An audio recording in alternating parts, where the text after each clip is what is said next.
and my team, along with Sam Watson and his team, we're going to stand together and fight this disease. I've come this way before, traveled with open door, circumstances navigate path, and life happened all so fast. No, we got lonely, sometimes you see, I know we couldn't make it, even when I'm off beat, I still land on my feet, and nothing can shake me, cause I know life's a this is where I am destined to be. I'm not ready to give up. I believe in the miracle of life. Life's a quick and never hurts so. Don't quickly build up for your goal. Games we play, can't take it personal. Cause the devil is alive. I'm telling you the truth. It's only what you do. Some things you gotta do.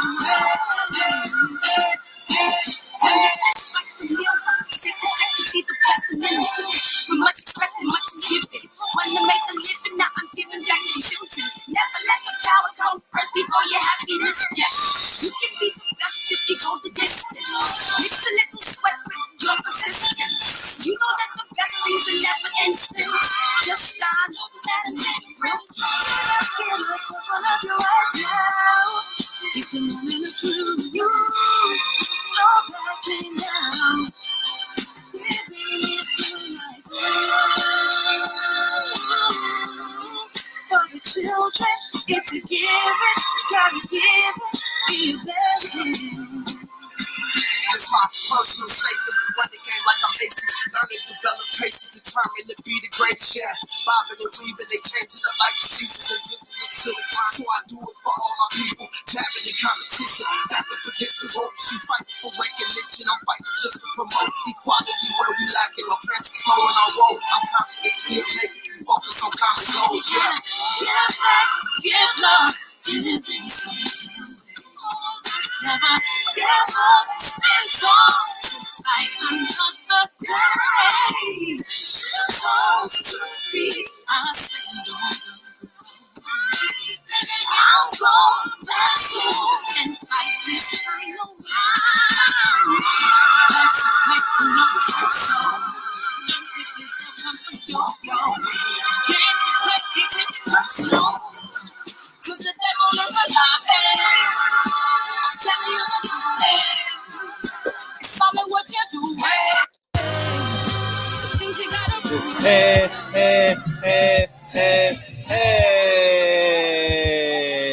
What up, DB? Love is the word. Hey, DB, JP, but we gonna call him JQ. Maurice. KJ, what it do? Keith Sims. What up, K-Dub? Robert Brown, what's up? E1K, Hotep, Young World, Carlos, Victor, Joe, Roche, DJ Dean, what it do? Corey Mack, Chaz, Detroit in the house, man. No more. I appreciate y'all coming in here, man. And we got a good show, man. Blu-ray's in the building already, man. He doing what he doing. We'll get him in here in a second, man. I appreciate y'all coming in here, man. And yeah, man, we get to get some tips with Blu-ray, man. I got fitness questions, Errol Spence questions, Dallas lifestyle, trap fitness, all the above, man. We're gonna have a good show, man. He's definitely an ally, a friend of the shop, man. And get comfortable, man. Go, well, you like brown or clear, ass or titties, which one you like? Go get it, come back, and we're gonna vibe for a while, man. And hey, Drew Titan and Blu-ray need to beam in together. We need some motivation, y'all. We need some motivation, dog, man. We need some more. Can we get some motivation for this fitness challenge, man? Road to Wilder 2 times, man. Hey, you know what I'm saying? That would be awesome, man. And but yeah, man. It's cool, man. Let me know when you're ready, Blue. and then we'll get started. But yeah, man. What else is going on? Wilder's press conference is Tuesday. I'm gonna reach out to D. Actually, I already reached out. We're good sometime next week. Hopefully, it fits into my schedule and I don't have the kids. You know what I mean? I'm gonna attempt to do a live interview with him, but I'm actually go to him, so we'll work that out, and we'll knock that out. And so me and DB actually go down there, and we'll link up with the champ. We'll link up with the bronze bomber, Deontay Wilder. Oh, hey, what? Hey, what Deontay Wilder be saying when he be whispering? I can't wait. I can't wait. What's up, homie? Hey, what up, Fred? Hey, how you feel, man? Oh man, you know, another day, another dollar. Yeah, I was like, man, we got to have you and Drew Titan on the screen together, man. We need some motivation, this motherfucker, man. Who in here? I said we need you and Drew Titan, man, so we inspire everybody to go to the gym tonight or in the morning. You know what I mean? You know, Drew be out the chain, man. Yeah, man. How you been, man? Man, you know, everything's good, man. Life is good, man. Can't complain, brother. Yeah, how's your son doing? He great. He in the gym. He just graduated, right? Yeah. He graduated kindergarten. Yeah. Oh man, that's what's up, man. My son is graduating Friday from kindergarten, so that's pretty cool. 9 a.m. You know, we got a Zoom graduation. So y'all down in Texas, so y'all do it in person, right? Yeah, it was last year it was Zoom, but this year it was in person. So okay, yeah. So that's what it is, man. So obviously Errol Spence made news, and you were a part of that news. That you guys are back together. Batman and Batman is back together. Yeah.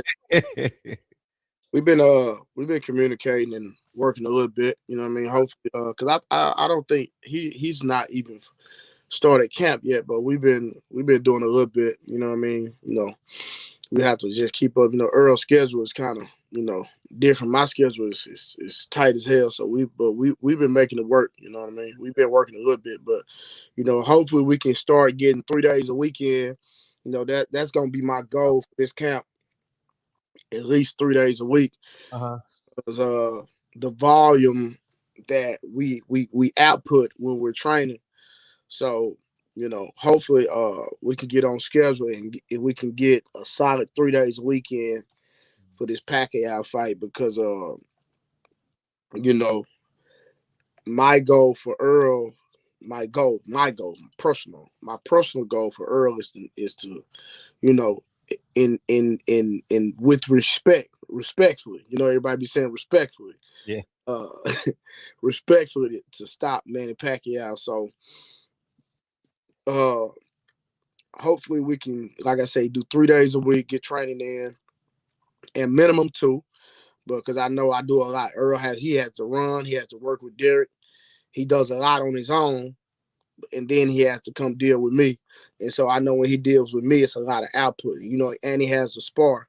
So he has to listen to his body. That's number one, because, you know, but at the same time, I'm just hoping that we can get on code and we both can work our schedule out and get up to 3 days a week. Even if we get 2, we'll be good. But I know Chris Algieri Peterson and Kell Brook, we were doing 3. So a lot of people they feel like those were his best performances. So I believe that, you know, kind of like what you said, if the recipe, what did you say? I said if grandma gives you a recipe, yeah, don't change the ingredients. You know? So that was the ingredients. We were doing 3 days a week. Mm-hmm. And it definitely worked because, you know, the visual, my forever visual in Earl, like when he goes to the Hall of Fame, he's done an incredible thing. You know, when all these guys go to the Hall of Fame, but when Earl go to the Hall of Fame, the visual I have of Earl is when he's doing this. And he got the shag, you know what I mean? Yeah. That's my visual of him, dog. You know what I mean? And I remember that moment like it was yesterday, man. He was lit. That's one of the videos that'll probably never get old. He was lit. Yeah, he damn sure was, man. He was hitting that boy with, woo. Man, he was hitting him with it. And Chris Algieri's gonna be in the shop as we get close, maybe in August. I reached out to him and he agreed. I would love to be on that show. At least, oh, really? Yeah, come, yeah, for sure. Yeah, and already I said it, you know, because I'm like, you know, he was saying that Pacquiao hit harder than Earl, like, or the context was one punch power. But man, bro, stop playing, bro. Mm-hmm. When you was fighting Pacquiao, when he fought Earl, he didn't even want to engage. Yeah, he was running. He was fighting like double backwards. You know, he was in double time. Mm-hmm. Go look at that fight. That dude was literally running and running. Like, he didn't want no parts of that, bro. And Earl was like a pit bull that's loose in the neighborhood. Right. You know what I mean? That boy was free lunch, man. Right. No, he was. And with the Pacquiao fight with him, he got a swollen eye. No, that was Provodnikov. Mm-hmm. In the Pacquiao fight, he got knocked down like 4 or 5 times, right? No, I think it was like 6 almost. Wow. Mm-hmm. Yeah, it was like 6 times, but he ended up making it to the decision, right? Yeah. I'm assuming I don't know. Was Earl the first person to stop Algieri? I would assume so, because Provodnikov didn't stop him and he beat him with one eye and a jab. I think Earl was the first person to stop Algieri. Because, like, yes, Eric says yes. Eric, so we're gonna go with Eric Bowden. He says yeah. And Earl was working, like, when he was on that street, a lot of the people that he fought, that was the first, like, even Phil Greco. People might want to down Phil Greco. They don't consider him a name or whatever the situation is. But at the end of the day, Sean Porter didn't stop him. He went 10 rounds with Sean Porter. Right. You know what I mean? And Earl stopped him. You know, Bundu, Keith Thurman couldn't stop him. His first time getting stopped was Earl. So, you know, we're gonna let the record reflect. My interview with you just said his name. Who? You just said his name, from Canada. Bundu. No, not Bundu. Prior to him. The white boy. He's a friend of mine, but I can't think of his damn name right now. I said, all right. Oh, he stopped him in like in the 3rd or 4th round. But anyways, Phil Greco. Phil Greco, yeah. Phil said, I mean, it got to the point where I rather Errol Spence hit me in the head. You know, his body attack was that vicious. You know what I mean? I remember, yeah, that's funny, because my boy Tyron Brown said that. I appreciate that, Mike. Tyron Brown had a quote. He says he turned damn, I'd be bad with these names. What's his name again? I said he's gonna be in the shop. The first guy. What's his name? Chris Algieri. He said he turned Chris Algieri into a chef. That's a fact. Nutritionist, if I'm not mistaken. Yeah, nutritionist. Yeah, and I think he's doing quite well at it. What when you see prior to that, I saw a Keith Thurman interview today, and shout out to the Boxing Voice. They did an interview with Keith Thurman. Did you get a chance to see that? No, I didn't see it. What did he say? He said he said he has Errol Spence as the winner, and he said punch output. He said, get your punch output, boy. What did he say? Get your punch output up, boy. That's what he said. Who? In my worst Keith Thurman impersonation. Man, who was he telling to get their punch output up? He was telling Errol Spence to get his punch output up. Bro, Errol has a high punch output. What is he talking about?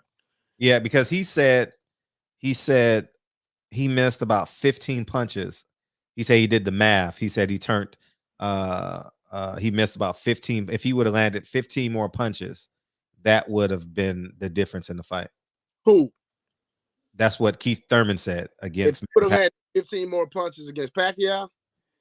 Yes. Keith Thurman is delusional. I watched that fight. Did you watch?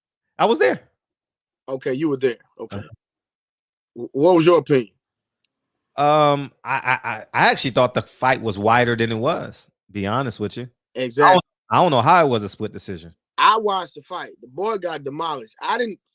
It should have been a unanimous, in my opinion. Yeah, because Manny had 2 10-8 rounds.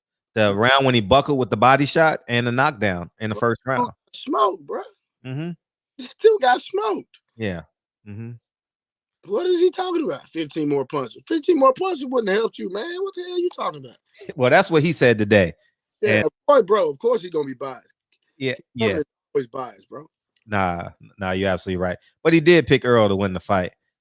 What do you see in Manny Pacquiao? I'm opening up the phone line too, because we just gonna vibe, man. Go ahead. Punch out, you know, I'm good, so we can do this all night, you know. I know. Punch out, angle, experience. Uh-huh. Manny Pacquiao, I like Manny Pacquiao. Me too. Bro, he's a great fighter, bro. Man. Like, bro, I'm gonna say this, bro. And you know, I think, you know, him fighting Earl wasn't the best decision, but because if me and Earl can get our recipe together and we do what we did, and Earl and Derek do what they do, and everybody come together and we on cold, and Earl going to the ring, you know, going to camp, you know, healthy, and going to the fight healthy, bro, he might get retired, bro. Might get retired. I'm just saying that because if Manny Pacquiao could be fighting at Florida age, man, like, and still beating people, because think about how he did Keith Thurman at 40 years old. Like, if he get 44 and he's still winning fights, like, that's just like, you got to put him in the GOAT conversation for real, for real. You know what I'm saying? No, and it's funny you say that because I was such a Floyd supporter. I never fully, even though I went to his fights, you know, I covered him and all that, I never fully embraced Manny Pacquiao. Yeah.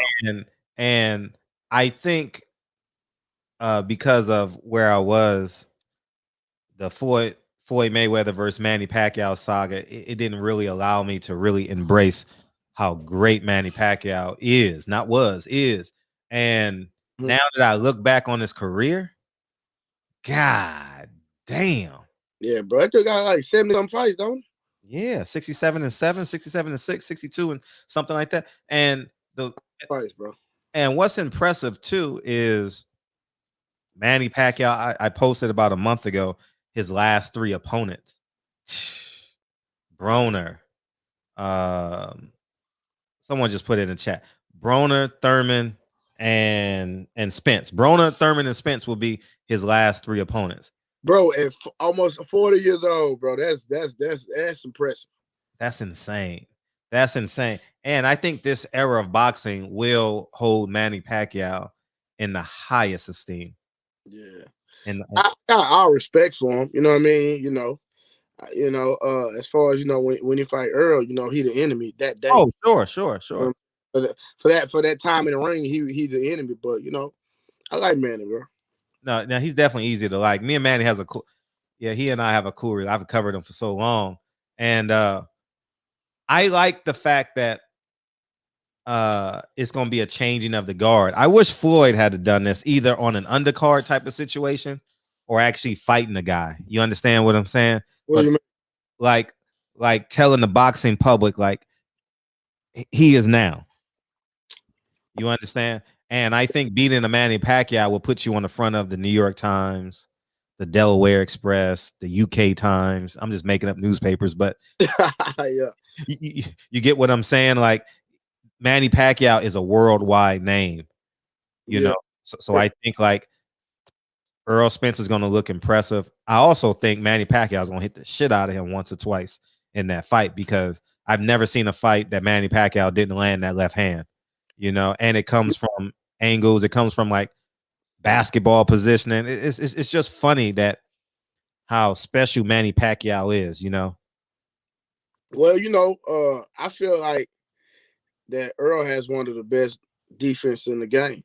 Mm-hmm. So I'm not saying Manny is not going to land, but it's not going to be easy to land because Earl keeps a high guard. So I don't think Manny has ever fought anyone that keeps a high guard like Earl throughout the duration of the fight.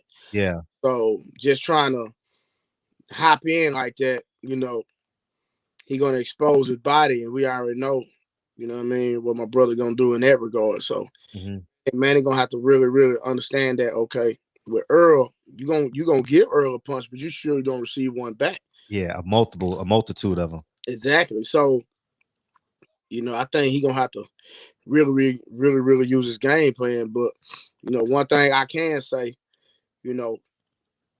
when Derek tell Earl to go get him and walk him down, that's gonna be a whole nother situation. Oh yeah, and I think he's gonna relive. And feel free, the phone lines are open, guys. I think he's gonna relive a lot of that round when Jeff Horn just beat him up against the ropes, just bullied him. I can't remember what round that was, but he's gonna relive a lot of those moments. I think Earl is just gonna be a lot of physically imposing, especially. And Earl, and the thing about it, Earl likes to fight like that. Earl is that high school bully. You know what I mean? But he that high school bully that know how to fight. He not a high school bully that when you hit him in the face, he gonna run. Yeah. Like he likes to put his guard up. I'm gonna come towards you. Give me what you got, because I'm gonna sure give you what I want to give you. So, I don't think I've never seen, in my opinion, Manny fight somebody like that. So, and then somebody, Earl got a bigger reach. He's stronger. Like, think about how Earl approached Terrence Crawford when they was in Oklahoma. You know what I'm saying? And Earl like, bro, you too little. And the reason Earl said that because he really meant that. Like, a dude, Earl feels that, in my opinion, a dude his size ain't got a chance with him. Like, you're gonna have to be way bigger than him to break him down. And even with that, you're gonna have to fight. Because like I said, me and you talked offline, I've seen him, make heavyweight stop. You know what I'm saying? Like, I've seen him spawn a heavyweight. I won't talk about spawn, but I've seen him stop a heavyweight before. Let me just say that.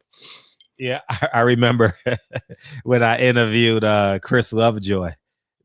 Earl put in my comment section, hey, tell him, do he still want to spar or something? I was gonna stop him or something like that.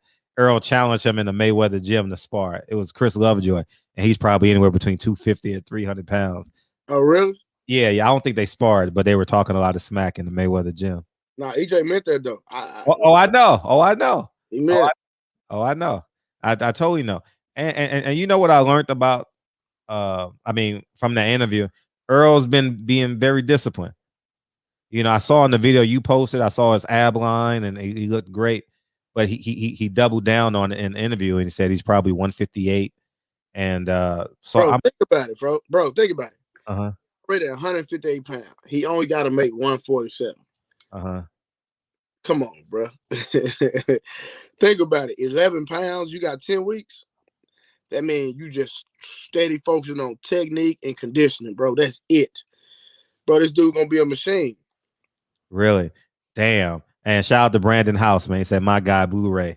Yeah. Brandon House, he always hit me up. Yeah. That's what's up. Yeah, man. It's and he said that he was, I'm gonna use the word struggling, because he said that the last 3 fights, Sean Porter, Mikey Garcia, I don't know the other one, but he was struggling to make weight. He says he was in the sauna trying to lose 3 pounds the day of the fight.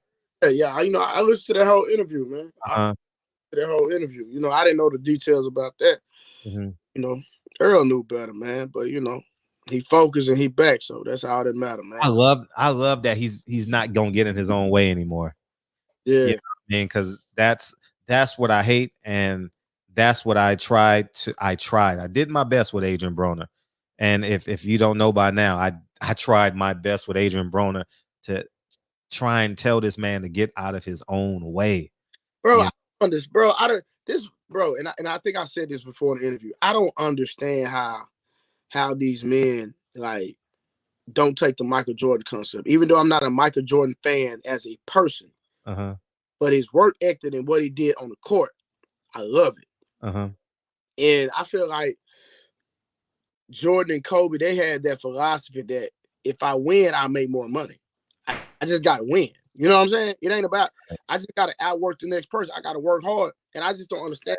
It's so complacent, bro. Like everybody, like Floyd Mayweather done put it out there where you can make hundreds of millions of dollars and have your own promotional company and have this and that word to promote and not pimping you and all this. Bro, like, y'all are in a position where y'all can change your life, your family's life, and your children's life. You know what I mean? Forever. So, bro, why not like get it all? Work hard, grind, get as much money as you can out this game, bro, and ride off into the sunset. I don't understand it, bro. And one of the most important things is investing in your body, like LeBron say. LeBron, Russell Wilson, bro, these dudes spend over $1 million, bro, a year on their body. So why not make that investment in a good strength and good conditioning coach, good nutritionist, good this, because the money you paying out not gonna even be compared to the money you're gonna make. Right. It's not even gonna be compared, bro. So nah, you're absolutely right. And Mr. Finesse chimes. I'm surprised he didn't call in. Mr. Finesse says, salute Fred and salute Blu-ray. I respect your grind, and I know Earl gonna be at his peak rolling with you, man down on deck. Yeah, yeah. If he's at 158, man, and he don't win this fight, I mean, god damn, everybody's getting fired. No, I'm joking, but but I'm saying, like, he gave y'all a lot to work with this time. You know what I'm saying? Yeah. You know what I mean? He definitely gave y'all a lot to work with. Now you ain't got to worry about, man, Earl, man, damn, you still got to lose 20 pounds. You know what I mean? yeah. Now, I'm glad to see him focus, man. You know, he's getting older, so I mean, bro, I'm 40 years old, man. So it's like, you know, my mindset in my 20s is totally different than when I turned 30. You know, as you get older, man, you should progress and mature and start, you know, moving a different way. You know, prioritizing different things. So I'm glad to see the space he's in. You know, like I said, I pray we can get on schedule and we go full throttle from this camp and the rest of his career. I pray that, you know, I'm a part of that, man, and we just rock out, man, and make history together, bro. You know what I mean? Yeah, man, that would be great. Make history together, man. You got a YouTube channel, right? I'd be bull crapping on it. Okay, but he got Instagram, man. Instagram is where y'all can find. My YouTube is called The Blu-ray Show. Yeah. You said you be BSing on it. Relationships and all type of stuff. You know? Okay.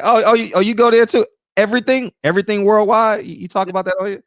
Yeah, I talk about everything. Oh man. Are you big in politics at all? What? Come on, man. What? People don't want people don't want to hear my perspective. They don't want to hear that. They this is a barbershop. Tell us. Tell us. I was Trump supporter all day long. Oh, really? Talk about it. Talk about it. Oh, so we gotta get Reggie Owens in here. Tell us. Come on, let's talk about it. We're not gonna make this a political show, but I just feel like he's not controlled with the agenda. Anybody that's a part of the, and further, I'm not a Republican or a Democrat. I'm for who for us. That's who I'm for. But at the end of the day, when you look at the emasculation of black men, let me just go here for a second. When you look at most of the policies that were put in place for the emasculation of black men, it was done by the Democratic Party. Man, they don't want to hear that, man. Man, don't say that, man. When you look at most of the things that oppose just being conservative, and when I say keeping things in the confines of having standards and structures, it was put in place by the Democratic Party. Even though we understand that are racist people in the Republican Party, please don't get it twisted. We're not dumb. But because there is a system. But at the end of the day, when you look at the standards, at least the Republicans just won't allow anything versus the Democratic. Here you go. You can be this. You can be that. You can put this on. You can be this. See, you know. Yeah. No, I'm with all that. And it's funny because as I've gotten older, you understand life more the older you get. I'm 43, you 40. And I look back and I says, they done infiltrated the church. Fact. They done told people, go ahead and get an abortion. They don't want the birth rate to be up. All right, watch this. Watch this. Go ahead. With that being said, if Trump was so racist, why was he against abortions? Because my thing is, if he didn't want black, if he was so racist, then the easiest thing to do is to support abortion. That way you could just try to wipe us out in that regard. Or they'd not even be born in the first place. Right. But the Republican Party was fighting against that. You feel what I'm saying? Right. You know, it goes deeper. I don't want to, keep going deep into it, but you know what I mean? Like I say, when it comes to what we had to work with, I'd rather go with Trump than Biden.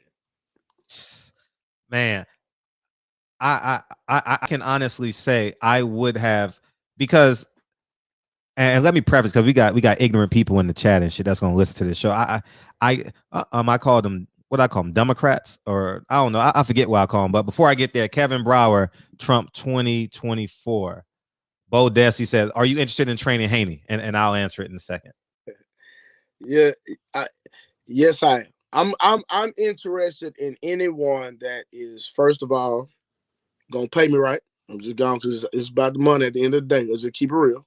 Because I know the value that I'm gonna add to a fighter.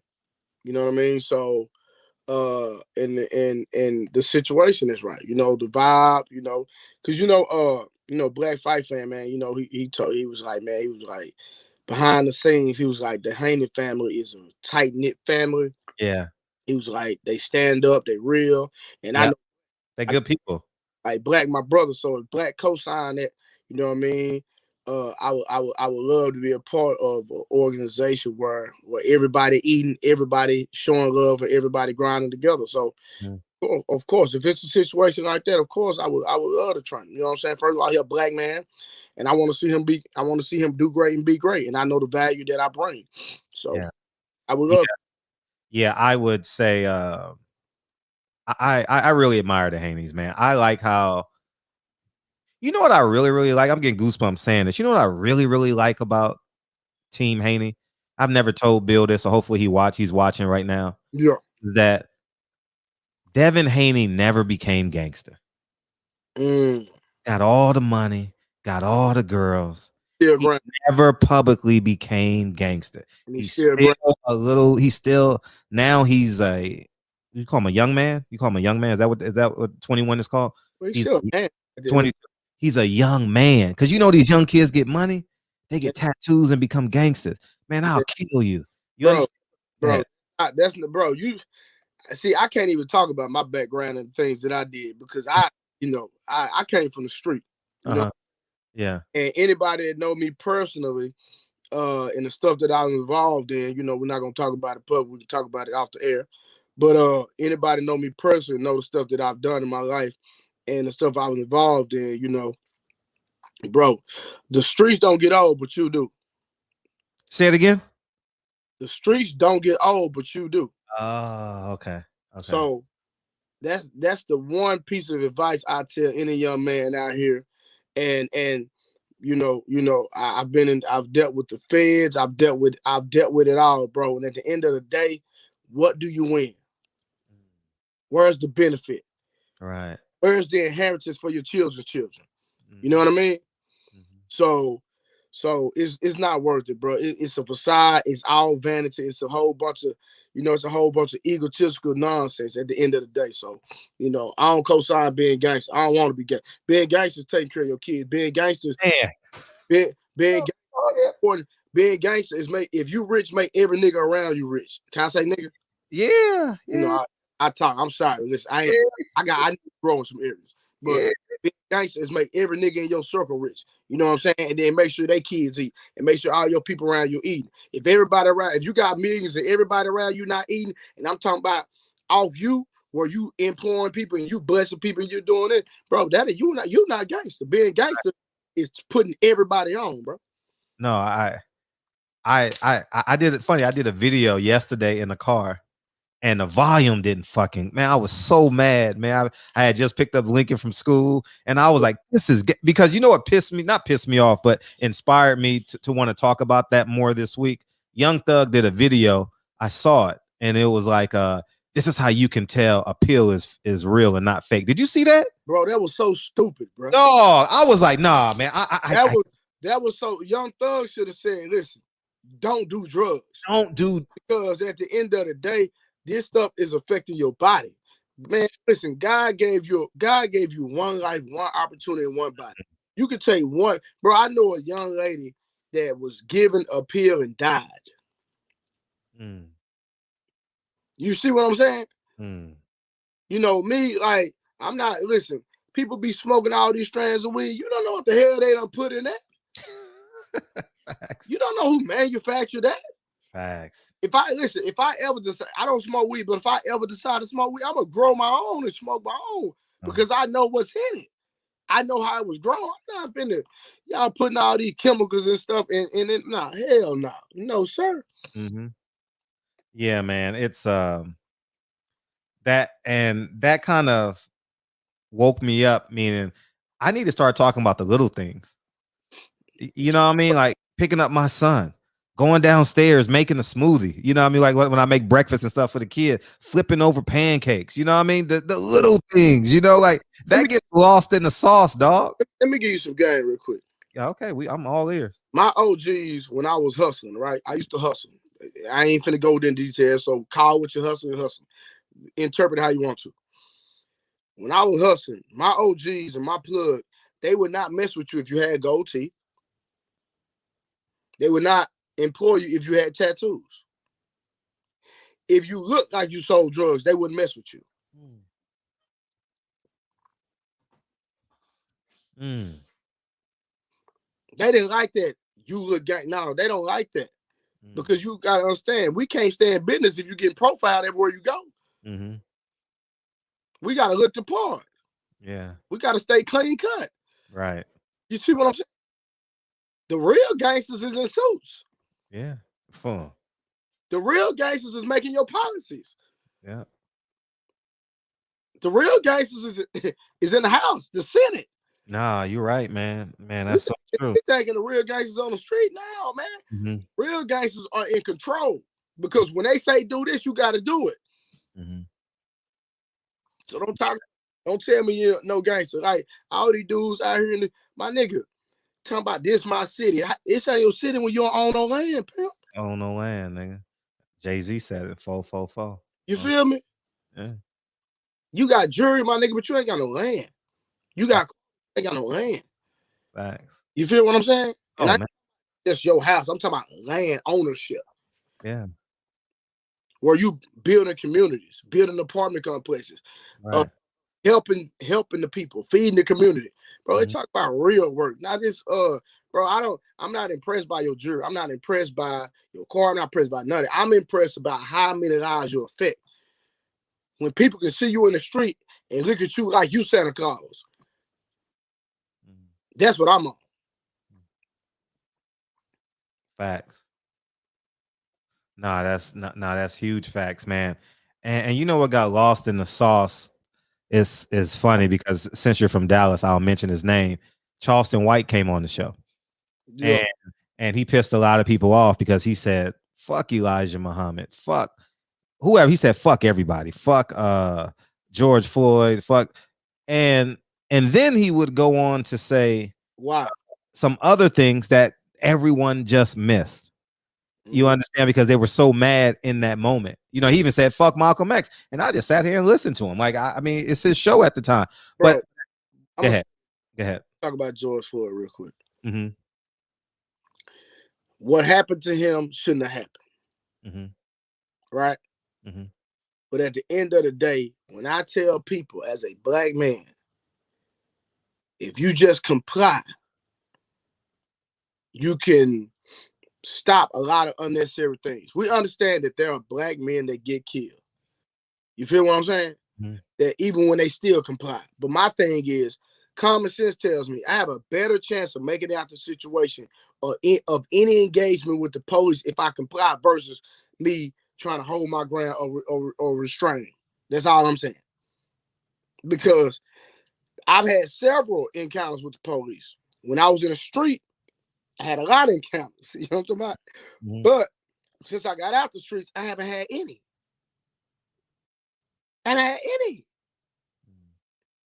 And when I get pulled over, I just follow directions. Yeah. Presidential Mike, the name change. What it do? Dudes that try to look gangster have low self-esteem. Why do we say why do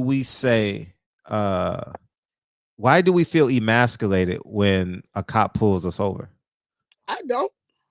But that's like the but that's the tenor of the conversation. When a black man gets pulled over, I gotta curse. I like I have to Put be. over, fam. Say it again. When I get pulled over, Oh, I know what I do when I get pulled over. turn my car off, put the keys on the thing. Yep, me too. Roll down all the windows. It's at night, turn the lights on, let all the windows, keep my hand on the steering wheel. And when they ask me a question, license registration, sir, may I please grab my license? But no, I mean my license registration be inside the sun visor. And I'll be like, hey, it's right there. Hey, there you go. God bless you. There you go. Do your job, sir. I know you're here to do your job. I don't know. You might got pissed off on your last call. I don't want to have to deal with that. So guess what? I'm gonna comply. I'm gonna follow direction. It don't make me a hoe. It don't make me a punk. It don't make me none of it. I got a son to get home to that's counting on me. Yeah. And that's the truest word spoken. It's more popular to go away than it is to go home. You know, it's cooler to go away than it is to go home. You know, and Sergeant Dorsey said it best: comply, comply, comply. You understand what I'm saying? And just to put a bow on Charleston White, when you have a person that's speaking, right? And I learned this as I've gotten older. I'm damn sure it wasn't like this in my 20s. Listen to everything that they have to say, because they're not going like when someone's being interviewed, they're not going anywhere. So listen to everything that they have to say, because you got to take into account life experiences puts you in a direction sometimes that's less popular, sometimes that's not as normal as other people. So when people are being interviewed, you go on the whole ride with them, and if you go on the whole ride with them, then you'll have a greater perspective. Because imagine if people didn't go on the whole ride with Malcolm X. You get what I'm saying? Imagine if people didn't go on the whole ride with Huey P. Newton. You know, people might think Huey P. Newton was an asshole when he died, but you got to take into account the American government put him in that position. You get what I'm saying? And so on and so forth, you know? So at the end, yes, go ahead. I got you, Kyle. One sec. No, bro, it was funny that, and I'm basically saying, kind of corroborate what you finna say, because it was hard to digest when Charleston White said, "F George Floyd, it's good he died anyway." And when he said it, I was like, "Bro, what did you tripping? Like, what are you talking about?" yeah. Like, bro, you tripping? Like, no, nobody deserves to die. But bro, when he said this, it took me back. I'm like, dang. That dude said the best thing that ever happened to you was you dying, because when you died, your daughter ended up getting $20 million because you would have never gave your daughter $20 million. I was like, it's heartless in my opinion. It's wrong as hell. But when you think about it, like, bro, he was a dope fiend. Him making $20 million for the rest of his life, in his lifetime, and he out here smoking, you know, whatever he was doing, bro. Like, the dude low key had a point. I didn't like what he said. I didn't like how he said it. Yeah. But when you think about it, it's people watching right now that had never made $20 million and probably never will. Matter of fact, 99% of people will not make $20 million.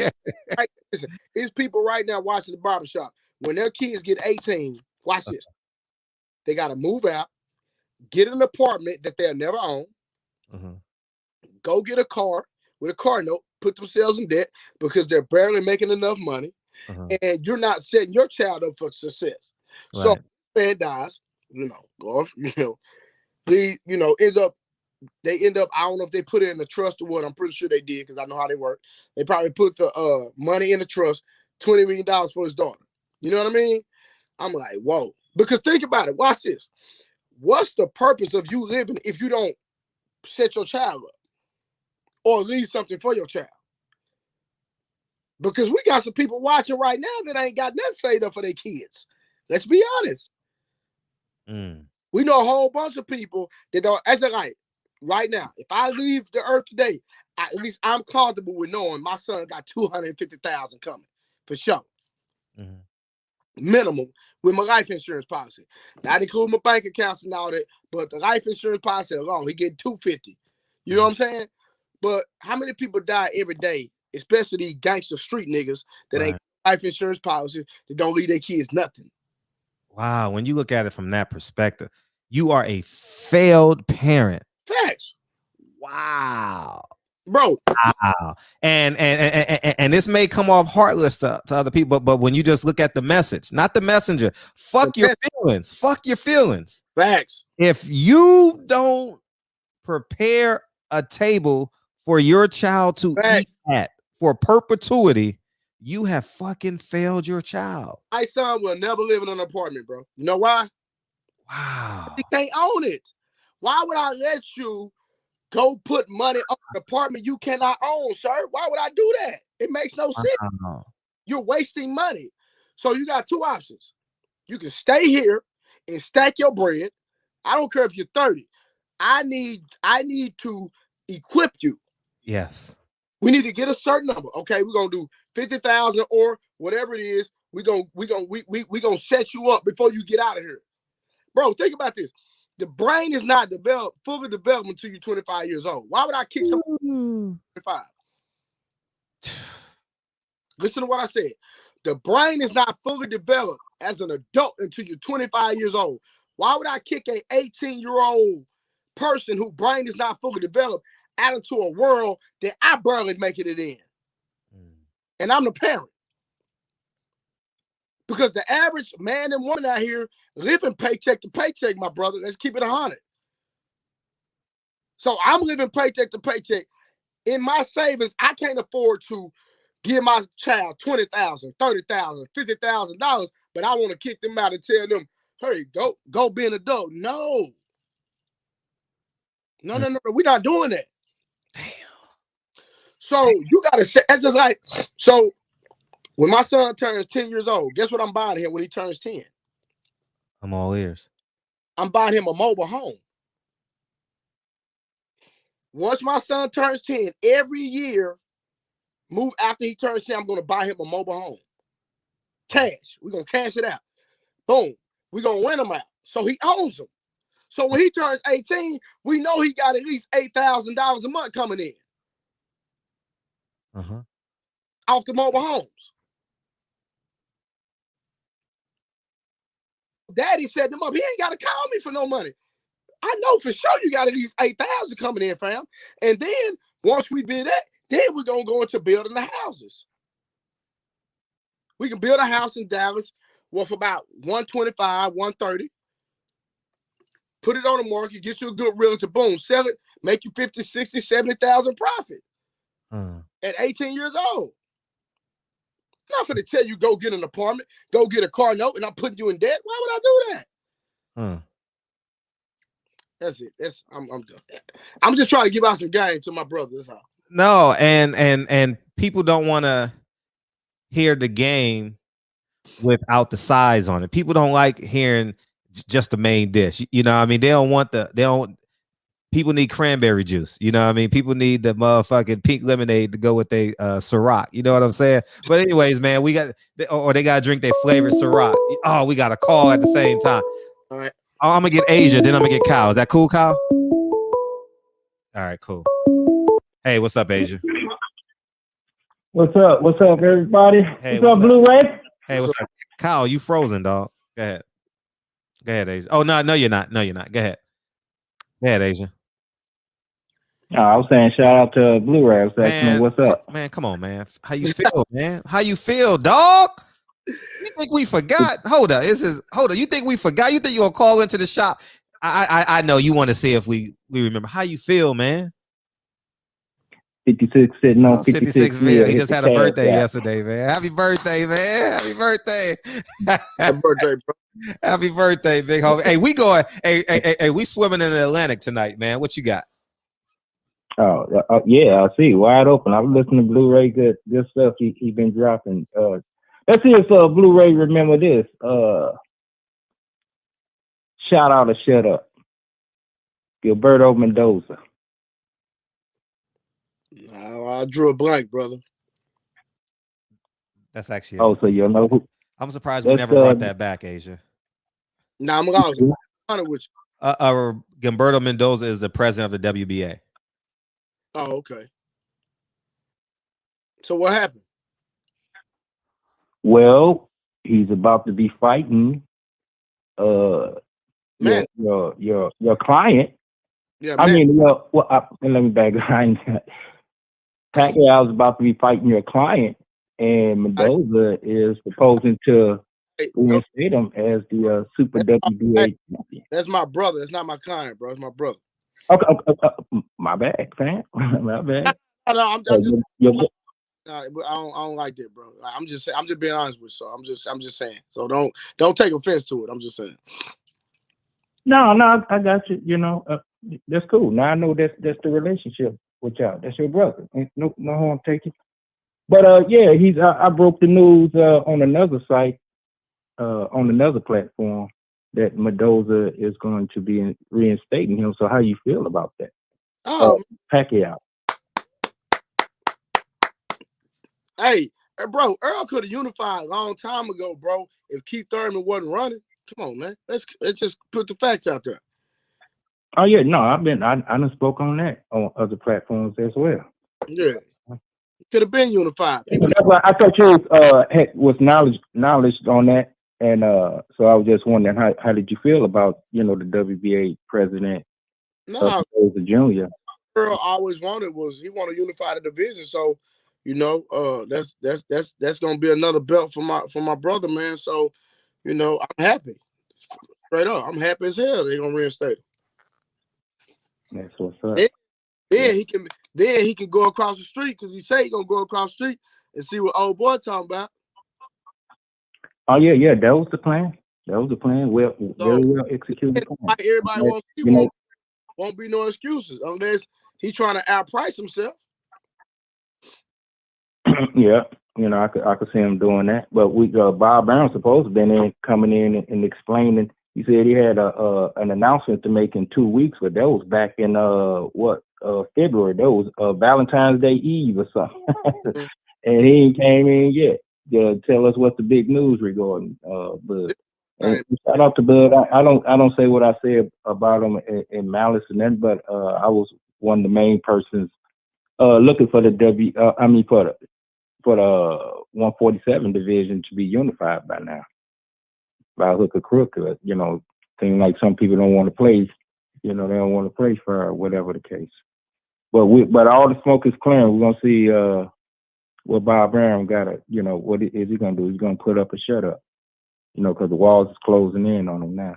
Well, He's probably fighting for them not to reinstate Pacquiao to well, be big. When Earl gets the WBA after the Pacquiao fight, then he grows across the street. Then I just I want Terrence Crawford to have that Floyd Mayweather mentality when Floyd fought Oscar De La Hoya. That's how I'm saying. Have that energy. Mm-hmm. Whatever terms Earl comes with, just be on it. Just okay, yeah. Okay, because we want to see the fight. I want to see it. Exactly. And I want to train Earl for the fight because it's gonna be a man down. Mm-hmm. I'm looking at these comments. I'm buzzing up. Somebody says this Pootie Tang on the phone. Hey, but shout out Fred. Appreciate it. That's my Happy time. birthday. I just want to Happy birthday. Happy birthday. Blu-ray. Oh yeah, I appreciate you. Rod says, so dude think Trump is for, let me read this right. It's not 10 o'clock yet. I still got time. So dude think Trump is for black. Some people haven't read one policy. So go left just to go left, or should I say right? Sounds cool to support Trump. Now watch this. Now, Fred, this shows you how people don't listen. Did I ever say Trump was for black?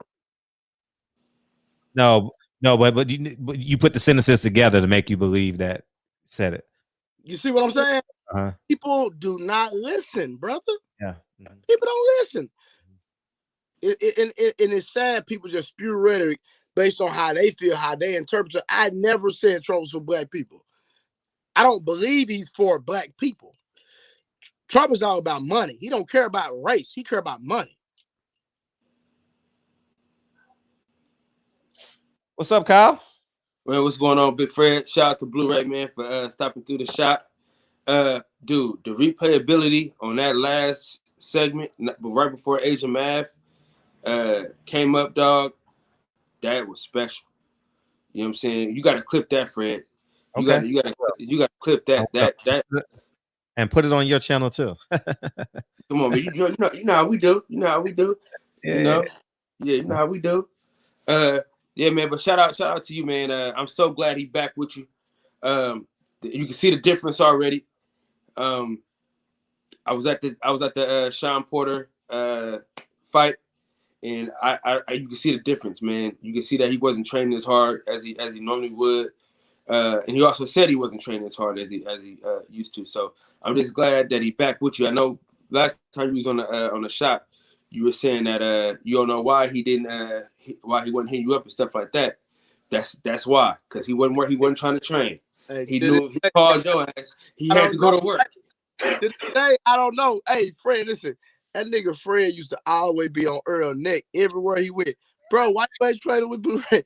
Bro, because man, when you've been in the game a decade and you see niggas self-destruct because of laziness, ego, pride, I seen it, dog. Yeah. And I don't want to name names because I don't want it to get back. I'm not in the mood to have those conversations. But I know Earl is special. You understand what I'm saying? Just like I know Tank Davis is special. Just like I know Deontay Wilder is special. You understand? I don't want them to get in their own way. You understand what I'm saying? So I'll get you in a second after this. Oh, bro, he used to message me, call my phone. I'd be like, yo, I don't know. I'll answer your question that I have the answer to. I don't know. Girl haven't called me. Right. I ain't done to him. Uh-huh. God knows it. Ask the man, have Blu-ray ever did anything to you? No. Every time he called my phone. That's funny. And we wasn't even talking then when I was asking them those questions. We wasn't even, but I just know the truth, man. Like that Chris Algieri fight, you package that shit up and you sell it. Whatever everybody did, y'all packaged that shit and said, this is what I can do. This is what I can do for you. Go ahead. All thing I know, man, I used to be over his house all the time. We used to train all the time. We used to go to each other kids' functions, everything. And then that's that, he just started bagging up. You know what I mean? Like, I don't know. You know what I mean? I ain't never stopped. Listen, I'm still on code because, bro, I'm a grown man. I don't get in my feelings. Maybe he got a reason he don't want to tell everybody. I don't know, but God knows and he know. I ain't never did nothing to him but love him and be there for him. Like I say, bro, dude used to call me 2 o'clock in the morning. Well, anytime he called me, I was there. He can't tell you anything different. So people wondering why, to this day, I don't know. I don't even care to know, bro. Like, however he felt, it's not important to me, bro. I'm not, and that's what's wrong with a lot of men. They be in their feelings too much. I don't be in my feelings like that because in there I'm a grown man. I'm 10 years older than Earl. So I don't feel a certain type of way because a man not doing this, a man not doing that. I'm a grown man because at the end of the day, I'm responsible for myself. So I'm gonna make it happen regardless of whatever's going on in my life. You know what I'm saying? So, but maybe he got a reason, maybe he don't. I don't know to this day, but it's still my brother. He already know he can have a key to my house. He already know what I'm on. So, man, I'm just glad he's back with you, man, because you can just see the difference in bodies, and you know what I'm saying? Because that Chris Algieri fight, even the Bundu fight, you know what I'm saying? When he had the shag and shit, you know what I'm saying? That's when I first became a fan. When he had the shag, I was a fan when he had the shag and shit. So that shit, man. So I'm glad the niggas back together again, man, because I'm ready to see some more knockouts and shit like that. So I'm excited about that. But Big Fred, I'm gonna let you get to it, man. Appreciate you, man, for all your support, man, and all that, man. Make sure y'all go watch that Jerron Ennis interview, man. That's on my channel. Yeah, hey, I shouted you in my last video. I don't know if you saw it. Did you see it? What? I shouted you out in my last video. Man, I didn't get to see it. You'll see it.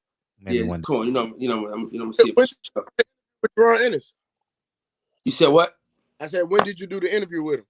Oh, this was day before yesterday. Okay, I need to check it out. What's Yeah, your pin it up. What's your YouTube channel? I need to pull it up. I need to subscribe to it if I'm not already. It's called the Boxing Section. All right, hold on real quick. Hold on. I'm gonna do it on my other phone real quick. Hold on. The All Together. You space it. The Boxing Section TBS. Hold on. The Boxing Session or Section? Section. All right. TBS. Yeah. Let's see if it come up.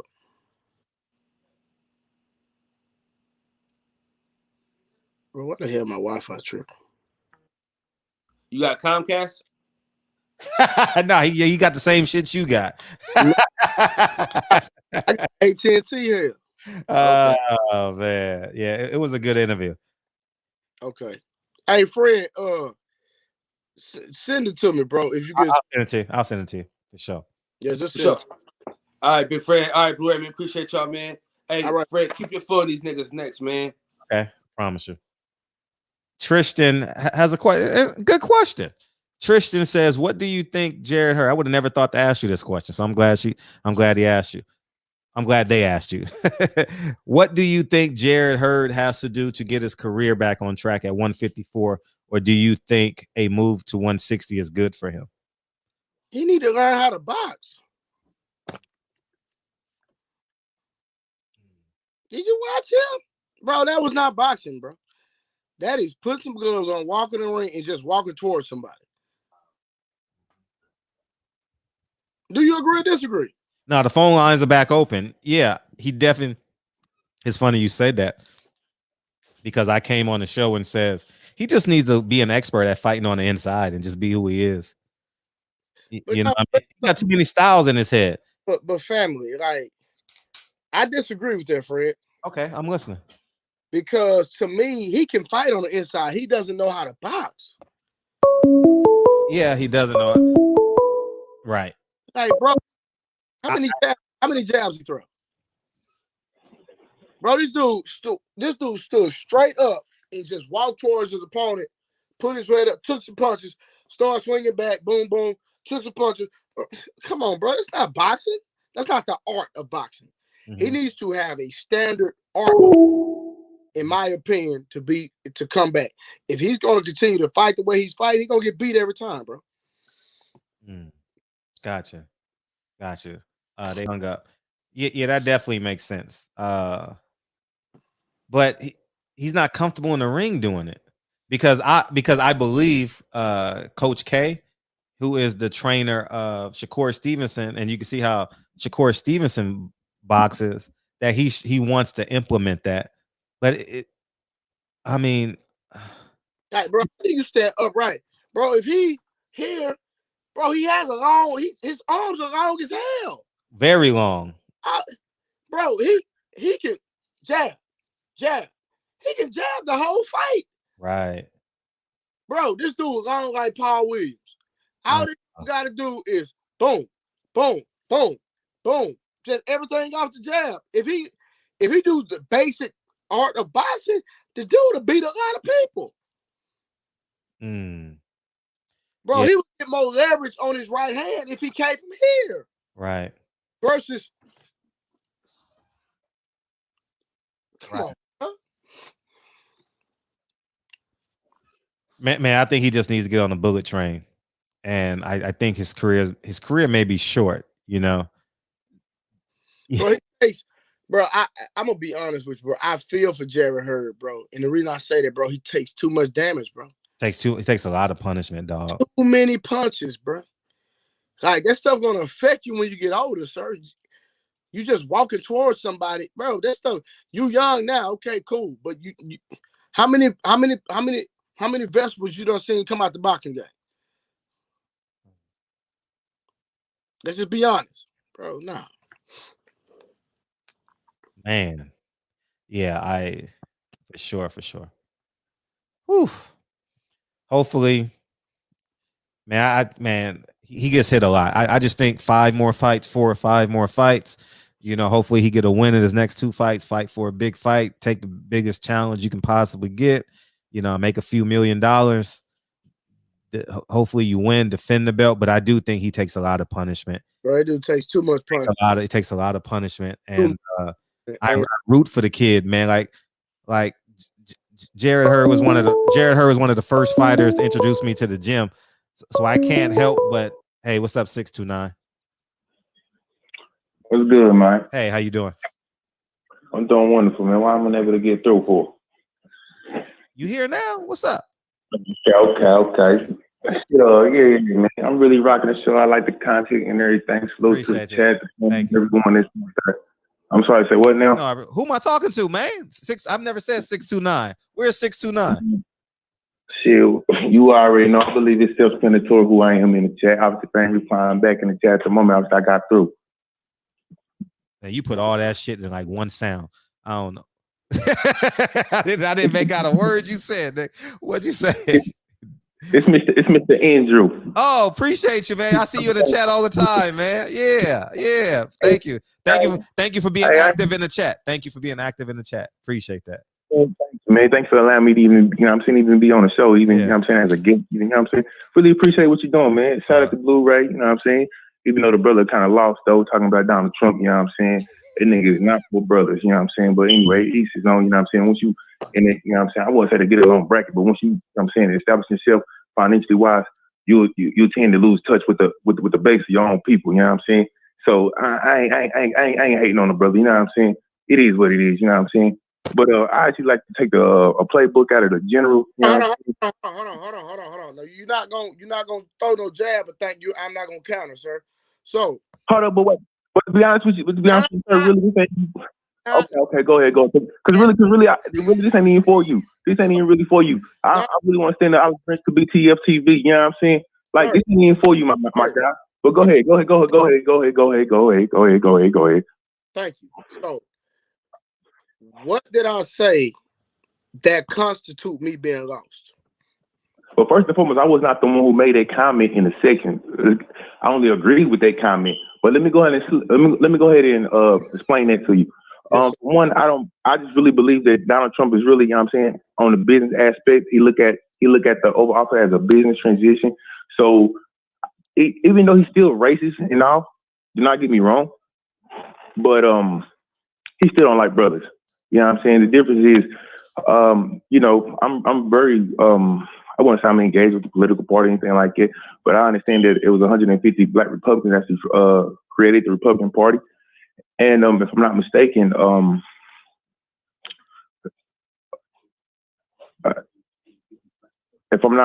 I believe the reason why we even had a civil war was based on because of the industries, because the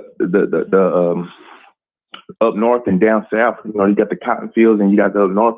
And if I'm not mistaken, I believe that everything was based on money. So when it all revolves down to money, you gotta look at that aspect. Okay, so sir, didn't I say word for word that Donald Trump is all about money and not race? To be honest with you, man, I be hiding the motherfucker. I ain't really paying none of that shit attention, man. I want to stand the Olive Branch to BFT TV. This ain't even for you, homie. Okay, all right, Black man, all right. We can't even have a conversation. You can't quote me. Nah. Listen, I can never change your philosophy the way you think, my guy. You feel me? I respect you for how you think. You know what I'm saying? Sir, now you're I respect you for how you think. But listen, hold on, Black man. Listen for me. You gave an opinion, and then I had I countered, right? But what I'm saying, you talk your opinion, though. Sir, you are. Sir, you have to listen, okay? Oh, yes, sir. God gave you 2 ears and 1 mouth for a reason. When you were talking, I didn't say a word. Yes, sir. Very respectful, you did, and I appreciate that. I didn't extend the same respectful. Thank you. Go ahead. So I was listening. You said Donald Trump was about money. I said initially, when I gave my opinion about Donald Trump, that Donald Trump was all about money. So I just need you to cooperate what I said, because how you gonna have an opposing opinion when you saying what I'm saying? Make it make sense. Make it make sense. Let me make it make sense. How about I just plead the fifth and I just cop the deuces and this shit is just to get dismissed? I ain't worrying about that shit, man. I'm on BFT TV, okay? You right about everything. Your punchline was a counter. You right about everything, okay? Who cares, okay? You're right. Now, I want to send this Olive Branch to BFT TV. I feel like there's no need to drop any more links in the chat no more. you know, honestly, I just feel like, shit, I'm not gonna say anything else to you. I'm not gonna disrespect anybody else's platform. When I see you on a live chat, you know what I'm saying? It is what it is. You know, I will be going to the fight. And from my understanding, you told me that you'll be wearing your full attire clothing. So, you know, I really want to see you. I really want to see you, my guy. I really do. You know what I'm saying? And at the end of the day, I ain't gonna give you $1,000 to whoop your ass, though. You ain't got to worry about that.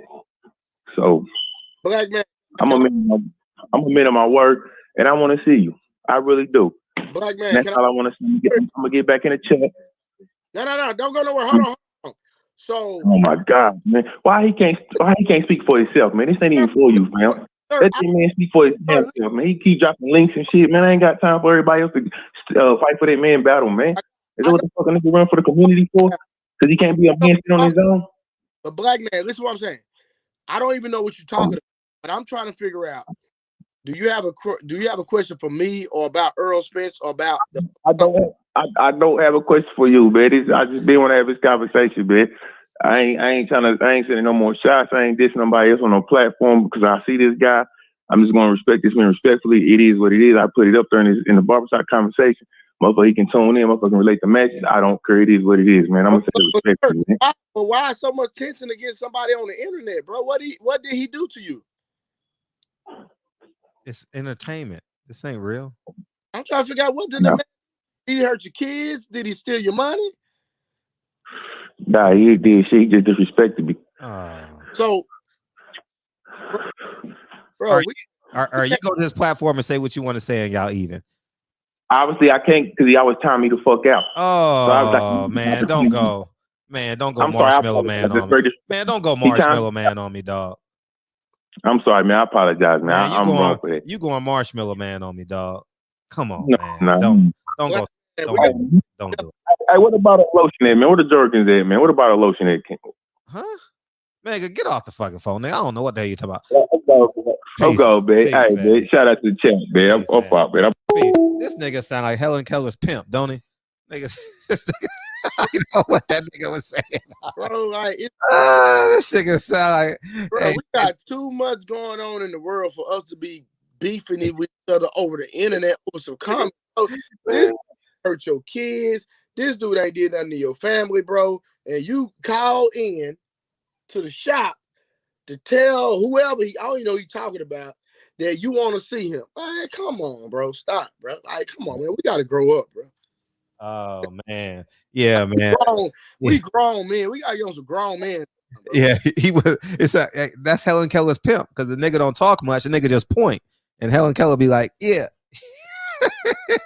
John Page says 7 hours ago, a 6-year-old black boy was shot in the arm for retrieving his bike from a neighbor's yard, and the man is out on bond, but race don't matter. Ask Charlo. Do you have an opinion on that? Oh, you can't. Oh, you don't want to talk about it publicly. I know. I got something to say. Hell yeah, race don't matter. Oh, okay. Man, I didn't hear it, but I've been seeing it trending. Jamal Charlo, what was the context when he said race don't? What was the context? It was Deontay Wilder was in a live on PBC's Instagram, and he came on here and says race doesn't matter. I wasn't watching it at the time. I had just tuned in, so I didn't know the stream of the conversation. Because I didn't know it had went live. I appreciate the people that DM'd it to me. Thank you. Whenever y'all hear something, always DM it to me. I'm one man. I can't see everything. And right when I beamed in, I didn't know. And then that's when I went into the LDBC, got a chat. And I was like, can somebody please screenshot what he said? You know what I mean? Yeah, but go ahead. And a whole bunch of stuff. So to say race don't matter is foolish. Like straight up. Right. There's biases and everything when it comes to white and black people, period. Like, please don't get it twisted. Look at the goddamn Asians. Hell, the Asians done got legislation, but they ain't got they haven't gave black people no legislation, and we was here before them. We was here before the white people. Right. Y'all done stole our land, raped our people, enslaved us and did all this. But then you got every time a black woman go to not every time. But a lot of times, black women go to Asian stores, they get beat up. There's plenty of videos of Asian men hitting black women. Facts. And them ostracizing us, but we fund everything. Man, bro, I tell black women all the time, if we quit buying from the Asian people, we can build our own stuff. Think about how much money on weave and hair products and all this stuff that black women buy that we could go with, build our own communities, build our own hospitals. Like, the money they spend is ridiculous. Right. Before Drew come on, I'm gonna go upstairs and get my tank top. You gonna wait a couple minutes? Y'all got 45 seconds. I'm Gucci. What up, Drew? Yo, it was good. Blue was good, man. What's up? Yo, man. I had to chime in, man. That man that bust that shot at that little boy. That was an Asian guy. Yep. Let me explain something to you. He's out on bond right now, $10,000. So he put up. Yeah, he's out on bond right now, 10 racks. So he put up $1,000. $1,000. Yeah. Now let me say this. And race don't matter. Let me say this. We like to bust shots at every other direction, right? We like to bust shots at each other, right? The man, apparently he's out. He might not be home. He might be at a relative's house. But when a nigga do you dirty, you go looking for him, right? George Zimmerman's still alive, right? So all of this beefing online, you know, the caller that was just on here, all of this beefing online, it's irrelevant. Right. It's irrelevant, man. It's irrelevant. When cats come on here and it gets a little heavy in here, as soon as I shut my browser off, it's over. I'm on to the next. If you see me in the street and you want to take it further, that's on you. But I ain't looking for you. I mean, this is entertainment to an extent. I mean, sometimes people get a little aggravated. You know, I really meant it when I said I want to smack the shit out of Super Coon. And I'll be in Vegas. Make your presence known. And we can have it out if it's that serious to you. But once I close my browser, it's over with. I don't care. But all of that tough guy talk, you know what I'm saying? Point it in the direction where it needs to be pointed at. This man is out. Now listen to what I'm saying. This man is out. He busted shit. He shot a black kid and said the kid was 6 years old. He claimed he was scared for his life, self-defense. What? He was arrested. Yes, he was arrested and released. He's home now. Bloods, Crips, Nietas, Latin Kings, whoever, because we're all black and brown people. And what state was it, Drew? I don't know, man. I just got aggravated hearing it. Yeah, I know. I ain't even look into the story. I read the title. But all of these super gangsters, these super thugs, we nationwide, are we not? Facts. You know what I'm saying? So George Zimmerman is still alive, y'all. And I'm not calling for his death. I'm just saying, since he did his thing, we've done several things to each other. So I get a little disturbed when I hear people talking about, yo, man, this internet shit. When I see you, nigga, go see George Zimmerman. Thank you. Go see this Asian dude that's in his crib right now. Everybody claims there's some sort of super gangster or whatever. Go make your phone calls and find out who that kid is. Find out who that guy, that grown man who shot a 6-year-old black kid. Shot him. And he had a clean wound in the back of the arm, out the front, hit no bone or nothing. So with the adrenaline, he barely felt it. But that's not the point. Let me explain something to you. If that was anybody that was close to me, I better not say that. I'm just saying. I wouldn't even want to talk about what I'm doing. Yeah. I'm not even going to say that. I'm just saying, if I knew he went home, that's all I'm going to say. If I knew he had went home over that. So I'm not going to speak about the Charlos, plural, both of them, on my platform, but I'll address it since he came up here. He just did an interview, with the phone calls and all the media personnel, and He said, "Yeah, I'm fighting." He's Maul is happy he's fighting on Juneteenth, and he said on a couple of occasions in this interview that I listened to that he's he's doing it for his people. That sounds very noble, but Maul, I did not forget what you said last year. What did he say? What did he say? Oh man, I get really annoyed. My pressure's going up right now talking about this guy. He was doing an interview, and Fred, you might remember it. Help me remember. They brought up Deontay Wilder. Uh-huh. He said, nah, he just got his ass whooped. Uh-huh. Now, I understand a lot of fighters are wrapped up into their own lives, and they're dealing with their own business outside of the ring, signing contracts and training. So they might not pay attention to it like we online do, because this is what we do, right? But to undermine what's going on, right? To undermine what's going on is atrocious. You would never see Canelo Alvarez badmouth Andy Ruiz and say publicly that this man is fat and out of shape and he didn't train properly. Even when we know that's the case, even when Andy admitted that's the case, you didn't hear Canelo say it. Did you hear Canelo say it? Did I miss that? But wait. Fred, did you hear any interview or just read of him saying, "Yo, man, he didn't come in shape. He's eating too many chalupas or whatever they eat"? Yeah, we got to get on. No. Yup, and that's what I'm talking about. That's what I'm talking about. Even if you felt that, Maul, you shouldn't have said that, because I'm gonna tell you what was the result of that. He said that, and within minutes, Rick Glasser got on Twitter, made a meme with Deontay getting punched in his face, and it said, "Thank you." It quoted exactly what he said, and it said, "Thank you, Jamal Charlo," and he hashtagged the LDBC in it. That's and see, I'll never forgive that. Wow. So I remember what you did, Maul. You're not on code, brother. You're not on code. Mel, dude, you got a trophy wife. And you letting her fling around the N-word. Okay, Mel?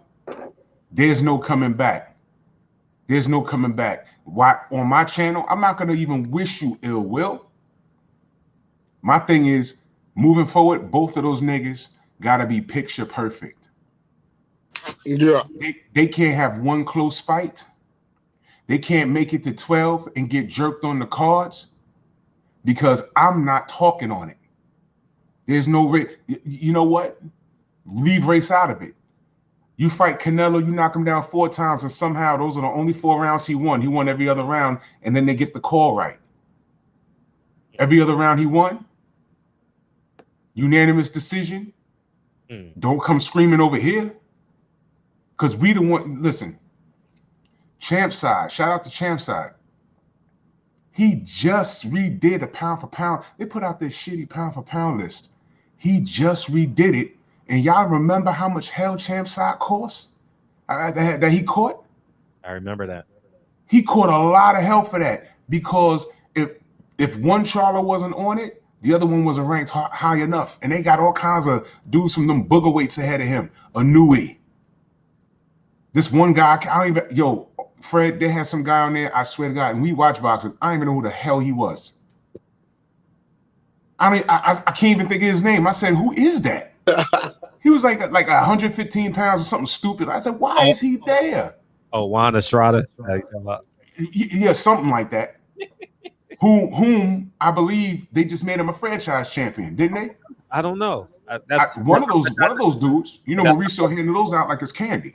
Yeah, man, definitely candy. But you know what? You know what? Let's keep it a buck. Mauricio, Canelo, Andy, they all on code. They all on code. And even when a guy like Chavez speaks up on Canelo and says, "Yeah, he could be fighting someone else," he's saying it in Spanish. You think I don't watch ESPN Deportes? I don't know what the fuck they're talking about over there. And when they say it, it's at such a low volume, you don't even hear it. When I say low volume, that means it don't get out so that we can report on it. We don't know. So if it's not about race, Jamal, why we out here stomping for you? They put out a pound for pound list, and you and your brother, one of y'all motherfuckers wasn't even on it, and then the other motherfucker that was on it wasn't even ranked high enough. What the fuck? What are y'all talking about? But Juneteenth, you proud, right? Let me tell you something, man. By DNA, they the same person to me. Do you know if they bang the same chick and the chick spit out the baby, both of them are the father?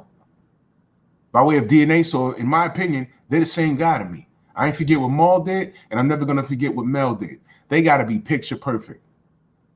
Picture perfect. Because they one close fight. Race don't matter. Why haven't you had a Canelo fight? Did Triple G retire? What happened there?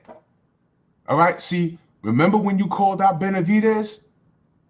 And what did we do? We said, hey man, look, I understand he's trash talking, but Benavidez 168, yeah, 160. Remember we said that? But the reality was, hey man, you called for the smoke. Benavidez was like, let's get it. And you was like, eh. And we were like, well, they're not in the same weight class. Let him unify, let him become undisputed, and then move on. And then, that's what we was doing. Quality control, because our argument did make sense, did it not? It made sense. It made sense. You know what, though? Bets are off now. Deal with it. Deal with it. Because I can't have niggas like that in the ranks.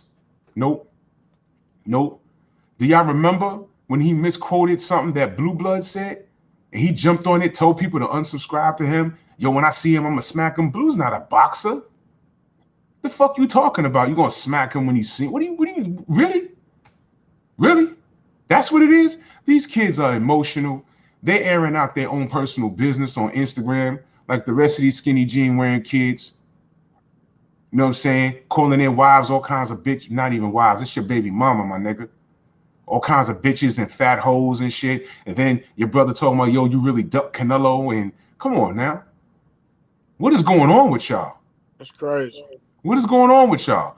I can't have that disarray amongst the ranks. Those guys are a distraction. So the way I see it, those are two less niggas I got to worry about. Those are two less niggas I got to worry about. I ain't got a cap for them. Yo, listen, Andre Ward's another one. Dude, you want to come back out of retirement and fight Canelo? Hey, man, good luck. You ain't asked for our support. That's what he told you. Did he not, Fred?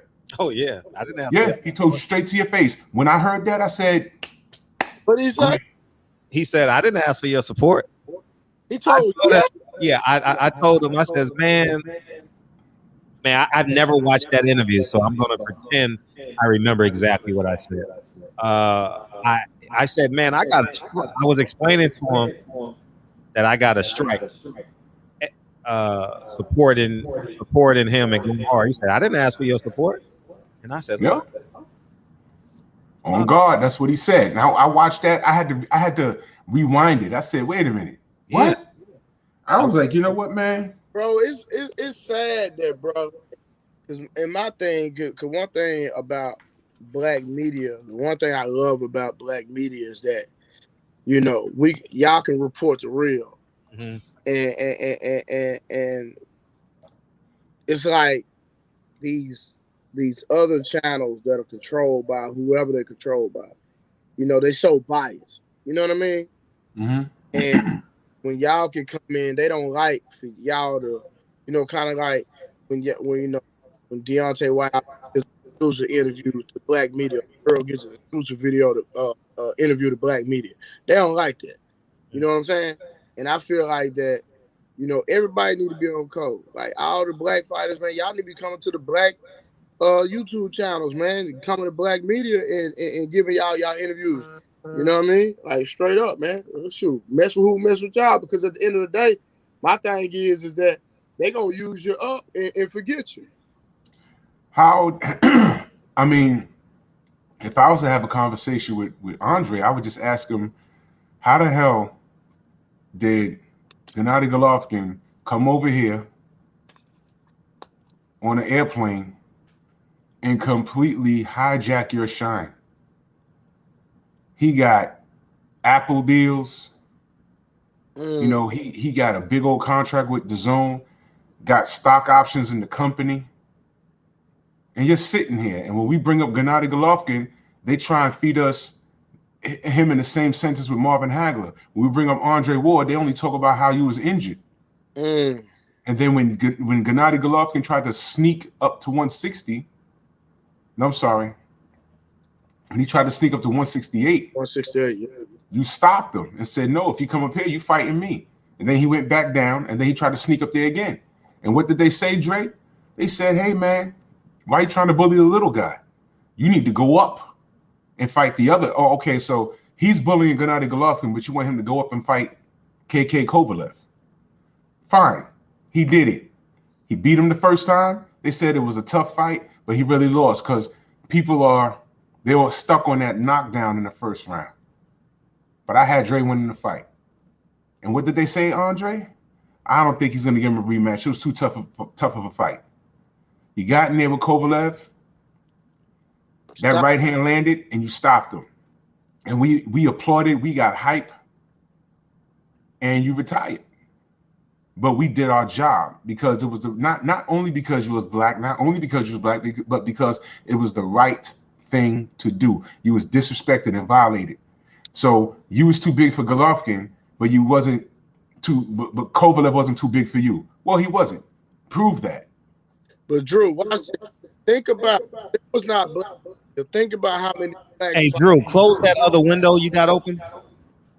Which one? You on YouTube? Because we getting the back feed. Nah. All right. Yeah, it's better now. Yeah, that was it. Yeah. Okay. Think about if there was not black media. Think about, and I'm just talking about, especially everyone on YouTube that's grinding and doing their thing.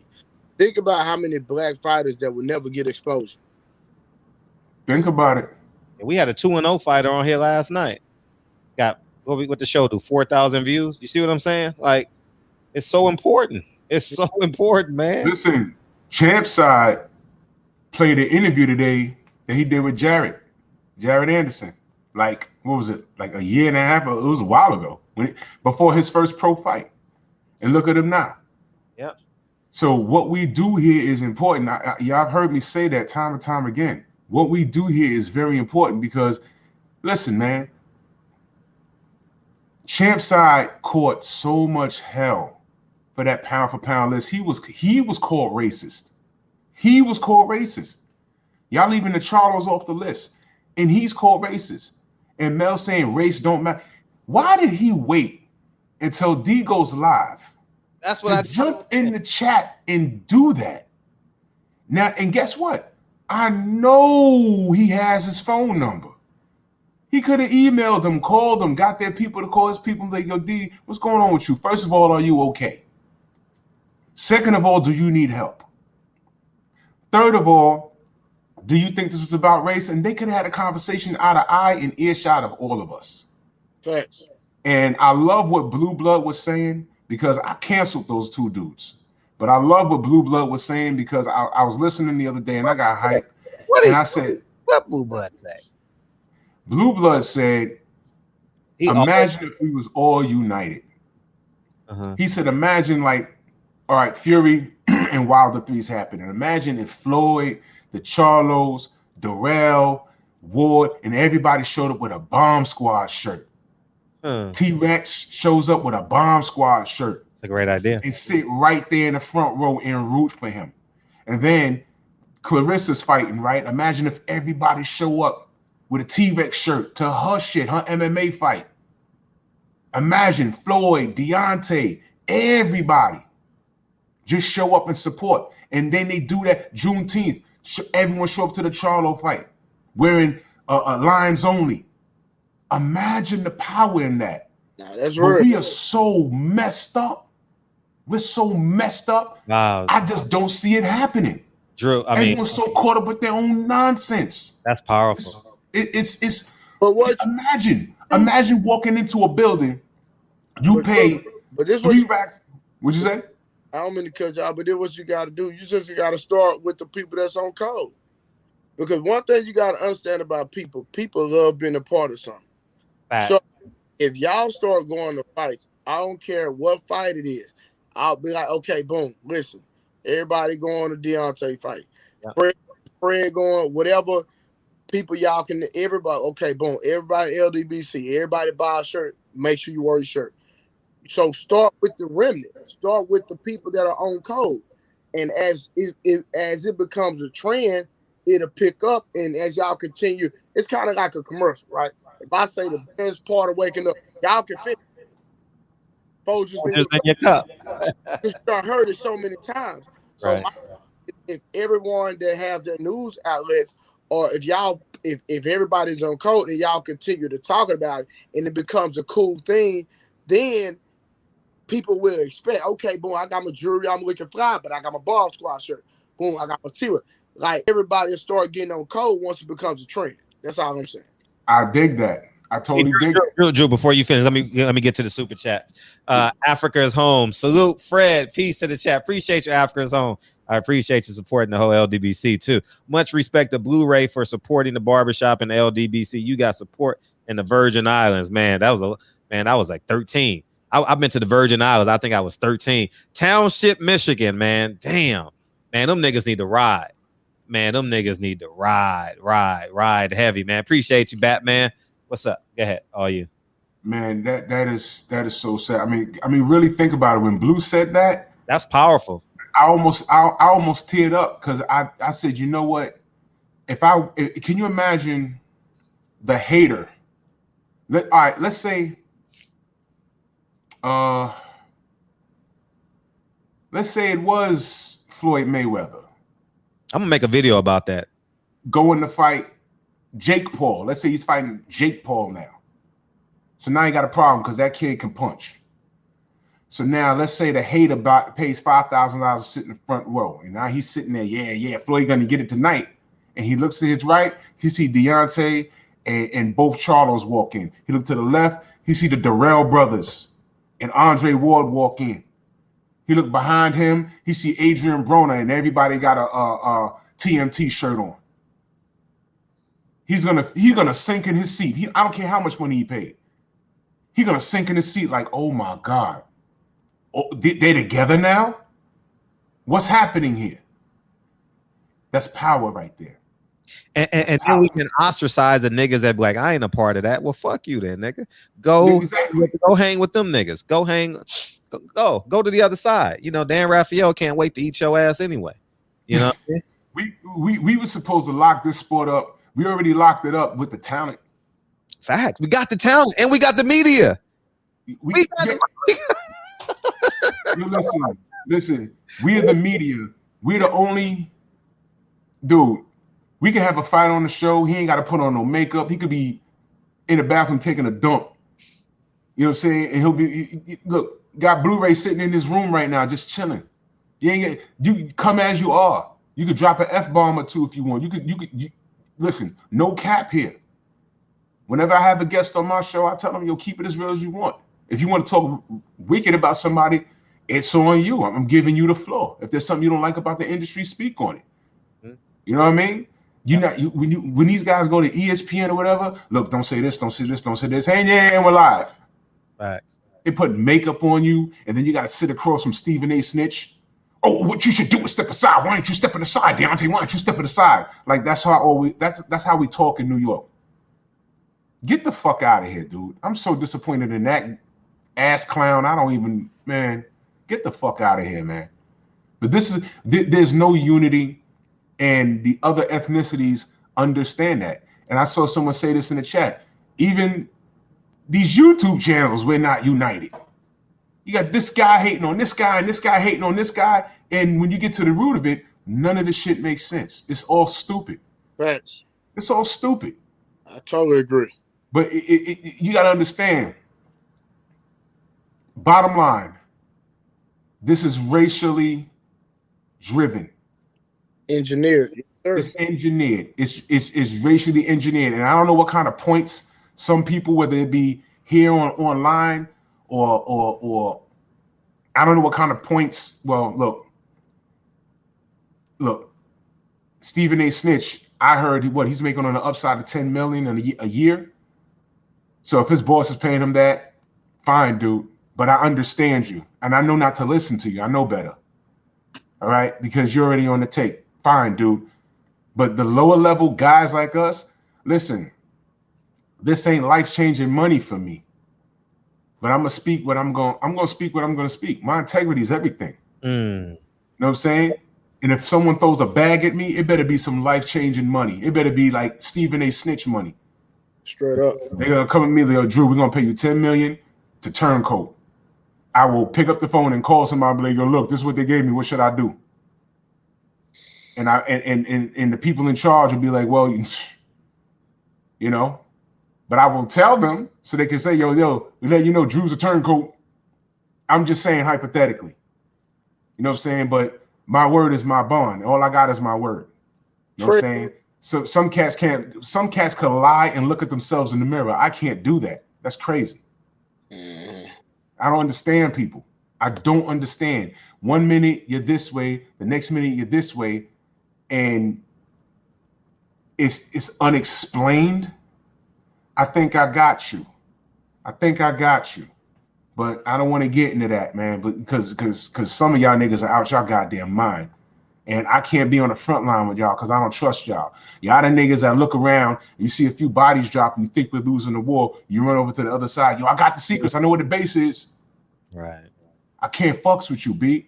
I will pop you in the side of your head. You worse than the enemy. Because you right here next to me. You know every goddamn thing.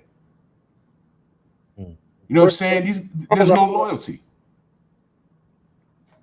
Go ahead. No, I was saying phone lines.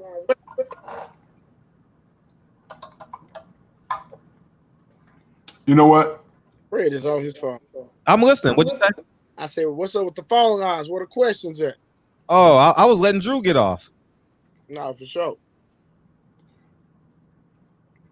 I'll let them. I got cats in the chat told my others talk. All right.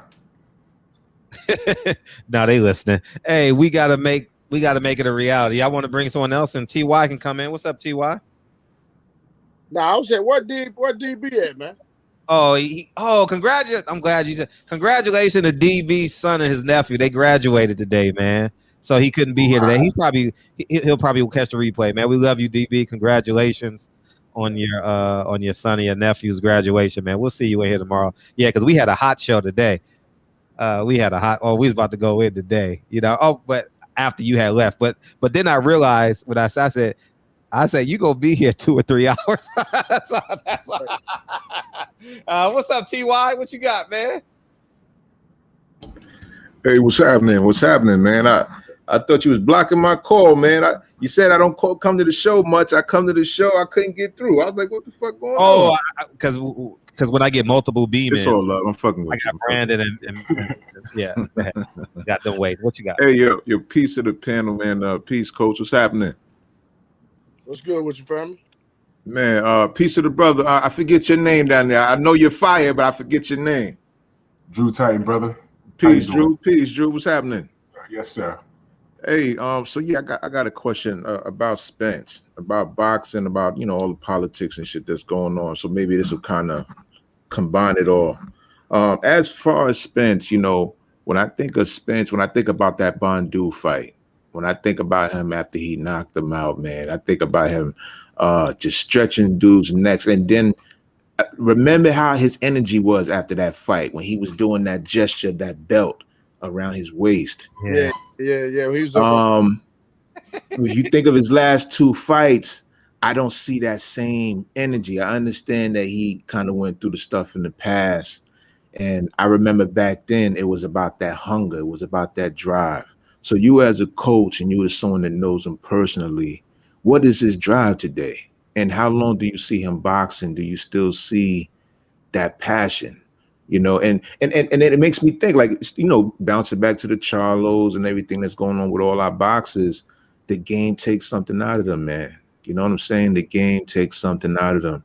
Because I remember Floyd when he was deciding to go pro and went pro, he was a humble fighter. I remember him having conversations and looking at Merchant and trying to, after fights, like, I'm gonna go after this fight. I'm gonna go after this fighter next. I'm gonna go after this fighter next, looking for approval from Merchant. And Merchant was still trying to figure out a way to kind of just throw off his perspective about just trying to please the sport to a point where it got to, fuck the sport. I'm making my money. I'm gonna go independent And I'm gonna do it the way I know I'm gonna do it. I'm gonna stay disciplined to my game. I'm gonna stay disciplined to the sport. Now, bringing it back to Spence, what is his drive today, brother? And do you understand what I mean when I'm talking about like after that Bandu fight and then after the fight with probably Garcia? You make a phenomenal Thank you, brother. as far as for what you've seen, because you're right. Because even Fred even talked about after he beat Algieri, you can just see the his excitement. What was the gesture he made, Fred? I forgot. Yeah. Well, he was that belt. He wanted that belt. He was imagining those straps. He was doing the strap season. The Bandu fight, he did that. He was always having that intensity after his fights, and then like you said, the last couple fights after he wins, he's just kind of monotone. So I can't say what his hunger is because I'm not him. Like, there's no way that I could tell a man how they feel about fighting, etc. But the one thing I do know, I know he likes to fight. He loves to fight. So the only thing we can do, man, is pray for my brother, man, and hope we can get back to the Errol Spence that everyone fell in love with. How do we do that, brother? What is, because I'm in a lot of these boxing groups online. I'm debating and celebrating them all the time. So you got casuals who read tabloids and they kind of parrot bullshit. Mm-hmm. But as far as our real supporters, like brother Drew, Fred, a lot of us, man, like what can we do? Because I miss that intensity. But I understand if he's losing the love, and I want to say that he is. But shit, I understand. Now, me personally, he's losing the love. I don't think that, because I know he loves to fight.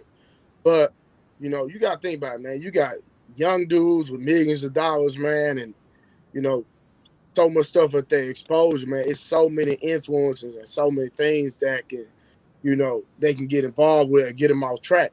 But me personally, since I'm with him like that, I really can't pinpoint anything. So I can't speak on that.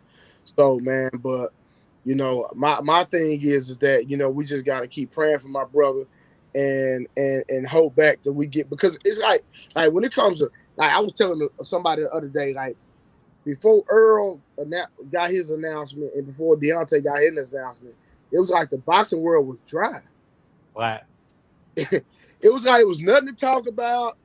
It was dry as hell, and then it's like now, all the people that love Deontay Wilder and all the people that love Errol Spence, they got something to talk about, and they say, and it gave y'all more content and more energy to be like, boom, we got something for us. When I say us, yeah, you're right, man. You're right. Yes, sir. We getting. I think somebody said it's a Cinco de Mayo fight, and the whole roster is Hispanics. You know what I mean? And I'm not racist by no fault, but at the same time, my thing is, we want to see our people win. Like, let's just be honest with you. So, man, only thing you can do is, in my opinion, is pray for the brother. I don't know anything any of you could do. Maybe y'all can use y'all platform to encourage him. You know what I mean? Y'all have a voice. Earl listens to y'all. So, if that's how you feel and you don't want him to lose that hunger or that energy, just talk about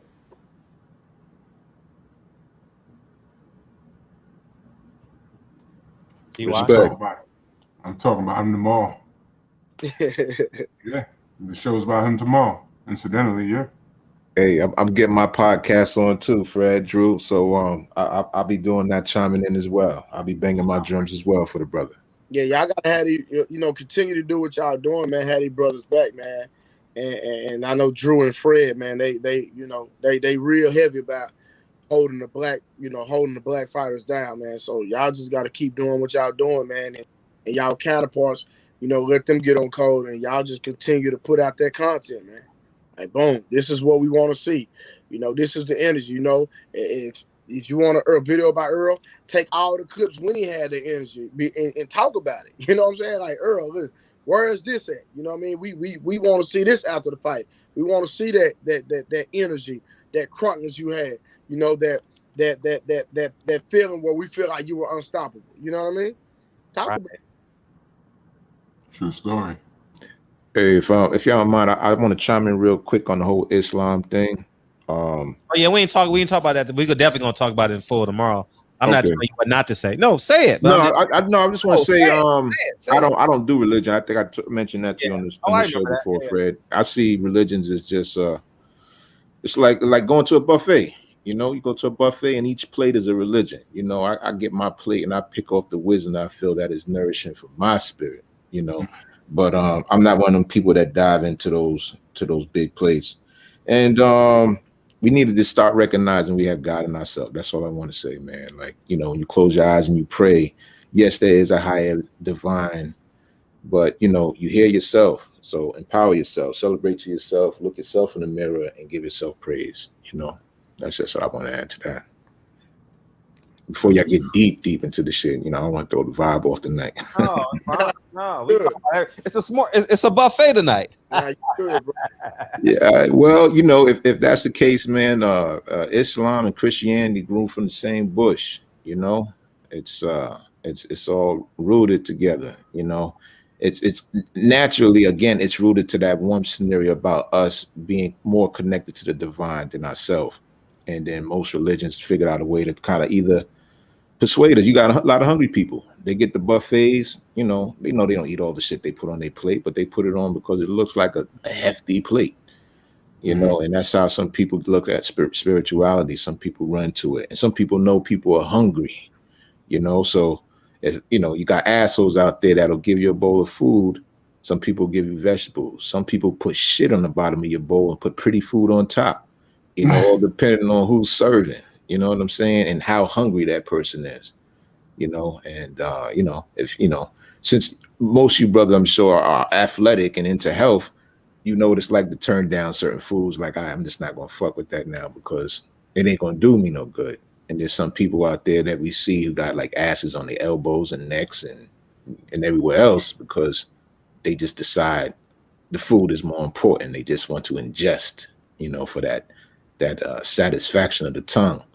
So, you know, you got the satisfaction of the spirit and you got people who know how to manipulate you, you know. Right. So, again, bringing it all back, you know, we are greater than we know. And just like the brother said, you know, touching his arm, talking about our melanated, sun-kissed, cosmic sun babies out there, you know. I'm talking about the magical ones we are. And, yeah, man. So that's my nickel. No doubt, fam. Appreciate you, TY. Fred, you my dude, man. Yo, I be missing your shows, man. I'm sorry I haven't been on lately, man. But I'm always listening to the follow-ups and everything else. But yeah, man. I got you, Fred. All the time. But I'm remixing, man. Check out the website. I'm out here next to Devin Alexander. I'm not sure if you are interested in talking to him, but I recently chopped it up with him recently. Say it again. Who? Devin Alexander. Oh yeah, we'll love to talk to him. Drew knows him well. Yeah. Okay. Oh, yeah. That's the fan right there. Yeah, I'm out here in St. Louis now, Drew. I know. Oh, yes. I'm not sure if Drew knows. Yeah, so and there's a young middleweight coming up. His name is Lamont Fleming. I think he's like 3-0 right now. He's out of St. Louis, and he's doing this thing. You know what I'm saying? So I'm not sure if you speak to any new fighters. I'm not even sure if he's into social media and stuff like that. Like I said, he's like kind of stays to himself. He trains, and I like the young brother. You know, so if you ever speak to any new talent, I'll put them onto your show. Yeah, for sure. Light heavyweight Lamont Fleming. Gotcha. That's what's up. Yeah, man. But yeah, man, still doing media photography. I'm sliding into this podcasting thing. Yeah, check me out, Fred. You know, check me out, man. Your boy H Money has been hitting me up with a lot of his shit. He gonna do that. He gonna do that for sure. Shout out to H Money. Shout out to 78 Sports. Yeah, for sure. Get off the line, nigga. Peace.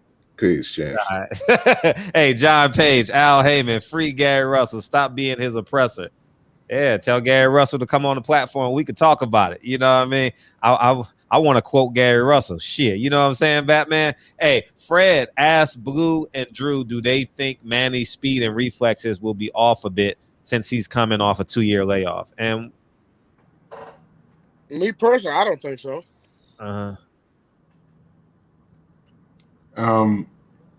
Time. There you go. Time and negate speed. The show just got real, y'all. Time and negate speed. I've been here, nigga. Fuck you mean? I ain't know. I ain't see him. Oh man. Time and negate speed. Oh, what's popping, y'all?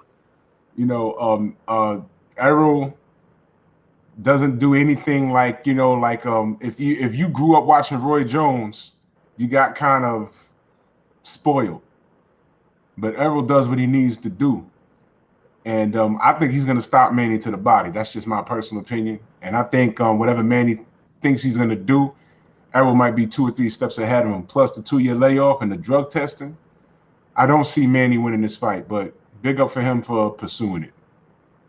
But the grave digger's here, y'all. Fred, what's popping, homie? What's up, Blue? Oh, we feeling great, man. What you got? What's good, fam? What's up, Big Drew? I can't call Yes, it, man. sir. Yeah, I gotta. Everybody hit me saying, "Oh man, check out Fred, somebody, blah blah blah." I ain't even gonna go into that because I already know what it is, bro. I know people ain't about what they say they are because they don't put their face on it, and even if they did, they still not gonna do it when they see you in person. So I'm not even on that. But I came to address Blue right quick. I wanted to ask Blue, bro, something that people don't really ask you a lot of, bro. And bear with me, King, because I want to articulate this correctly. Errol Spence, whether you hate him or love him, hasn't told no lies to nobody. He hasn't said anything. You know what I'm saying? He hasn't capped on nothing. He's been telling everybody what his plans are for a long time, and I've respected that. I've respected the fact that it's a breath of fresh air and it's a lost art to tell the truth. Because a lot of people prefer to lie. They prefer to lie because the lie sells. The lie is sexy. You know what I'm saying? The lie makes you look bigger than what you are, or blah, blah, blah, yada, yada. That's why I look at EJ as Mr. Fundamentals. I look at him as the Tim Duncan of boxing. And I wanted to get your perspective, being that you weren't working with him for a while and you saw how he was. And now that you're back working with him, I just wanted to get your perspective on his honesty and his training. Does he feel it, or how you get it from him that again, a man he don't have a reason to lie, you know what I'm saying, or to fluff. So I wanted to get your take on how you're feeling with his honesty, where he's at in his training, if he's back to where he was before, or if he's close to it, or like how do you feel about that? So you're asking me now that he's back, like, are you trying to see like how far is he out of shape, or is that what you're trying to say? Yeah, sort of in that, because you know, like when you get back, people have a prideful thing about him, and I don't think EJ has that. I've never met him, so I can't say he does or doesn't. But I know people have a prideful thing where they're like, all right, I'm not that far out, or I'm this and that. I just wanted to get your perspective and your take on, you know, how far he is and along and where he is at to get back to where he was with you. Oh. Not to say that he was off it, but with you. Yeah, I got you. No, so the first day he came and worked with me, I did an assessment just to see where he was, because I wanted to know. I had worked with him in 3 fights, so I wanted to see where the hell he was at too. But you know, by the time, and then we did an assessment, so I liked the assessment. Then I did a workout with him, and I made him work out with a weight vest on. And so he blew through the workout, and I was impressed. So he's stronger than I thought he was going to be. But my thing is that we got to put that aspect of getting stronger as the fight goes. So he's strong. Yeah. Once we put that aspect of getting stronger as the fight goes, and then strengthen some other things that we want to strengthen, it's going to be a beautiful situation. So he's naturally strong. He's not where I want him, but he's strong without me, period. You know what I mean? So even though he just came back, he's strong as hell, straight up. Yeah. Because somebody can be strong, but they don't have endurance, or they don't have stamina. See what I'm saying? So, and I'm not saying, I'm just trying to give you a concept to understand. So my thing is that we learn how to get stronger as the fight go, as y'all heard him say last week, that Blue helped me get stronger as the fight go. So that's one of the main things, that because the more endurance you have, the longer you can last. So if somebody let's take perfect example, Kimbo Slice. Kimbo Slice was knocking niggas out in the backyard strong as hell, right? But Facts. when he started coming across people that had more endurance, they could outlast him. So even though he was on full when the fight started, he was on empty, and the other person still had a full tank. So I don't care how strong you are, if somebody can outlast you and they have more stamina and more endurance, they still have an opportunity to beat you. Right. So would you say that was an issue that EJ had, stamina a little bit, whether it was or wasn't? Would you give that assessment that that's the reason? Because to me, in the Sean Porter fight, I felt like he should have stopped him. I felt like he had him stopped too. He had him stopped. I know he dogged him in his style, like just like with Mikey. He fought Mikey to Mikey style to show everybody he could beat him that way, and he fought Sean in Sean's style, with the aggressive, just head in your chest and just dog that man. But I felt like the brother that was on just prior to me, the brother that was just on, he was saying, that aggressive with EJ when he was talking straps, he's doing the sign with the belt around his waist. I felt like, I'm not going to say EJ gassed because I didn't see that. I didn't see him gas at all. But what I will say, and this is something that more towards your expertise, I will say it wasn't the same one. And he addressed that himself when he said, this was like a fat camp pretty much. He addressed it himself, which is, again, another thing that I'm appreciative of his honesty in that. Because it's refreshing to have. So, I just wanted to get your take on that. Do you think that he could have stopped? I don't have an opinion about the fights that he had when he didn't train with me. I don't have an opinion about them. But what I will say is this, is that if he would have trained with me for Mikey, Sean Porter, and Danny, he would have stopped all three of them, in my opinion. Now, this is what I want you to do. Do your homework. Go look at the fights when I work with Earl.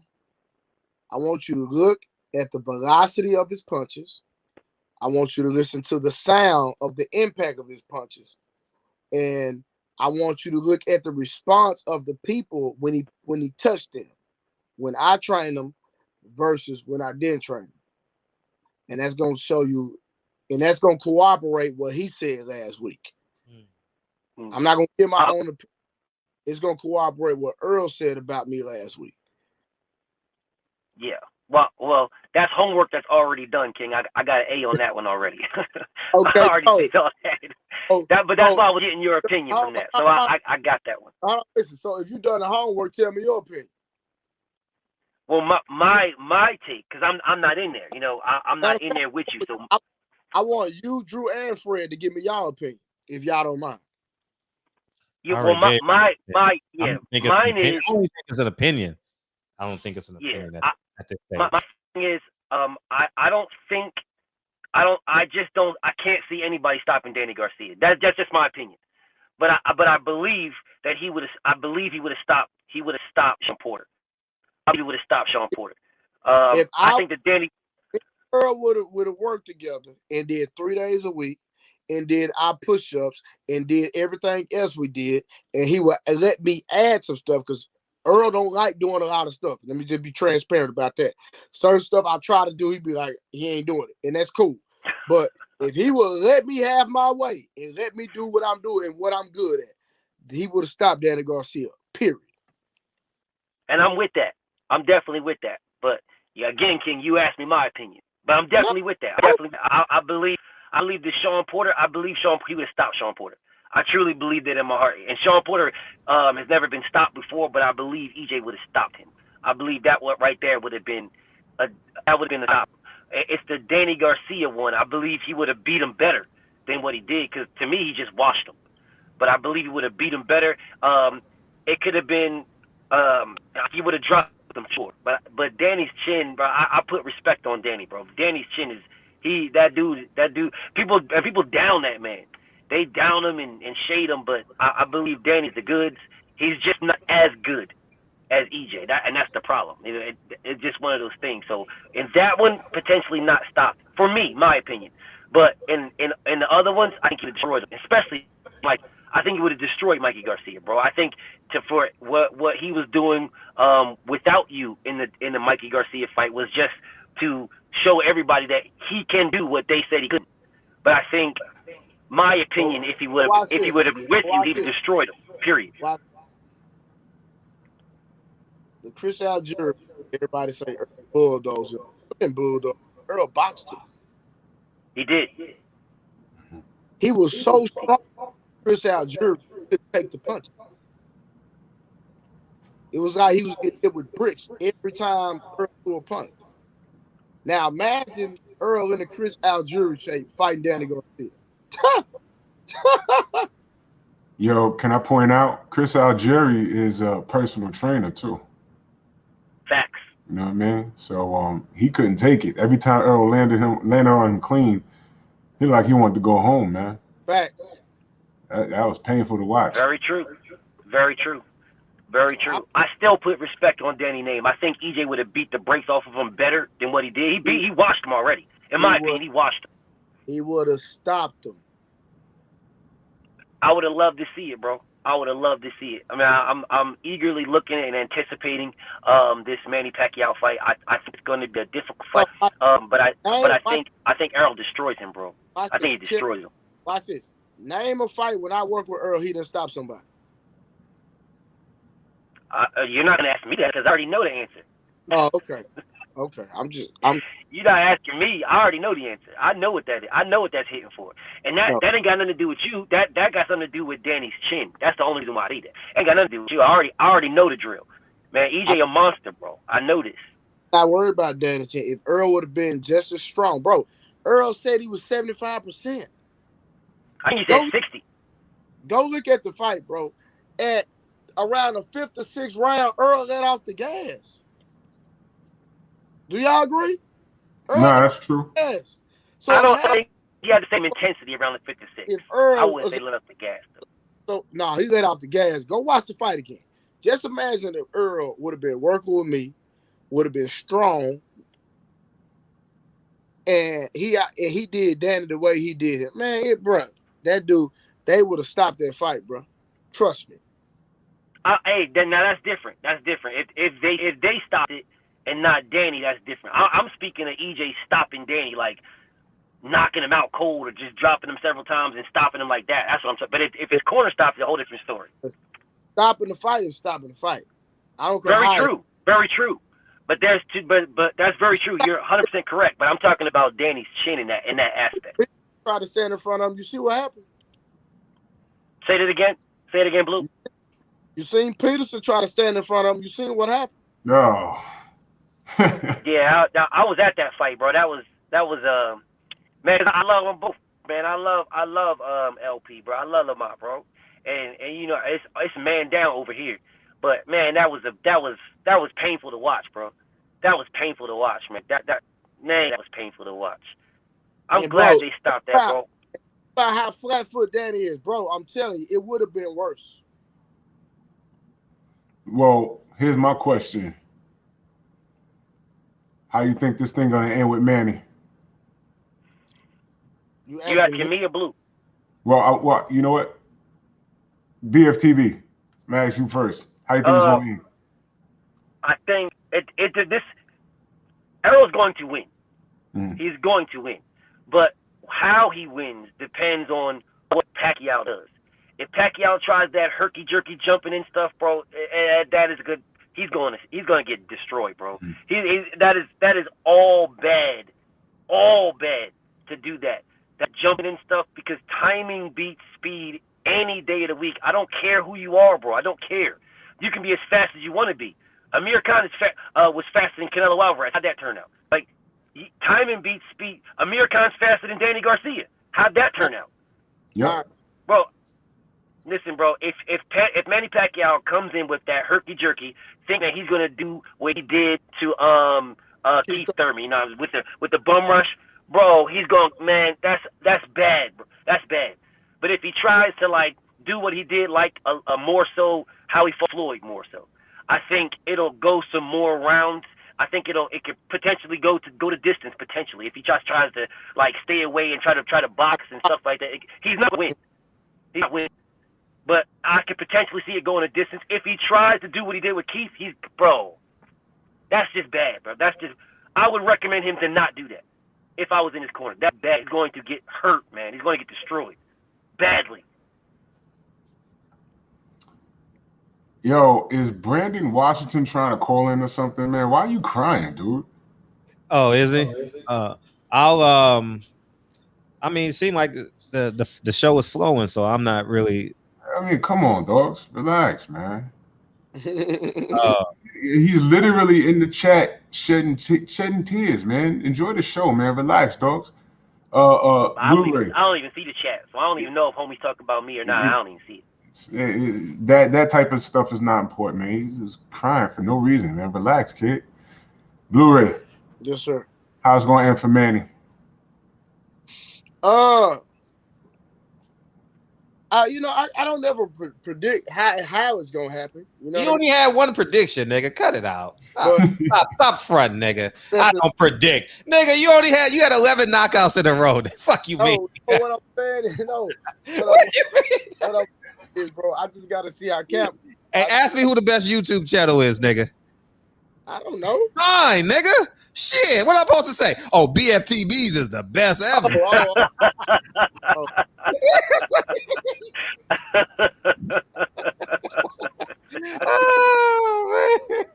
Oh man. Yeah. Brandon gonna get in, man. We gonna get him in, man. But everybody seem to be happy. I don't see no one objective. If y'all niggas didn't like these niggas talking, y'all like get them niggas off. And I would have said, well, last question, nigga. But anyways, we having a good time. What's up? Go ahead. Nah, Earl gonna win, bro. So we already know that. Wait, stop. Brandon, eat a dick. How about that? Go ahead. Wow. Go ahead. Drew, now it's eat a dick. Now it's eat a dick. Feel free to beam in, Brandon. Feel free to beam in. Drew, stay on niggas' neck. No, don't, Fred. Don't let this nigga in while I'm here. I'm talking. Fuck that nigga now. Go ahead. Fuck you. I'm regular, nigga. I'm more important than you, nigga. Faggot. Go ahead. I'm sorry, Go ahead. I stay on it though. I just named. All right. I'm trying to relax. Shit. Usually that's me. Don't hangman me. Eat a dick between two slices of bread, you fucking faggot. Don't hangman me. Don't hangman me, nigga. Fuck out of here. Wow. Bitch ass nigga. Like that. We here chilling, having a conversation. I keep looking over here. He crying like a little bitch, nigga.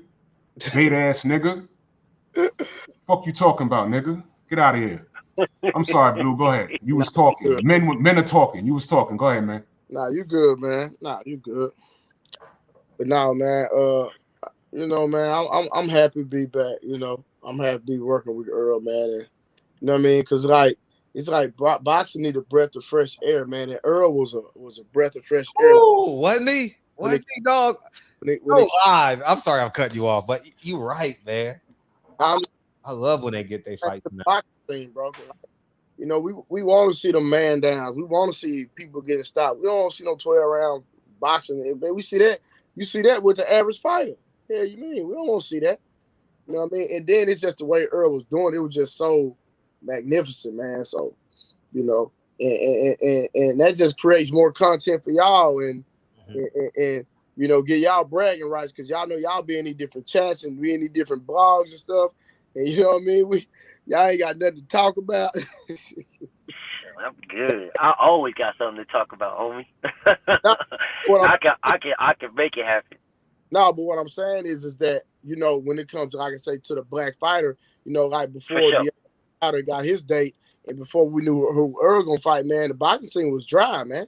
Like we could talk about it, but there was nothing to be excited about. Right. Yeah. Who's that? Yeah. What?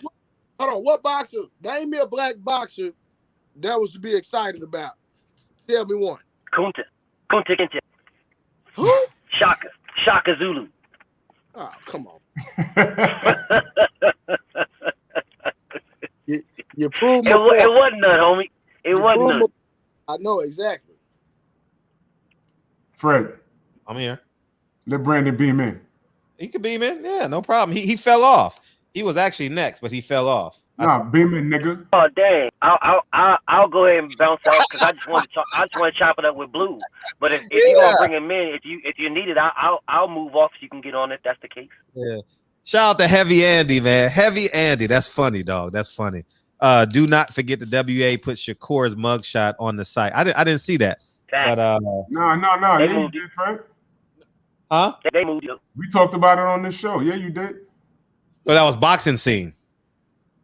No, that Box shit was Rec. on Box Rec. Oh, that was Box Rec. That was Box Rec. Yeah, that was Box Rec. Box Yeah. Rec put the bug shot up. Yeah, Yup. that was disgusting. Yeah. Yeah, Champ side started it, and me and Drew Titan were its background singers. You know what I mean? We got in on that motherfucker, man. You know what I mean?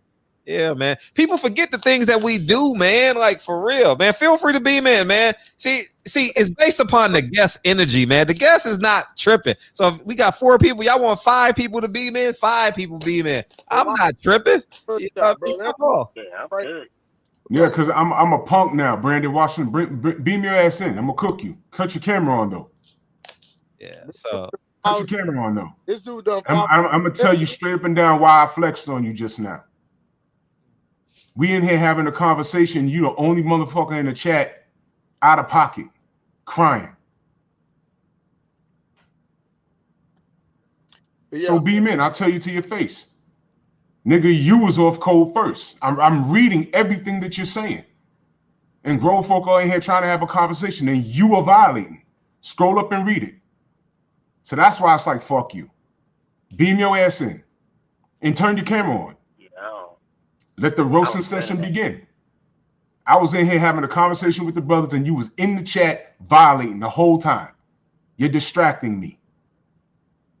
Beam your ass in. My first intention when I first came through was to roast a nigga because nigga talking some weird ass shit about you come all the way over. But check it, Fred. Like I'm live every day, bro. I give everybody the opportunity. I don't think that's him. I don't think the 2 different guys. Brandon's in here every day. Brandon's in here every night hanging live. But everyone, but like I said, it's a free platform. You want to go ask some shit? I don't, man. This is a barbershop, man. I ain't tripping nobody. And that's the thing, though, Fred. Go ahead. Go ahead. I was gonna say Cal. I don't know where Carolina Rod is, but that nigga be printing money, dog. That nigga be printing money, man. I don't know where he coming. Hey, Carolina, aka Fort Knox Rider. You know what I'm saying? you know what I'm saying? I love to support you, but go ahead, man. So when I first came through, my energy was different. And, shout out to Blue and Drew for changing my energy. Cause you all know I'm a firecracker, bro. You already know what it is, bro. Y'all got stuff. I'm not even gonna go there, bro. But I'm just saying, bro. I am who I am. You know what I'm saying? And that just is what it is. But if a dude gotta come all the way over here, you gotta wait until damn near 1 a.m. to come to the barbershop to say, "Oh, I'm CBFTV." Like, nigga, what? The fuck is wrong with you? I'm live at 4:30. You wait till midnight to come say that? And then the nigga got the audacity to talk about, oh man, we're about to put up links. You keep blocking me. The fuck you talk, bro? If there's a link in the comments, you're not blocked. You can click it. Just so you know that, you can click it. This nigga talk about, oh man, you me out and stop fucking talking and stop typing. Just click the fucking link, you weird ass nigga. But mysteriously, I don't even know these dudes, bro. I don't even know these niggas. But now all of a sudden you want to fight me. And when Blue asked him what was his beef, he couldn't even answer it. The nigga couldn't even, bro. Either he was on meth, crack, coke, or a combination of what Tyson Fury be on. He said he was high. I don't know what he was on. Nah, Blue asked the man. He did say that. He did say he said he was high. Yeah, he was high. Yeah, he was that high. He was high. Bro, what the fuck wrong with these people, bro? I don't understand wrong with these. Anyway, bro, man, Blue, bro, man, listen, man, I love what you do. You know what I'm saying? I love your authenticity. You know what I'm saying? And the fact that when I met you at the Devin Haney thing, you know what I mean? You just a real ass dude, bro. You just a regular dude, no high and mighty type shit, no nothing, just a regular real dude, bro. And that's like that. It's like me, you know what I'm saying? The genuineness is just dope as fuck, man. And I know that shit radiates with EJ as well, bro. Just a real down-to-earth dude. And the fact of his fundamentals. The fact that you don't see this nigga doing any crisscross flashing behind the back 360 windmill dunks, Nah, bro, the nigga just does layup after layup after layup and drops 50 on you. You know what I'm saying? And the fact that you hone those skills, man, it's a pleasure to watch, bro. It's an absolute joy to watch that mastery in process, bro. Man, his punch placement is damn near perfect. You know what I'm saying? His defense, it gets overlooked. He's not moving way around here or way around there. It's very small, slick movements. It gets overlooked completely. You know what I'm saying? His footwork is outstanding. The man is in a position to punch and land power shots. The entire fight. The entire fight from the beginning to the end. People, that's what I look at. You know what I'm saying? I'll watch the fight for what it is. But then when I go back and rewatch it, dead ass serious, I will look at a nigga feet the whole time. And then I'll go back and watch it again and look where every punch lands. You know what I'm saying? So I can articulate my words correctly when I'm speaking about a specific fighter. You know what I'm saying? So earlier when you told me to do my homework, that's why I said I already did that shit. But I mean, I look at the champ, bro, and it's people don't realize what they're looking at right now. They don't understand that this man is the work that he's put in and his humbleness and the fact that this nigga can be cocky as fuck, bro. He could be running down this motherfucking cocky as hell, but for this man to have the humbleness, the humility to write on a tweet that when he fought Sean Porter, he can't do that again. It was a fat camp. Who the fuck is doing that, bro? Yeah. This shit's amazing to me, bro. It's literally, it's amazing. It's amazing. Because you don't have to do that. You're sleeping on silk sheets. You know what I'm saying? You got a multi-million-dollar house and million-dollar cars. You only do all that shit, bro. You can ride your own dick, nigga. You could be capping every day. But he'll be doing none of that shit, bro. Yeah. He's just an average, down-to-earth dude. Yeah, salute the Carolina Rider. Brandon House says, y'all put the wrong Brandon in timeout. This one from Detroit. That was Brandon Washington. That's my dude right there, Brandon House. What's popping, homie? Hey, what's up? Well, yeah, Brandon being here. I see him in the comments. Hey, what's up, the voice? What you got? Let me ask y'all a question real quick. Go ahead, bro. So outside of Devin Haney, who else y'all want to see me work with, or who do y'all feel like I can add value to? Shakur Stevenson. To have you work with Deontay Wilder is a death sentence. I was just about to say that. I think Deontay Wilder need Errol Spence coach, his trainer. That's Blu-ray. No, talking about Derrick James boxing. Oh, you talking about DJ? Nah, not. But I will say this though. Yeah, I'm talking about Derrick James. But I will say Malik they look awfully good. They look mobile and hostile. I love that combination. You know what I mean? I like the activity. I like the activity of them. You know, and obviously we'll get our answer June 24th. Tony Harrison, great job, pound for pound. Tony Harrison. There you go. He needs some more pop, huh? Some more pop and a little bit more endurance, you know. You saw that Caleb Plant comment? Help Caleb Plant beat Canelo. Yeah. Nah, I put it out on my page on the internet. I said I would love to train Caleb Plant for Canelo, but you know he already got Larry Wade. Yeah, he got Larry Wade. And they're definitely not separating from that situation. Yeah, I'm pretty sure him and Larry Wade locked in, but you know, at the end of the day, like, I'm gonna keep my comment to myself. Yeah, he got it, but I will say this though. I'm not no Canelo fan, but I think that's a bad move too. I think he's gonna lose that fight, even though I'm not no Canelo fan. I think he do need Blu-ray during that fight, because didn't Larry Wade work with Sean Porter during the Errol Spence fight? Yeah, from my understanding, that's his strength and conditioning coach. Yeah, he got Porter as But what I'm saying, you had a whole fighter train a fighter that didn't do no strength and conditioning and lost. Make it make sense. Wow. Say it again. Wow. You had a whatever title strength and conditioning coach. Have a fighter that you trained him for fight against a fighter that didn't do strength and conditioning and he still lost. Oh, I see what you're saying. That's not a good look. Oh, you talking about Sean Porter and my opinion, it's just like, old boy that trained Danny Garcia, and y'all seen I was a little back and forth on the internet because he said something to me first.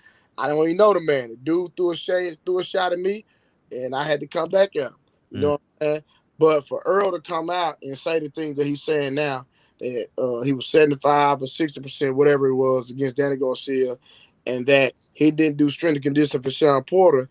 And if I was a trainer fighter, I would feel a way that this dude didn't do no strength and conditioning, and he beat my fighter. I would feel some type of way. Me personally, as a strength and conditioning coach. But let's get to understand, everybody that say they're a strength and conditioning coach is not a strength and conditioning coach, because where's the strength? Good point. Where is the strength? Wow.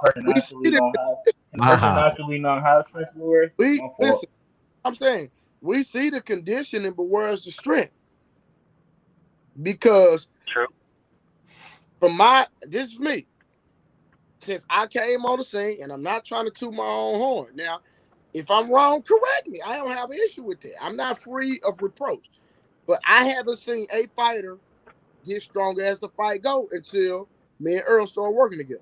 I'm talking about every fight it's obvious, you can see it. This nigga gets stronger as the fight goes. Now, if you know another fighter or another strength and conditioning coach that done linked up and did that, tell me what combination. I don't know one. Good point. Dre's Finest says, 1 second. Dre's Finest says, Blu-ray put a workout up for a 50-year-old big onk. DM him. He will respond to you in 13 seconds. DM him right now. Brother Code 10. What's up, man? Salute.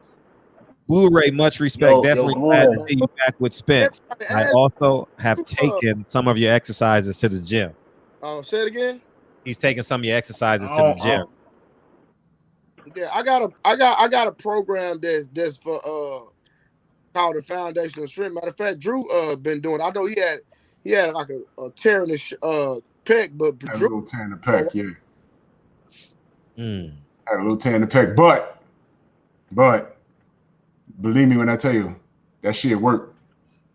Yeah, that shit worked. I'm not even gonna hold you on that. If it wasn't working, I wouldn't co-sign it. That shit worked. I remember you said the pull-ups, man. I remember. Yeah. Joe Jack says, "Would you train Tank Blu-ray?" And DJ double backs and says, "Tank, Shakur, Boogeyman Benavidez." You totally could transform his body, even though he got that. Bro, that would be scary, dog. Like he wouldn't get a fight. Like imagine David Benavidez with definition. Oh hell no, man! That would be cheating, dog. That would be cheating, dog. For real. That's the cheat code on the video game. That's a video game shit. Right. I'm a David Benavidez fan. I actually had an argument with somebody today that I believe David Benavidez will beat Canelo. My personal opinion. Hell yeah, right now. Man, I want to see it. I'm rooting for Benavidez. No, I don't think so. You need fight him, man. Canelo's scared, bro. You need footwork to beat Canelo. Canelo can't move. He won't be able to get out of the way of Benavidez. He would not. He have to stay in the pocket. Now, all that upper body movement, it ain't gonna help him. It's not. I agree. And Benavidez can use his range and his height and his reach. And then, Canelo is more of a counterpuncher. And I believe that the output that David Benavidez puts out is going to be too much for a counterpuncher. He would have to engage Benavidez to beat him. 100% agree. Benavidez ain't look that wow, your shit. That's a great point. I'm sorry. Go ahead. Benavidez gets touched a lot too, though, in my opinion. Yeah, that's fine. But my thing is that Canelo is not an engager. He's a counterpuncher. So he don't really have about that engagement. You know what I mean? Of course he's going to get touched. What you got to think, in order to beat Canelo, you're going to have to knock him out, Brett. He could.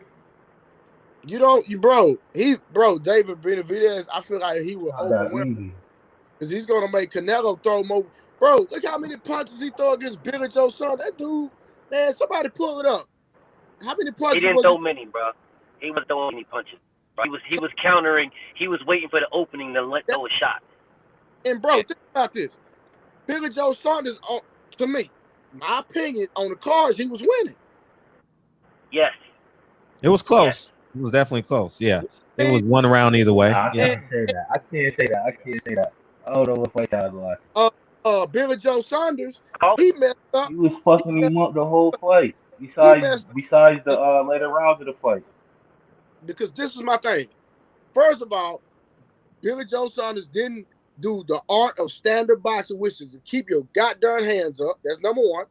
Number two, you don't ever duck down your whole head down when you're looking down at the ground. This fool ducked his head down and got countered with an uppercut. That was his fault. I mean, not even that. Not just that though, Blue. Since when have we saw Billy Joe Saunders be a guy that sits down on punches, just sit down like that? He's always been a mover. That's been his game. He didn't move. He didn't do no moving like that with Canelo. When he fought Lemieux, he was jabbing, hitting, styling, and moving around, getting up the way. Well, with Canelo, he just wants to stand there and bro, you're not gonna. That Billy Ho that fought is, bro, homie. That was a Canelo Alvarez he didn't move. He was there. He walked straight at him. It wasn't like the man was moving to the left, moving to the right, cutting the ring off. He just walked straight at Billy Ho. Billy Ho didn't do what he did against Lemieux. He didn't do none of that. None of that. Right. I know. Right. You're definitely right. But he didn't have none of that movement, none of that footwork that he's known for, none of that. And that's why I'm favoring Caleb Plant, because Caleb Plant will do that. Caleb Plant's not gonna get off his game plan. He's gonna do what he does. He's nice. Caleb, right? Caleb Plant's nice. I do be feeling like Canelo fighting real cool. Bro, I like the art of boxing, bro. And he bro, when it talk boxing, bro, Caleb Plant got it, bro. He got it. It's hit and don't get hit, bro. That's the art of boxing. People look for, like Blue was saying earlier, of course we want to see the knockout. That's what we love. We love those knockouts, those destructive finishes. You know what I'm saying? We love that. But the art of boxing is to hit and not get hit. You know what I'm saying? Floyd perfected. What about Andre, Blu-ray? I didn't like. How y'all feel about Caleb Plant last fight though? I didn't really enjoy that. I ain't like that fight. I don't think he looked. Say it again, bro. I don't remember. I said, how you feel about Caleb Plant last fight? I didn't see it. I don't remember seeing that. He won. Yeah, it went to decision. It was against Caleb Truatt. He wasn't impressive in that fight, and that's why you go ahead. I'm sorry. Sorry, bro. My bad. I'll read the super chat. Macro J-Bo, man, what it do, man? I appreciate you staying up late with us, man. Y'all think the snack pills messing up Devin's power? I think you just need some more niggas. You know what I mean? I think he's gonna grow into it. You know what I mean? But I think, man, that you can't teach the sauce. You can't. It's embedded in us. You know. Let me say this, man. Snack not messing with me. Mm-hmm. I'm gonna put that out there. Not mess with me. Name a fighter that done transform and start running through their division. I can't think of one. Oh, okay. I can't. Yeah, that's for anybody. That's a good point. I think Devin gonna be a superstar, man. That's for anybody that want to stand behind Snack. Name a fighter that you seen them that they got up on the Snack and you seen their power increase. Name one fighter. We ain't even seen it, Mikey. We ain't seen it, Mikey. Caleb Plant, Mikey, Sean Porter, Devin Haney, Demetrius Andrade.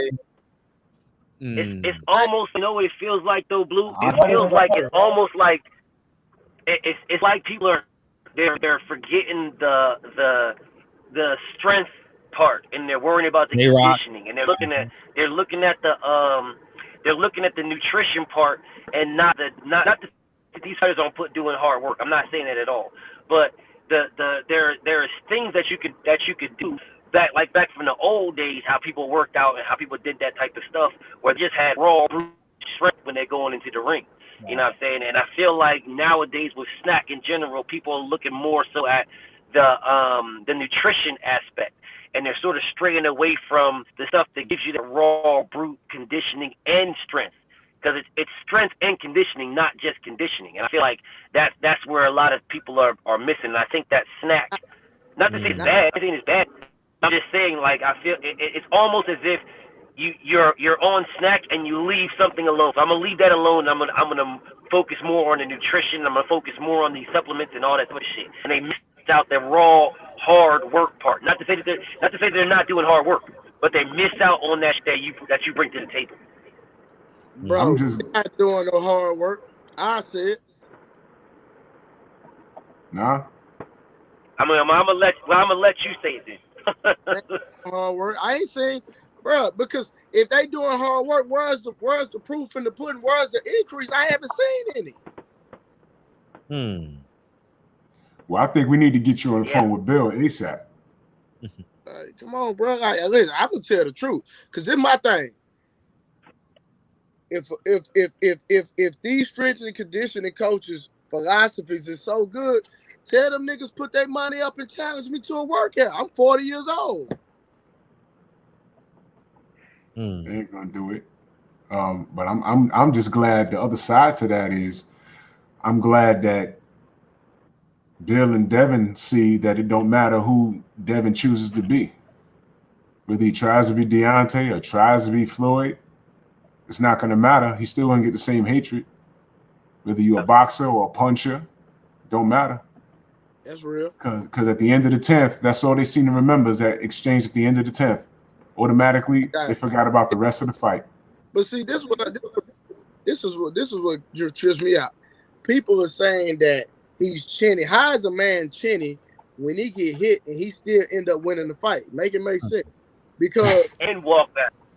Because it clip anybody and it only takes 6 pounds of pressure to knock somebody out. So the fact that he got clipped on the button and he didn't drop, that speaks volumes. I think they was going based off the fighter he fought. Linares is one of the hardest punchers in the division, though. You said who? Linares? Yeah, he's one of the hardest punchers in the division. One of the hardest and fastest. Nah, he is. He dropped Loma, didn't he? Dropped Loma clean. And he hit Loma with a as Loma was coming in, he hit Loma with a straight. He was punching down on Devin. So he hit Devin with more power than what he hit Loma with. He was coming down. He was coming down on it. You know what I'm saying? He had leverage in that. It was coming down. With Lomachenko, he just hit him with straight. That shit was a mental mistake, though. With Devin, on Devin's behalf, that shit was just a mental mistake. That shit ain't gonna really happen. Facts. People always want to just find something to talk about, but they don't talk about the boxing display he put on the whole fight. You know what I mean? Like, they want to focus on the one negative thing that they could possibly find. Man, that dude it's put the on same thing, bro. It's the same thing with EJ, man. Ain't no difference. There's fighters that are on that list that don't matter what they do, they're gonna hate on them. You know what I'm saying? They was talking about, oh, don't fight this fighter or don't fight that fighter, EJ, because you come back from your accident. I don't know how you're gonna be, blah blah blah. They didn't even want him to fight Danny. They're talking about don't make excuses when Danny knocks him out and blah blah blah, because we don't know where he's at. But then after he beats Danny's a bum. Danny's trash. Danny's gone, but man, why didn't he stop Danny? Why didn't he knock Danny out? Blah blah. But you said that Danny was gonna beat him. You said he ain't the same fighter, bro. You know what I'm saying? So it's always going to be the same thing, bro. That's one of the main reasons. Danny been a bum to me, though, big bro. Nah, Danny no bum, Danny bro. been a bum to me, big bro. He was a Blu-ray. I think he stopped Danny in 7 rounds with Blu-ray, in my opinion. And the same with Sean Porter. I think they both Nothing wrong with I don't think Sean Porter that good. Nah, you tripping. Hey, tell him again. Talk to him, man. Talk to that boy. You tripping, bro. Them guys are not bums, bro. If Danny Garcia, and maybe I'm not. Listen, bro, maybe I would have picked him to stop Sean Porter for sure. But with Danny Garcia, you gotta show me. With Danny Garcia, you gotta show me, bro. He could have stopped Sean Porter if he would have followed up with another hit after he knocked him down. If he would have followed up with another hit, he would have knocked Sean Porter. If he would have followed up with another hit, he would have knocked him out. I believe that. I definitely believe I think EJ admired his work when he clipped him. He admired his work when he didn't even clip him. That was a perfectly timed punch. You know, Listen, he admired his work. listen, If he would have followed up, I think he would have stopped him. But listen, think if he Say would it have worked again. with Blu-ray, his thought process. Think if he'd have worked with Blu-ray, his thought process would have been faster to hit him with that hit. He was out of shape that fight. I think his reflexes would have been better. I think that. I think I'm a thought process. The man he's smart as fuck, but I think his reflexes would have been better. Would have been better. Yeah. I'm agreeing with that. His reflexes would have been better. I'm not gonna say it's smart because he's already a smart ass. Down. Say it again, King. I missed it. I said it would have been man down. I believe it. I definitely believe it. My thing is, I do not believe Sean Porter is a bum, and I do not believe that Danny Garcia is a bum, bro. They fought too many people for that to be for them to be bums. Nah, they fought too many people. I wouldn't say they're a bum. I would go there. Who did Danny fight? Hold on, stop. Who did Danny fight though? Name me who he didn't fought. he fight? He ducked a couple people at 140. He ducked people at 140 who he should have fought, bro. He did no. The only person at 140 that he didn't fight was Terrence Crawford. That's it. No, he ducked. I forgot the other person who he ducked. He ducked somebody else. Then he fought people at the end of their prime. He fought people at the end of their career, bro. Devin Alexander is at the end of his career. And whose fault was that? That wasn't Danny's fault. That wasn't Danny's fault. That wasn't Danny's fault from that. It wasn't Danny's fault for Eric Morales. That's just the time when they fought, bro. It wasn't like Danny was fighting. Who did he fight? Who Lamont Peterson, Amir Khan. Amir Khan was that dude. Lucas Matisse was that dude. Lucas Matisse was number one. Bro, he lost to Lamont Peterson. I believe he lost that too, 100%. I told Lamont to his face he beat him. He lost him. So don't even put on paper he didn't. I am putting on paper he won. I'm not putting it. It's not a come on. If you look at the record, he beat Lamont Peterson. I believe he lost to Marcelo Reyes too. But on paper, he won. Bro, Danny know what he's doing, man. He a ducker, man. He don't want but you still didn't tell me. You still didn't tell me who he was supposed to fight besides Victor Portal. He don't want to fight Sean Porter again. But he already fought Sean Porter again. Hey, I got a Blu-ray. I don't mean to interrupt you, brother.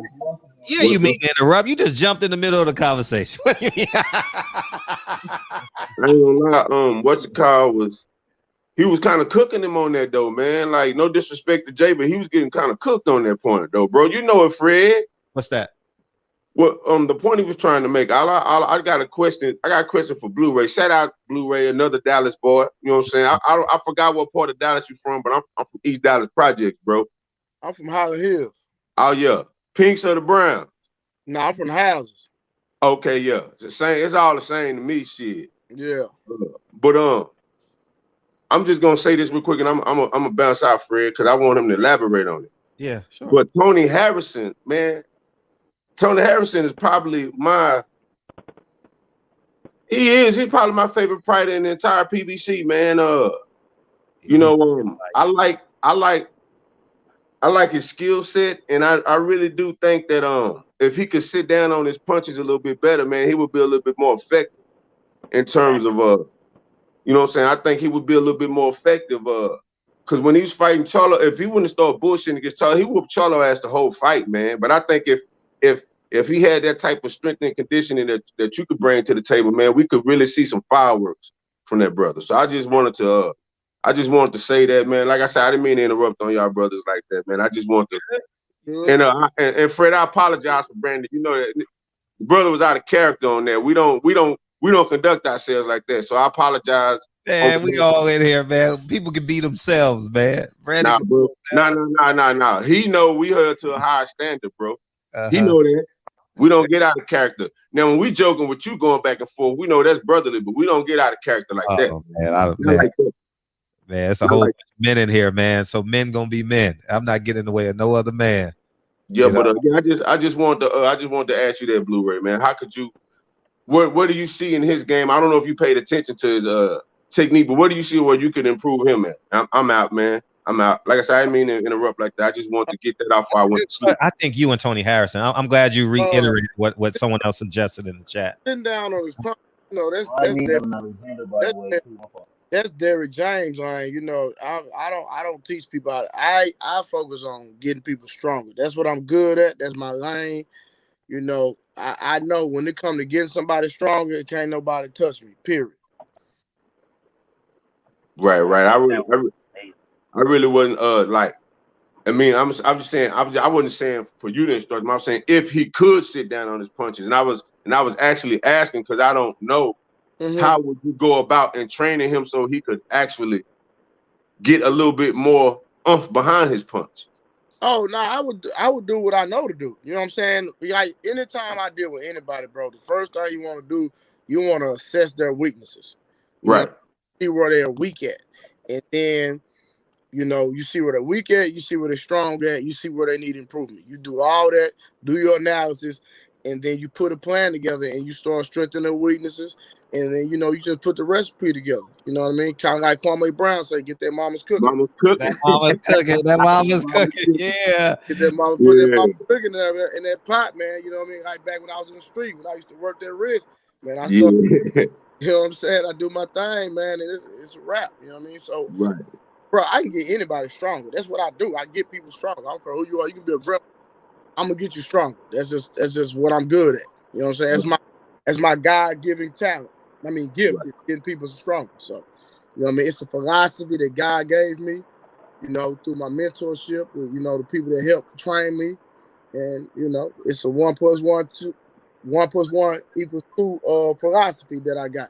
So a lot of people don't understand it, but, you know, I understand how to get people stronger, and I can get them stronger. But, you know, I believe that punch placement, sit down on your punches and things of that nature will bring out the what's the word? The manifestation of the strength training. You know what I'm saying? Because if I get you stronger and you standing straight up and you're not sitting down on your punches, then you know it might not seem as more evident, but technique is very, very important. You know what I'm saying? Kind of like when people talk about Deontay Wilder, you know, as hard as he punched, he started sitting down on his punches and started turning his hips more and started putting his body weight behind his punches, man.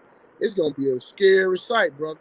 It's gonna be man, at the end of the day, I'm gonna be honest with you. You kind of don't even want that shit to happen. Like, I'm not a Wilder fan, but he got the most explosive right hand in the history of boxing. So if he ever had, if it came like that, bro, I don't know. He started sitting down on his punches, bro. You had to limit how many times he could throw that motherfucker. Like, you had to put a limit on that shit. Straight up. Cause even when he throw his jab, he throw it, but he just throwing with raw power. He's just doing this. He's not putting his body with it. He started putting it, man. Yeah, that would be. It's already scary, but you would have to limit. You have to go with that'd be in the goddamn contract. You can only throw X amount per 3 rounds. You know, not even round per 3 rounds. But man, I'm finna get up out, bro. Like I said, shout out to you, man. Keep doing your thing, bro. I'm proud to see another brother from Dallas representing on the level you representing. Salutes and hats off to you, black man. I appreciate it, black man. But yeah, I wish I could have got with Deontay Wilder for this first fight. I wish, but you know, it's all good. Yes, sir. I would love that, bro. Definitely would have loved that. Because I feel like, man, what he got is just raw. It's just what's raw. up, 78? You know 78 in the building? Yeah, he just popped in, yeah. Yeah, bro, what's up? Man, listen, bro. I think you working with Tony Harrison is an amazing thing. Because Tony Harrison, like brother was just saying, Tony Harrison is one of my favorite fighters. But I'm not gonna go into this too much. He a dog. But I'm just like I really don't understand how anybody could like not like what could be the thing that would make you not like a fighter like Deontay or Tony Harrison, bro. I really don't understand what would make you not like either one of them. Like I haven't figured that out. Say that all the but time. that's a whole different thing. though. I ain't even gonna go into it, but I'm What? still. Yo, Just, what I happened don't. to I his don't. last fight? I didn't even watch it. I see he had a draw. That shit had me Yeah, mad. With Tony. With yeah, Tony. yeah. Yeah, how he looked his I think last he fight. I lost didn't that, watch bro. it. I don't think he. Man, he I'm did glad he not got look, out of it. bro. I'm glad he got out of it. Yeah. I'm saying, yeah, you know, he going through some shit, man. I Nah, mean, he Lost is. that Him fight, and bro. Swift. imagine, yeah, imagine you go to the corner, they speaking Spanish. You know what I mean? He going through something, man. His dad, man, he lost his dad, Yeah, man. it's Like definitely the a only tough voice time. he heard his whole career. You know what I mean? His brother is his brother, but his dad is his dad. And I was hoping for that for other kid this past Sunday. You know, I just wanted him to get out of it. Because I even said it last week on the show, man. We got to grade Jared Hurd on a curve, on a bell curve, because it's gonna be tough on him. You know, man, he lost his dad a month and a half ago, and he got a fight, and you know, I just wanted him to get out of it, and it didn't work out to his advantage. And Oh dang, I didn't realize that. yeah, so hopefully it don't put him in a place where a sunken place, you know. So And you know what's crazy though, Fred, man? I realized that about his pop after the fight. You know what I'm saying? Because I was upset at how that fight went, bro. Because Jared Hurd is better than that fight. yeah, You know what I'm definitely. saying? And my mom, bro, I was heated. I was mad, bro. I'm looking at the dude. I'm like, you a gatekeeper, dude. You're done. You're finished. You know what I'm saying? And then He was supposed to be a after gatekeeper from realizing, jump, wasn't he? Yeah. well, Yeah, he was supposed to be. Yeah, he was yeah, supposed to be. Geraldo was But he supposed to started be beating there. all the odds. Yeah, I'm But he proud was of his beating all the career odds. regardless. Yeah. You know what I'm saying? Yeah. And it was one of those things where it was like, man, then afterwards, I mean, I ain't going to take my lives down. I ain't going to do all that. But I still felt bad about it because it's like, damn, you know what I'm saying? After realizing the brother, he lost his pop, you know what I'm saying, and still fought. A lot of people don't even fight like that, bro. If they go through that type of stuff, they won't even fight. They're like, look, we got to postpone this. We got to cancel it, whatever, you know what I'm saying? They got to get, you know, people like Tyson Fury all of a sudden you cyberbully them, and then they commit themselves in the hospital. Like Lion Ryan, all of a sudden you got a mental issue out of the clear blue, you know what I'm saying? And then until your fight gets canceled, and then all of a sudden now you're surprised, medically gone. Like, get out of here, dude. Like, you're not fooling me, nigga. You ain't fooling me. But so I give Jared Hurd much respect, and Tony Harrison, bro, because they both lost loved ones and still pushed through in fights that they really didn't have to take. It's not like they broke. You know what I'm saying? They ain't broke. They got bread, bro. They got money. They made, you know, Harrison made at least $1 million on the fight with Charlo. You know, Hurd made at least 2 or 3 million. So it's not like they broke, you know what I'm saying? So they did this out of the love and the passion of the sport, you know what I'm saying, and the fact that it's what they do. And man, I looked at them both, and it was just like, man, this ain't the Hurd that I'm used to seeing. This ain't the Harrison I'm used to seeing. And it was just like, damn, dog. So in that respect, man, I'm glad they did both just get out of the fight. But they could have been a lot worse. Hurd take too many hits for me. Yeah, he take way too many hits. Way too many. That's got a shelf life to it too, bro. That's got a shelf life. Yeah, I mean, you he was keep getting hit like straight that, in his bro. shit. Like, when I mean he's But getting he hit in always his shit. like that. He always get hit like that. I don't. That shit not safe though, man. That shit be having me worried for him later on. Like, he be really getting hit in his shit. Yeah, he got to get 40, 50, 60, bro. Yep. Self-realization says the best Hurd I've seen was against Oscar Molina. Everything was on point in that fight. I was there. That was at Barclay. Yeah, he looked good. He looked good that fight. Man, he was supposed to stop Arias, though, man. He was supposed to stop. Yeah, he was supposed to definitely stop Arias. Sure. That shit right there was highly disappointing, bro. But again, after realizing what it was, you know what I'm saying, and he still pushed through, you know, it's a different vibe. Yeah, especially if his dad, during, you know, while he was a camp, it wasn't even the uncle. That's different. Yeah.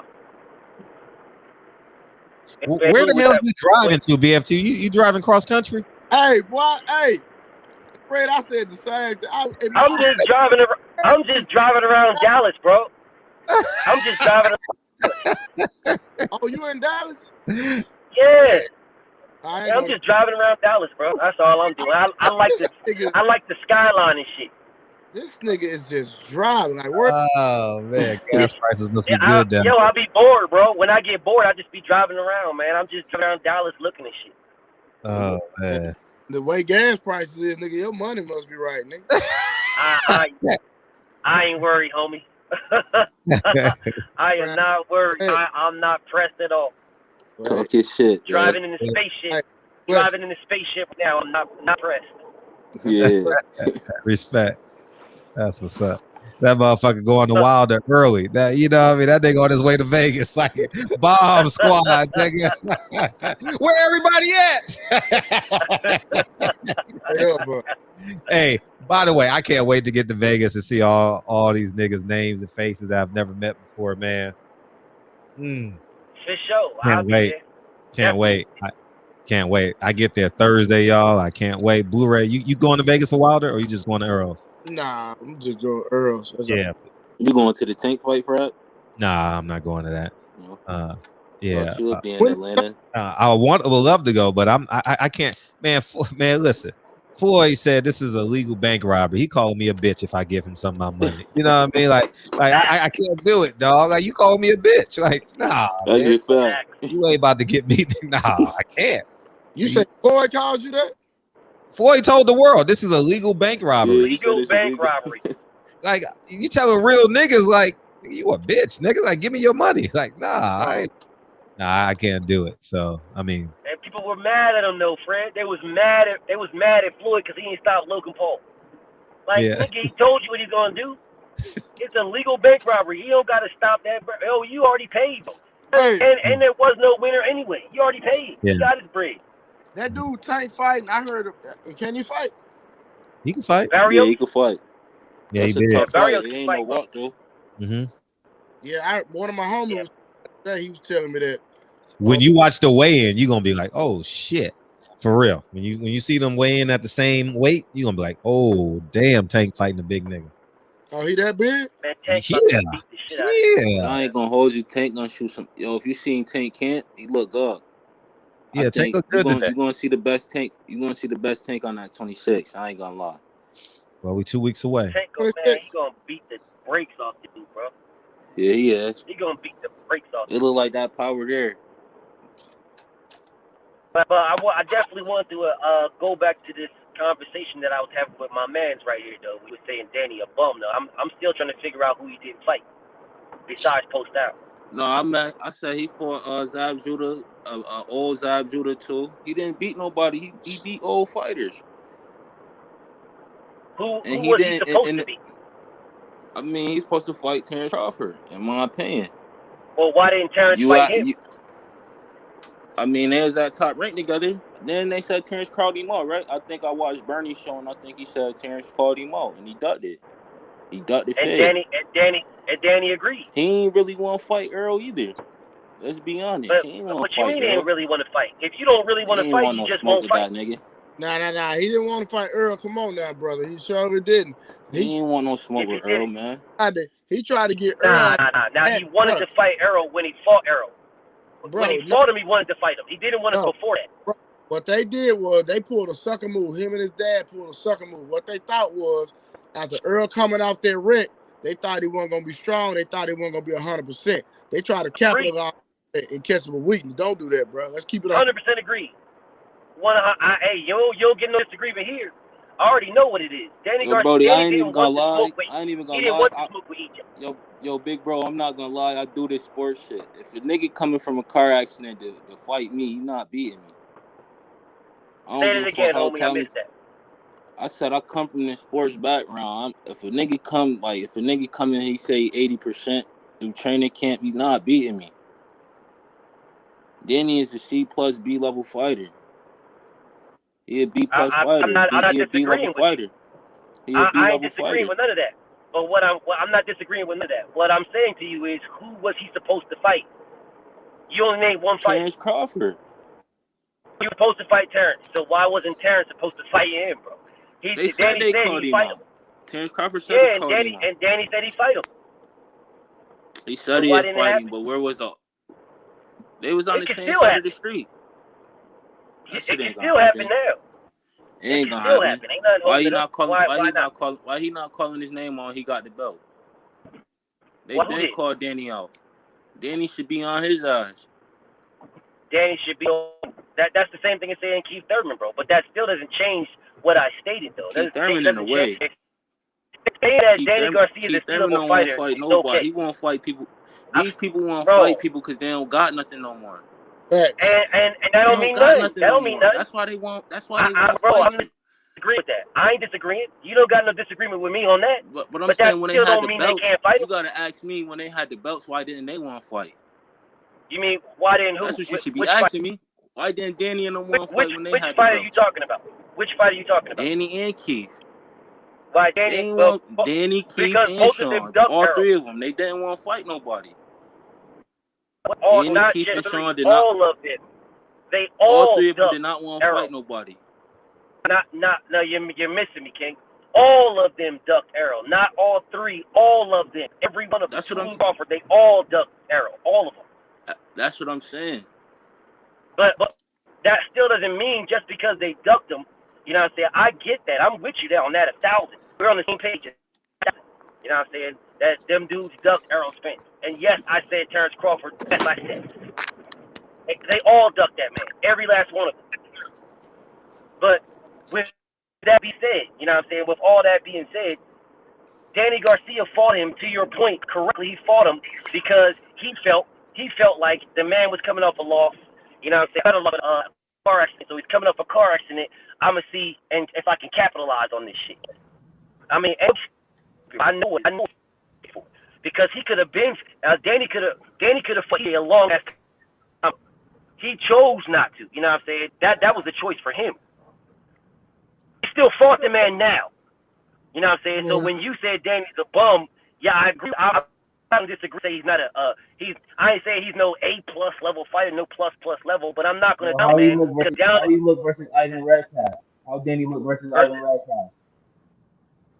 Let me finish this point right here, and then I'll address that right quick. Where if we start down in Danny, you're down in Egypt, because you're saying he fought a. Then people use that against them. Be like, oh man, listen, see, you even agreed it. They only fought all bums. All bums all fought. Just nothing but bums is bums. No, Danny is not a bum, bro. Is he a A+ elite level fighter, like A++++? No, I'm not saying that. But he's a good ass fighter, bro. He ain't no bum, bro. If you was to mention like who the top wealthy, you would mention Danny Garcia. Let me stop putting out his name. You right, he ain't no bum. Let me stop putting out his name. I just grade fighters. But you're right though. You're right. Who you want to fight when you have the belt? And I'm with you. I'm with you. Who you want to fight when you have the belt? Let's show if you a man or not, man. Earl got a belt and he still want to fight everybody. Now with who wants to fight everybody? Who? Hey, let me read this. Earl want to fight everybody. Let me read the super chat. Big shout out to Money Brown TV, man. Appreciate you, man. What you doing up, man? Past your bedtime. Nigga, don't you got finals in the morning, nigga? What's up, Big Chop? Unbiased Boxing, man. They were scheduled to fight before Earl had the accident. Also, they didn't duck Earl. It wasn't his time. They were fighting each other. Earl was 4 years behind, and then he got a belt. Then he got that IBF strap, right? Danny was scheduled to fight Spence before the crash, January 21st, or whatever, 26th. Yep. Mm-hmm. Yes, all facts. But even with that being said, though, my whole thing is I'm not disagreeing with the homie, bro. I ain't disagreeing. I'm not sitting here saying that Danny Garcia is the A++ level of fighters of everybody. What I am saying is, if you name the top welterweights, if you was to say who are the top welterweights, Danny Garcia's name is in there. It's going to be in there, bro. You know, whether you put it at the bottom of it or towards the middle, whatever the case may be, it's going to be in there. And Errol Spence beat a top welterweight in Danny Garcia. He's not beating no Jerron Ennis, bro. He's not beating no Errol Spence. He's not beating no Terrence Crawford. He's not beating Thurman. Who not beating? Sean Porter. I just named five welterweights. Danny Garcia's not beating. He's not beating Bud. They're 1-1. They fought in the amateurs. I named five welterweights for you. He's not top five. He's not top five. Say it again, King. I missed that. Say it again. I said he's not top five. He's not. I'm sorry, bro. I think a little bit. It might be my end, but I missed you, homie. Say it again. He said he's not top 5. Hey, you got to talk. You got to get off Bluetooth or a speaker because you're really hard to pick up. Oh, my fault. This the AirPods. My fault. Listen, I hear what you're saying. When I hear a lot of people saying that, they're saying this guy isn't beating Bud or this guy, but at the end of the day, bro, Bud and Danny are 1-1. Like they're 1-1, homie. They fought before, they know each other, so it's not like they haven't fought. Now I understand that the pros, not the amateurs, but the amateurs got to count for something. They got to count for something. I fought y'all. They all both fighters got better. You know what I'm saying? But when you look at level of competition to say like what type of experience a fighter would get, Danny Garcia fought the better competition. You know what I'm saying? He fought Lucas Matisse. He fought Amir Khan at the top of his game. He fought Peter. Whether we say he won or lost, he still fought them. You know what I'm saying? He fought Keith Thurman when Keith Thurman was at the top of his game. He fought Sean Porter, you know what I'm saying, for the vacant WBC belt. You know what I'm saying? He fought these guys. Well, not vacant, but he fought for his belt and lost it, whatever the case may be. But he fought them. So we're saying that a fighter, and this isn't the shit on Bud, because I don't really fuck with the dude because of the moves that he's been making. But this is just facts, bro. We're saying that this guy can't beat the guy. He's but great we're at basing 140. That on what? He's great at 140. Yeah, He's he not good was at great at 140. 147. But at 140, he still didn't fight. He still didn't fight Amir Imam. He didn't look good versus. He didn't even look good versus Ivan Radcliffe. You said Danny or Bud? Danny. Nah, he didn't. But he didn't look good against Eric Raquel. And like I said to you before, I think he lost to Mauricio Herrera. I think Herrera beat him. That's my opinion. I think Mauricio Herrera beat him in PR. But with all that being said, who did Bud fight? For us to be saying that Danny can't beat him, we don't see who did Bud fight. Bud ain't fight nobody either. I ain't no Bud fan, but he ain't fight nobody either. Exactly. I am a Bud fan. Contrary to what people believe, I am a fan of Bud. I don't like the niggas moves. You know what I mean? I don't like the moves, bro. There's no reason. Yeah. If you look at the man's resume at 140, that's more of a business thing, though. It is a business thing, but I'm not into this, bro. I don't pay you to watch business. I pay to watch you fight. That's the business I'm in. I say, right. That's how I look at the dude like that, bro. So you're correct to the business side. But then don't go off the mouth at how these people is ducking you and everybody's scared of you and blah blah blah. You doing all this nonsense, but then you turning everything down. You can fuck him and you still keep him. You know what I'm saying? You could have gave Danny more money. You fought Amir, bro. I don't even want to go that road. The bottom line is, bro, when we start saying a fighter isn't this or a fighter isn't that, like we gotta keep it hard with ourselves, bro. If we're looking at Bud as that dude, then you got to be looking at Bud. All right, you that dude. Now, who did you fight to be that dude? You fought in Dongo, bro. That made you that dude in Dongo. A person that Regis destroyed. A person that take them and knocked the fuck out. You know what I'm saying? A guy that got beat up by Dylan. Like, come on, bro. Like, listen, bro. We got to, man, stop it, bro. If you start talking about someone like Danny Garcia, I'm not saying he's the A++. We do the same thing with Sean. Yo, Big Demon said, why do people act like Bud been at 47 for 5 or 6 years like everybody else? I don't know, bro. I don't know. Don't know. But people rely on the man's career at 140 as if that is make break the step 140. Stay at 140 and do your thing. Because if my man Jay is talking about they could fought Victor Post or Terrence Crawford, well, Terrence Crawford could have fought Antonio Orozco. He could have fought me. He could have fought his number one. That Pagara dude that he didn't fight at all. That was his number one ranked guy in the WBO for like 2-3 years. Never fought him. Nobody said anything about it. There's a lot of that happened that he didn't do. You know what I'm saying? He didn't do. He maneuvered around. He fought when he didn't have to. Could have fought Amir Imam, but now you're talking about the other side of the street. Smith, like, come on. Like, if we're gonna do that, let's keep it all the way around. And for people saying that Sean Porter, like my man, saying Sean Porter is not the goods. He's whatever. Well, then Bud can show us, correct? He can show us. He could have fought Sean Porter and beat Porter up and showed us that Porter was what Brother Jay says he is. Well, I know my brother Jay corrected and said he ain't a bum, but I bet you don't think he's an elite level fighter. I thought Porter not getting a fight was his fault. I don't know too much about that situation. With the Bud situation. I do, because I literally studied it. Literally studied this, bro. I literally studied it. That was it was both of their fault. Both of them. But it was more the WBO, because the WBO didn't officially mandate him. The WBO didn't officially say you're now the mandatory. They never did that. Don't he got to apply for it though, right? No. But that didn't Dillian White fight Deontay Wilder. He was number one. They were both number one, bro. If that's Benavidez fighting Canelo, he's number one.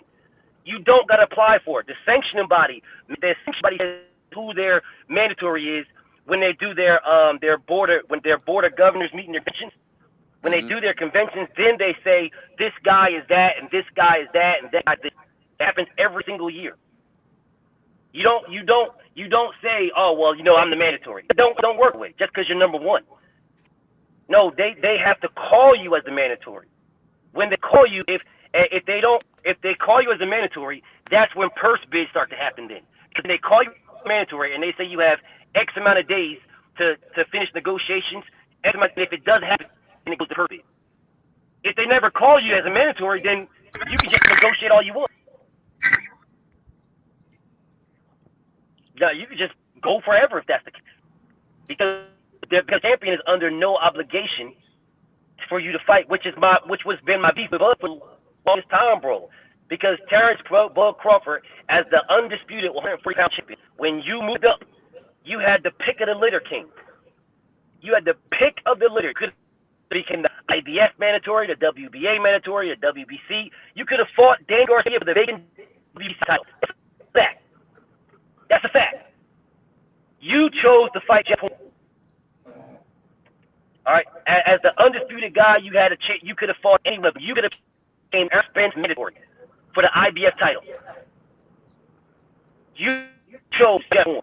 Now, if you want to say that's a business move, cool, say that. But then don't go start running around about people ducking you, bro. He's ducking me, and he's scared of me, and this guy doing that, bro. Because you was in the driver's seat, Ken. And you was in the driver's seat, and you could have said, okay, I'm the undisputed champion. I'm moving up. Now I'm Errol manager. Nigga, gotta fight. That's a fact. That's not me. Those are facts. That's something that people just leave out. They just don't even talk about it. They're so okay with cliche shit to try to disrespect EJ. Oh man, EJ ducking. EJ serious, blah, all this other weird ass shit to try to shit on EJ, bro. Like, no, nigga, you could have became his mandatory. You could have became Keith Thurman's mandatory. And guess what, bro? If he became the mandatory for the WBA, he would have fought Manny Pacquiao. He would have been Pacquiao because Pacquiao beat Lucas Matisse for the WBA belt. So then Terrence Crawford would have been Manny Pacquiao. He would have been in line to fight Pacquiao. Or he would have been in line to fight Keith Thurman. But he had his pick of the litter. Now, I don't know if people know that, but those are facts. Darius Thomas Blu-ray got a question for you. Yo, I'm looking at the chat. The chat saying that Taylor stopped, but how you feel about that? Here, one second. Let me ask Blu-ray this question. Darius, EJ at 154. Ooh. Blu-ray. Oh man. Oh, you muted, Blu-ray. I'm muted. How am I? Oh, now you're good. Go ahead. No. What's the question? 54. Opinion of EJ at 54. Your opinion. My opinion? Uh-huh. He gonna do the same thing he been doing.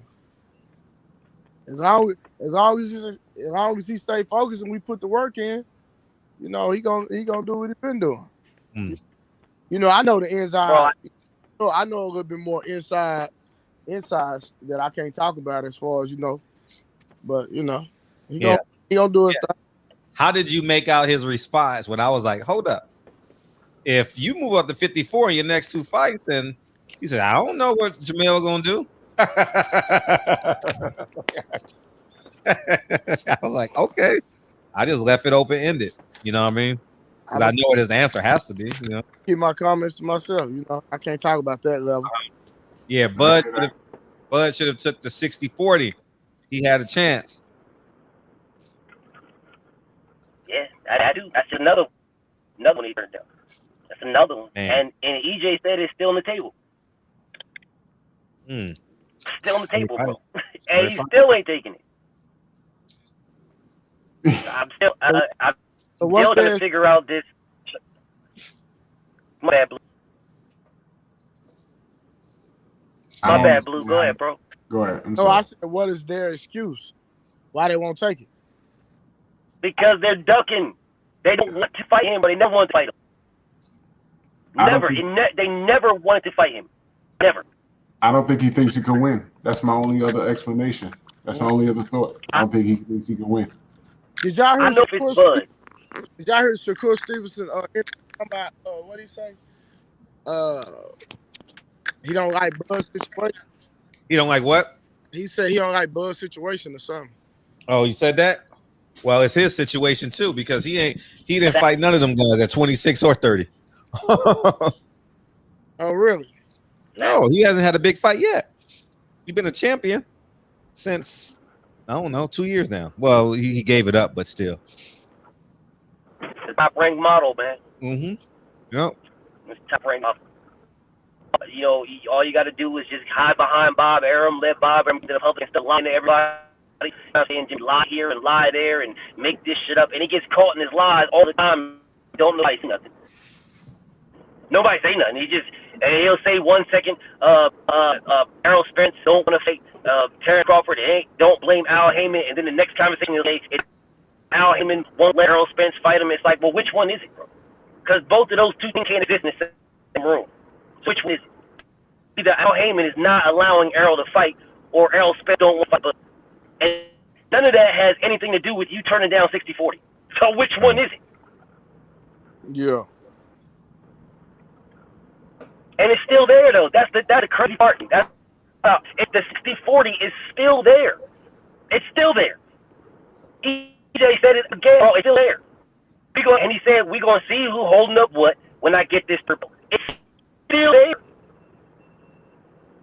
He can still take it. But right now, I'm telling y'all, the man never wanted to fight him, bro. He never wanted to fight him. And I can tell you right now, with the 60-40 still on the table, why is he saying that fight is done? I'm never fighting. Why is he saying it? That's the biggest fight of your career, homie. Errol Spence versus Terrence Crawford, the biggest fight of Terrence Crawford's career. It is not the biggest fight of EJ's. EJ can fight Canelo, and that fight destroy any numbers. I'm gonna say this: Crawford. If Errol Spence knock out Pacquiao and he don't take that fight, yeah, he in the way for real. Yeah, we're gonna have to stop talking about Bud if he don't take this fight after that. Nah, listen. If he don't take this fight after that Pacquiao fight. Yeah, I agree. After Errol with Pacquiao, the media, y'all, black media, y'all got to use y'all voice and put that pressure on the boys. I've been doing it for a year. We've been speaking on those cats for over a year. Been speaking over a year. I've been on it. On Bud, we've been trying to help Bud for how many years now? Yeah, since 2017, I've been trying to help Bud, bro.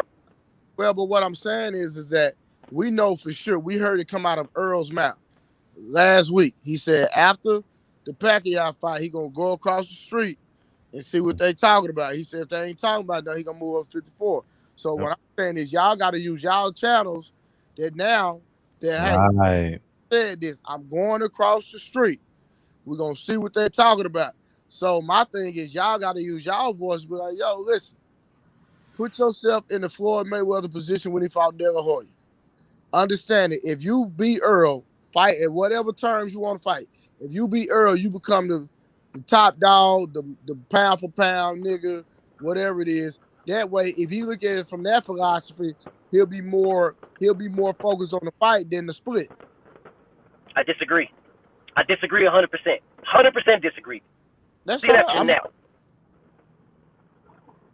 Bud is in that position right now. 100% disagree. He don't want to fight him, bro. Because right now, Bud right now is in the exact same position that you just said. He's been in that position. He's been at EJ. Look, EJ did a lot. He just told the world what he's doing, bro. I'm fighting this guy, this guy, this. Errol Spence said, I'm going to do all the hard work. You don't got to do nothing. Just don't lose. I'm going to do all the hard work. I'm going to fight all the guys, everybody that got a belt. I'm collecting every belt, and then I'm going to come back to you. And he told him, he said that before Bud even had a belt. Facts. Before he even moved up to the division. He said, I'm getting this, and then whoever gets the belt, I'm going to get it. Then he said, bro, these are guys I'm fighting. I'm doing all hard work. Everything. Now stop me if I'm wrong now. If you name all the top weights, all the ones who have belts, all the ones who are going, all that stuff, each is getting, he collects every last one of them. The only one he will not have after he destroys Pacquiao, because he's going to get the WBA belt back. That's going to happen, bro. It's just a matter of time. That's Pacquiao anyway. But after he does, his only one left is WBO. So the position hasn't changed. Errol Spence in 2016. I have the video still. So ain't nothing changed. The only difference is who has WBO belt. That's the difference. So he's been in that position. He don't want to fight him, bro. Can't nobody convince me that Bud want to fight him, bro. If you want to fight where you want undefeated. That's all you want. You're telling everybody that will listen to you. The only fight you want to fight. You want to fight on for the WBC. You don't care about keep lying. If you sent him a contract, he'd do this and blah. You just want Errol. You want Errol. Errol does exactly what he says he's going to do, and he's telling you, you're next. And he said that you say that fight's done. I'm done with it. It's never going to happen. Well, for what? Someone explain why you're saying the fight's never going to happen. For what? You can't even make that shit up. It don't even make sense. The fuck you mean it's never going to happen? He's in the Hey, the link is now. Top of the comment section if you want to beam in. Yo, fellas, I got to get up in the morning, do this workout, and do this show. It's been real. Pardon the drama. Bronx on deck. I see y'all, man. All right, big bro. Be easy. No doubt, family. Peace, Drew. Yeah. Blu-ray dose. Does Errol beat Canelo? How does Errol beat Canelo at 168? Just outbox him. Same way how he do everybody else. Just outbox Punish him. him. Canelo is a counterpuncher, bro. All Earl got to do is box him. That's it. Just box him. He'll win that easy. Just box him. Do you have an opinion on how does he get to 68? How many fights away, or is he years away? I really don't know, bro. Mm-hmm. You know what I mean? I really don't know, but I thought Canelo said he'll fight him at 60. Oh, good. Yeah. Okay. Canelo said he'll move down to 60 to fight EJ. He won't move down to fight Trump for a belt, but he'll move down to 60 to fight. Yo, these niggas is tripping, bro. This nigga driving up the wrong side of the street fast as a motherfucker. Whatever. But yeah, Canelo will move at 160 to EJ for some reason. I don't understand that one, but whatever. I guess it's the payday. The payday. Yo, Blu-ray, I wanted to ask you this. Hey, babe. I'm sorry, My man. fault, Sorry, Bro, that was classic, bro. yeah, that's funny as a motherfucker. Yo, Blu-ray, I wanted to ask you this because you said Earl don't be comfortable doing certain workouts.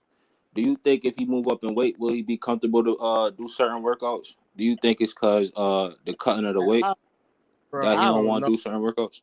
I don't know, bro. Earl be tripping, bro. Nah, I feel you. I'll be the same way during workouts. I already know how it be. He be tripping, bro. It's I want to do, bro. I'll be like, God dang, let me work my magic. I remember Pops, man. Like Pops used to didn't want me doing certain stuff with him, but man, like Pops now, like I was working with him last week, and Pops was like, we had got to working with him, and Pops was like, Blu-ray work his neck, and I was like, well, grab a harness, and he was like, I don't have a harness. So they found a harness, but it was somebody else's harness. Earl, like, I ain't using that. That nigga by his own. That's what he did. Oh man. And then he was like, and so and then Pops was like, well, EJ, you can go do this, you can go do that. And I was like, I said, I got stuff for you to do, EJ. It's a isometric net workout. It'll make you strong, but it's a little strenuous. And he was like, you talking about that stuff Triple G was doing? I was like, nah, not that. You know how they be on the back of their neck and they be doing I said, nah, not that, bro. It's something else, but it's a strenuous. And back in the day, Pops would have been like, hell nah, EJ ain't doing that. Uh-huh. Now Pops do it. You know what I'm saying? Uh-huh. So he just Pops like he rocking with me for real. Like he been wanting Earl to get back with me. Matter of fact, the Danny Garcia fight, Pops had called me. And he was like, you working with EJ this fight? And I was like, Pops, you got to call EJ and ask EJ. I can't work with him without him. You know? Yeah. And Pops always been wanting me to train Earl. He been rocking with me, but now Pops kind of got confident in me now. So yeah, a lot of the stuff that he didn't want me to do, he like, do it. You know, right. Pops actually, I don't know if y'all ever heard him talk. He was like, do it. You know what I'm saying? So like, he rocking with me for real, bro. You know, EJ was like, nah, I'ma just wait. Hey, Eli, go ahead. Welcome to the show, Eli. What's up, man? Salute. Man, sure, I'm just listening to y'all boys cooking. Y'all kind of went past where I was going because y'all kind of moved on, but I'm gonna ask the question anyway. From Terrence Crawford comment on the Errol Spence will never be undisputed as long as he there, and him always saying that he's a Hall of Famer. Do you will we vote him in as a Hall of Famer with Yes, a they will. comment like that? They will. That's some bullshit. Guaranteed. I'm gonna Vote him in say because this. some of the people that voters are top. Some of the voters. Yeah, and I'm gonna say this. His comment doesn't have any. It shouldn't diminish what he's achieved in the. You know what I'm saying? Yep. I Shouldn't feel. even. I understand how you feel, but Yeah. it can't. Even though he said it, it can't diminish what he done in the ring. You know what I'm saying? I feel you on that. My other question to you, Blu-ray, is go ahead, Blue. My thing was going to be my comment to that was going to be simply that yes, like Blue said, it can't diminish what he's done in the ring. Yes, but it goes right back to, I mean, bro, that's why, man, these belts don't really have that much weight that people think they do, bro.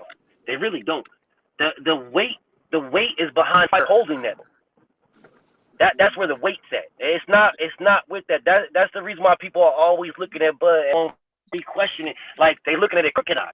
So to what Blue said, yeah, you correct. We can't take away from what he accomplished, but who did he accomplish it against? You know what I'm saying? Who held that belt that he got that accomplishment from? Yeah, you can play. But bro, you got to. I feel what you're saying. I respect what you're saying. But at the end of the day, like, it's not my fault for taking the belt from whoever had the belt. 100% correct. 100% correct. Ain't no lies told. 100% correct. 100%. But again, you are 100% correct with that. But I counter it with this though. I counter it with this. If Errol beat Ndonga, how much do you think he would get? Bro, people gonna talk crap no matter who you. Bro. Agreed. 100% agree. 100% agree. But that doesn't change it. Has no relevance. 100% agree. If we're but talking again, about you don't even somebody and beating go ahead. somebody, You good? Go ahead. Whoever got the belt, whether you feel a certain type of way about me taking the belt from this individual, I didn't ask for that individual to have the belt. It's my responsibility to train hard, go in and win the fight. So all facts. Is that no matter if I beat your grandmama up or your niece, at the end of the day, they shouldn't have had the belt because it was my turn and I was going after the belt. I'm not going after the individual. I gotta work hard and beat you to get what I want to attain. True. Thomas Delorme didn't have a belt though. But what does Thomas Delorme got to do with the conversation? Because he was a vacant. He was a vacant. Oh, you say what? I'm lost. They fought for a vacant belt. You said beating. Okay. Taking the champion. EJ took a belt from everybody.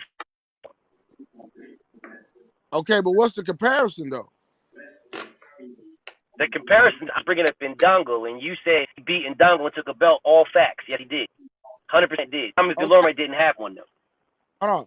So how you gonna bring up Ndongo that he took a belt from, and then bring up the fact that he fought from a vacant belt at the end? Go ahead. I'm gonna tell you what. Go ahead. Oh, so at the end of the day, the goal is to get the belt, whether it's a vacant belt or taking it from somebody. Period. And people are gonna have their opinions. Who cares? True. That's the thing. People do care. Well, what I'm saying, people do care. As a boxer, understand that there's going to be millions and millions of people critiquing you. You can't care about what people think, bro. I think BTF what you Blu-ray have to care is, about that. the whole thought process is everything is subjective to a fan. Some fans gonna love it, some fans not gonna love it. That's a fact. True. You know, so I think that's the big thing. Mm-hmm. You no lies told. No lies told. My stance and my counter to my brother Lou, my counter to that is when I said where I was going with that I was going before Blue said where I was going is the belts only matter based on who holds them, not the achievement itself. The achievement of gaining the belt is still your achievement. You can't take it away, and I agree with you on that. I agree with you 1,000. You can't take that away from anybody who achieved it. But who did you achieve it against? Because I'm telling the belts don't. If the belts matter that much, and we're looking at straw weights and minimum weights, looking at undisputed there, or cruiserweights for undisputed there, or any one of these other weights that don't even him about. We'd be looking at that for man. This guy who you fighting. Nobody cares.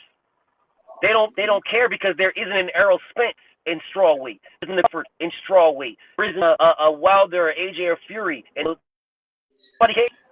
You know what I'm saying? So, not to take anything away from what you said, it's in the accomplishment that happened in the ring. That guy that beat Floyd Mayweather's undefeated record, that dude from Thailand, nobody cares, but he beat Floyd's undefeated record. Well, what was he? Fred? 54-0 or something like that? Yeah. Yeah, but he beat Floyd's record. Nobody cared. What weight was that? Like one something bullshit.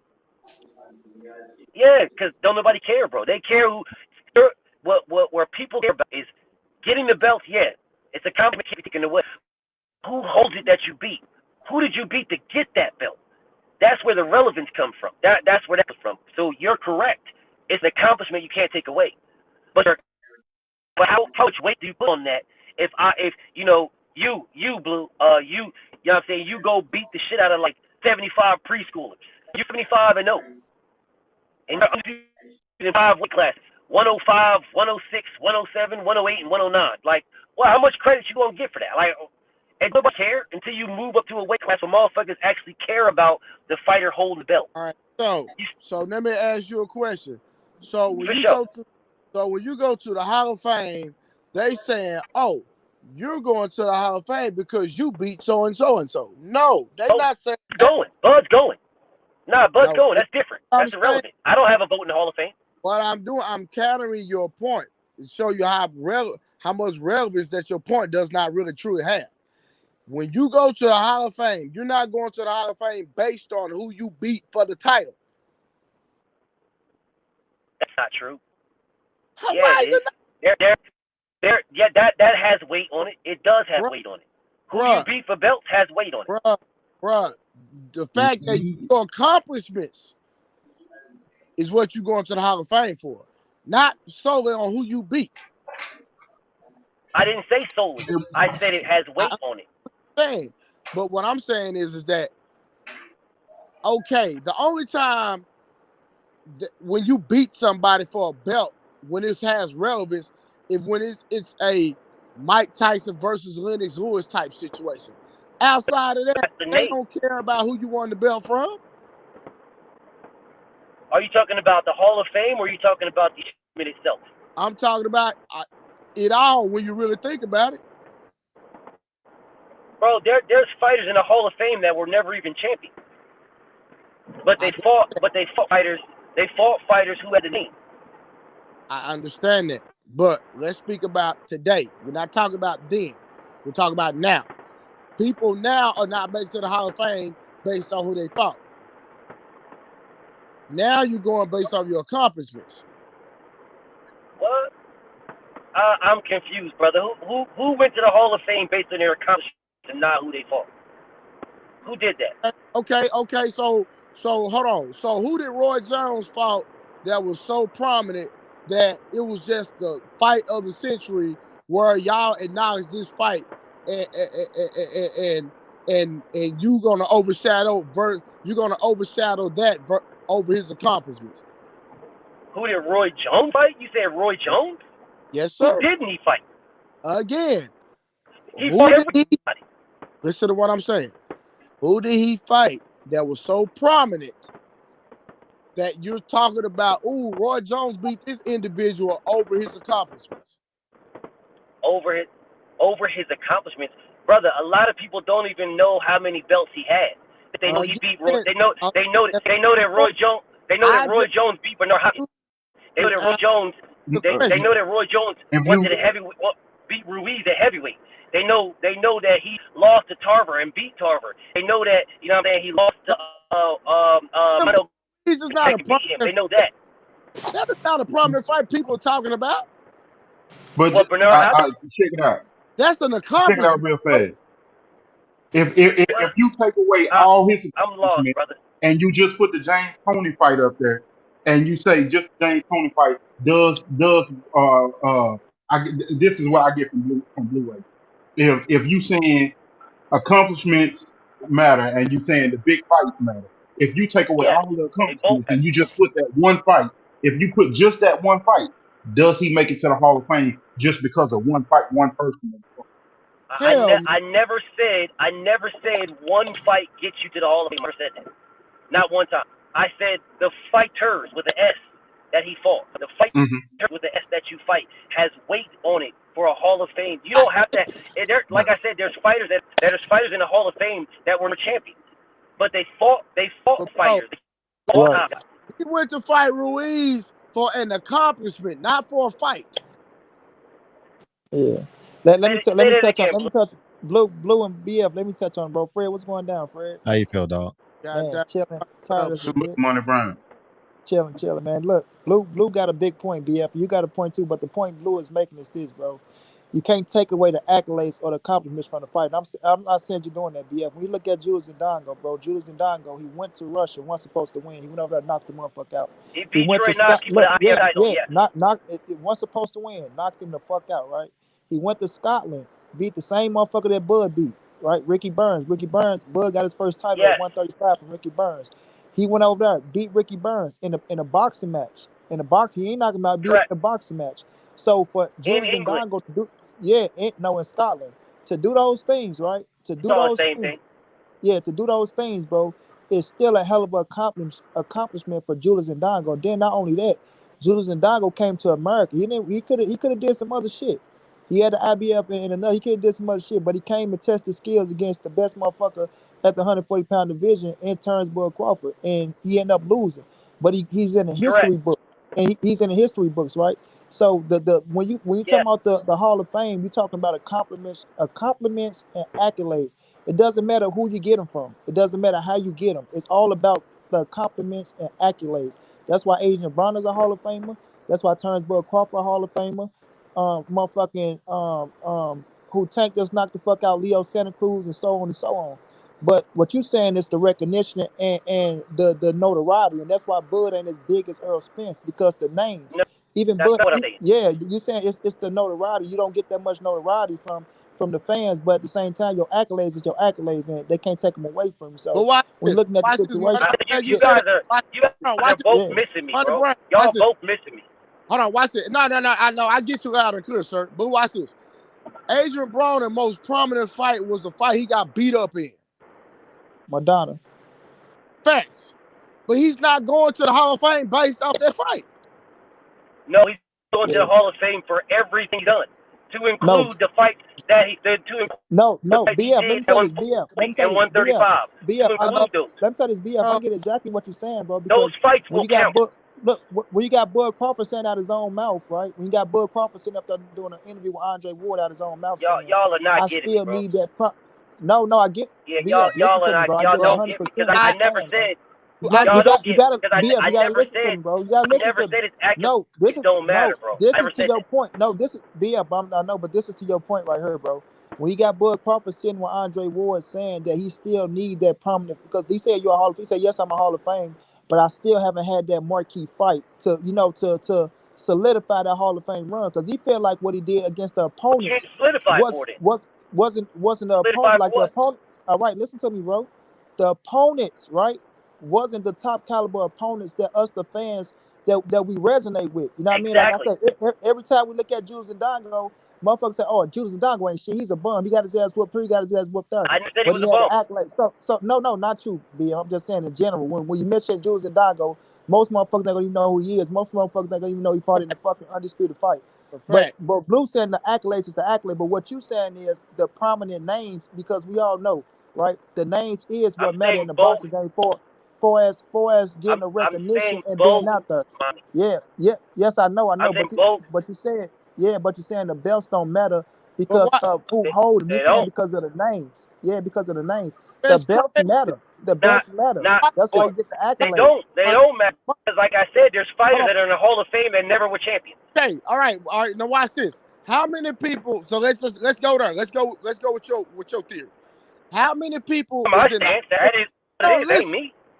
Okay. Well, let me ask you this then. How many people are in a Hall of Fame that have never won a title versus the people that won titles? How does that matter? They're still there. Don't do that. Don't deflect. Don't do that. What's the number? Not deflect from my question. Don't do that. What's the number? Answer the question. Oh, you know how many people are in the Hall of Fame? I don't know the whole number. I just know there's a bunch in there. Hypothetically, there's a bunch in there that were never champions. Okay, let's do a hypothetical. Hypothetically speaking, do you think there's more people that fought great people with no belts versus people that actually won belts in the Hall of Fame?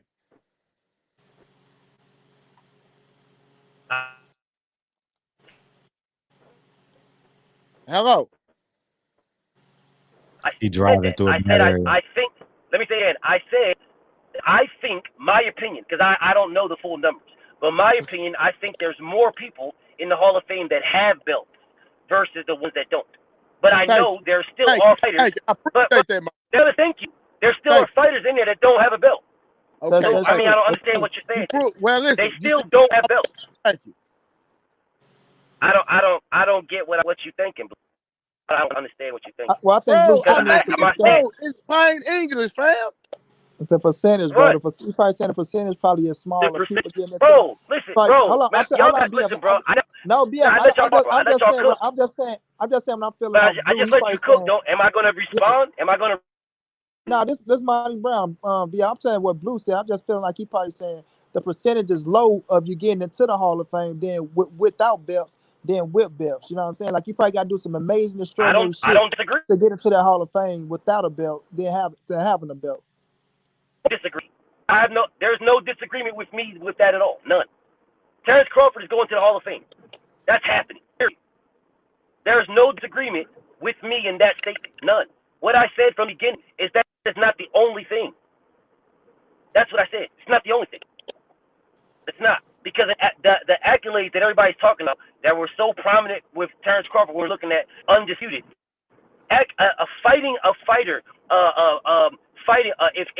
If Muhammad Ali fought George Foreman and there was no belt on the line, he still fought George Foreman. That's George Foreman. That's George Foreman, bro. That name counts. That right there will put it. That gets him to the Hall of Fame. Yeah, if he fought all these guys, Ron Lau, Norton, Frazier, and there was no belt on the line, he's still going to the Hall of Fame. Those names, those are the people. And I said that was back in the day. I said that doesn't apply now. That's exactly what I said. And then I asked you, who now goes to the Hall of Fame? Who now doing that on just their belts? Who? No, I don't have a dog in the fight when it comes to that context. Because I No, can. I'm not saying that either. Because you asked me a question for a number, King. I'm asking back. Okay, if you're going to go to the Hall of Fame now, 9 times out of 10, you're going to have to get some belts, brother. Name somebody. Hold on. Name somebody. No. Name somebody in the last 5 years that has fought, that has not won a belt, that's going to the Hall of Fame, or that you think, brother. Yeah. So let me clear something up. Let me clear something up. No, it's not an answer to the question, because you're asking me questions that I'm not giving you a back against, bro. I'm not giving nothing back against. There ain't no answer to the question, because I'm not giving you nothing back against it. All right, go ahead. I'm not giving you anything about it. Hey, it sounds like it's telling Hall of me. Fame versus legacy. It can't be Hall of Fame versus legacy. I mean, boxing has turned into a business now anyway, so it ain't the same as motherfuckers fight for King of the Hill. Like, yeah, Blue, man, you won't answer something that I'm not disagreeing with you on, bro. I'm not. You want me to answer? I ain't disagreeing with you. I've said this multiple times, bro. What I'm saying to you is there champions are not fighting in the Hall of Fame with no championship belt. What I said from the beginning is that the fighters you fight has weight on it. It's not just I just got belt. That's it. It's the case. Every fighter who's ever was a champion would be in the Hall of Fame. Every single one of them. And there's multiple dozens, hundreds of champions that had a belt before and are not going to the Hall of Fame. So a belt is not the only thing. That's all. That's what I've been saying since the beginning. But go ahead. Somebody else want to. Hey, this is what I was about to say. Okay, when I say it's Hall of Fame versus legacy, what we just really talked about is when you hear Terrence Crawford say, "I'm going to the Hall of Fame, but I haven't had my legacy fight." So that big fight right there, that's the difference right there. When you start talking about what we were just talking about, it's Hall of Fame versus legacy, and Terrence Crawford's legacy is not going to be the same if he don't get this Errol Spence fight or a big fight somewhere down the line. I mean, I think that parallel what he said. When he say Hall of Fame versus legacy, I think legacy and Hall of Fame is the same. But I think what you're saying is, look, when I look at Bud Crawford, we all know that he look at the competition and he know the competition ain't that stiff. Just like we know the competition ain't that stiff. And that plays to BFTB. That's what BFTB saying. The competition ain't that stiff that he fought. Like you can pick a motherfucker that never won a belt right now that probably got 7 losses on his record that could have went in there and whipped Julius Ndongo ass. You feel what I'm saying? That probably got better skills than Julius Ndongo, right? But Julius Ndongo still was a champion. That what compares to Blue Level saying that it doesn't matter because you're going to get criticized regardless. Whether you if Bud Crawford was to go in there and beat fucking, let's just say if it was Danny Garcia at 140 and beat him, it still would have been criticism. Either way it go, criticism. Errol Spence whooped motherfucking Sean Porter, Mikey Garcia, Danny Garcia right after each other, fit to go beat motherfucking Manny Pacquiao, and Roy Jones say he ain't fought no motherfucking. This a Hall of Fame fighter. So you gonna get criticized left and right, no matter who the names are. But the same thing is the legacy is the legacy because the belts they're in the game for a reason. Not just to pay the saints to motherfuckers, but you still get notoriety from those belts, and those accolades are accolades when it comes to the Hall of Fame. That's why I say when you're a Hall of Famer, you're a Hall of Famer, no matter who had the belt. And that's what Blue was saying. It doesn't matter if you go fight for it. Like motherfuckers shit on Devin Haney, or it's a vacant title he ain't did. No, it doesn't matter. The object is, as a fighter, is to become a world champion. No matter how you get there, bro, you are a fighter. So fuck what a motherfucker talking about. Oh, it's an email belt. Do you think Devin Haney give a fuck about people talking about it's an email belt? No, that shit don't matter. Your job is to become a world champion. Yeah, exactly. And to get into the Hall of Fame. And that's what I never disagree with. I never disagree with that. I never disagree with that at all. And the Hall of Fame is built on accolades. It doesn't, like when you open up the history books, Julius Ndongo in the history books, Turnbull Crawford be in the history books. It's all about the accolades. It don't matter about the recognition, who had it, this, that. Now the recognition and all that is what you get from the fans. That's when the shit become like people don't forget, and you be talked. Yeah, you talked about over the years, and they remember that shit. That's when you become that motherfucking ATG and shit like that. And that's what Errol Spence built himself up to be. And Turnbull Crawford feel that pressure. He feel that pressure. Ndongo is not going to the Hall of Fame, bro. Ndongo No, I was never not said. going Now to the that Hall go of back Fame. to I point. never said Ndongo is going to the Hall of Fame. I said Ndongo will be in the history books History. as a world But champion. every champion going to be in the history book. Yeah, but Every that's one what of I'm them. saying. Yes, he's in the history book. So that's still coming from fucking Namibia, where boxing ain't even really known. You understand what I'm Hell saying? yeah, That is like that nigga almost is like that's a big he's big accomplishment. dog over there. Hell yeah, I interviewed Ndongo. I fuck Facts. with his coach and all that shit. So it's big All Mm. dog facts. shit over there. Yeah, so for No him, lies that's told. big time shit. Yeah, so but when it comes to Errol Spence, like he's setting himself. Oh, even though Bud Crawford going to the Hall of Fame right now with the 3 divisions, former undisputed, the current WBO welterweight world champion, Errol Spence still setting himself apart from him because what he's doing and the names, and that's when the recognition come in, and But that's why Earl see, is now you're growing agreeing like with he me is, and though. what the yes, Mm. and the fans just give him his credit. What you say, BF? But I said now you're agreeing with what I said. This Yes, is exact. that's why I say, that's why I say both of Yeah, y'all got points. both. That's what I was Yeah. saying. Yeah, But so I both of y'all want my got brother points. to Yeah, answer this question. Name one fighter that has fought in the last 5 years that has not won a belt that will go to the Hall of Fame. I want to hear this. You you're said not gonna name a find fighter who one in the last 5 years. hasn't won a belt. Sir, You're your probably was, sir, not. They'll sir, probably be down to little weights. You're probably not going to sir, find one. your But what premise does that mean? was that, no, I'm going off your premise. You said that there are people in the Hall of Fame that has not won belts, right? That's not my premise. That was not my premise. Sir, yes, you My said premise that no, it was you not. I said did it. say that. That was not my. Yes, I said Oh it my, multiple times, and it's a fact. That was not my premise. That's why I keep telling you, y'all are doing something that I'm not even talking about. What I said to you from the beginning is it's not just about belts. I From the understand. very beginning. I Then why are you asking me that then? I understand that. The reason I'm asking you that because right now in the last 5 years, you're not going to find anyone. Okay, and that means what though? So that means at the end of the day, it's more about your accomplishments. Period. Bro, fighting if Errol Spence and Terrence Crawford fight each other with no belt on the line, that's an accomplishment. Brother, you're talking Is about that an two. accomplishment? You're talking But about that's two what I've been men. talking about. You not You're, getting the Earl without no belt. facts. I know that. We're speaking Facts. hypothetical on this point. We're speaking hypothetical because that's what I'm talking about. I'm talking about that there's weight in that is what I'm saying. I've never one time said that if you don't There's no if conversation in a big fight without a belt or without you even having a belt. Yeah, wait a minute. Yes, it is. Because what BFTB is saying is if you get a motherfucker, right? Just let's say somebody went and fought Adrian Broner or you done fought Sean Porter. And I'm trying to think of somebody who fought all these dudes because it's some names out there that went out there and tried. They probably lost and people probably won't give them credit. But you know, if you get somebody that go out there and fight, but we know it ain't the glory days like back in the days where, like I say, fighting for the king of the hill because Yeah, boxing you turned get into a credit business for it, but do you make to the where Hall of Fame? yeah, but listen, man, hold on. But what he's saying is, if you go out there and you fighting all these top names, right? Even if they had a belt and they become a former world champion, if you go out there and you fight these fighters, and if the fans resonate with you and you're going out there, you giving great fights, you can get into the Hall of Fame. It's all he's correct, saying. If your resume built with champions who you lost to, and you fight former champions that you beat, if you got a resume that's good enough, bro, you will get into the Hall of Fame. But it's just that right now you're not having that fighting because of what boxing is nowadays, and people not taking a chance on those kind of fighters these days. Back in the days, Yo, yes, can I ask because you you this, know big the bro? promoter. Back in the days, the promoters ran the game, and it's gonna be almost like what Dana White doing. The best is going to fight the best, whether you got a title or you don't got a title. And that's why back correct, then you was getting fighters to get into the Hall of Fame without titles. Can I correct. ask you this? So Do you I'm think not Sean Porter? going against Luke. I'm not Do going you against think? that at all. Do you think Sean Porter in the Hall of Fame with Yes, his I do. Yes, accomplishments? Yes, I do. He's yes. grand champion. Two-time world He's a champion. two-time And champion.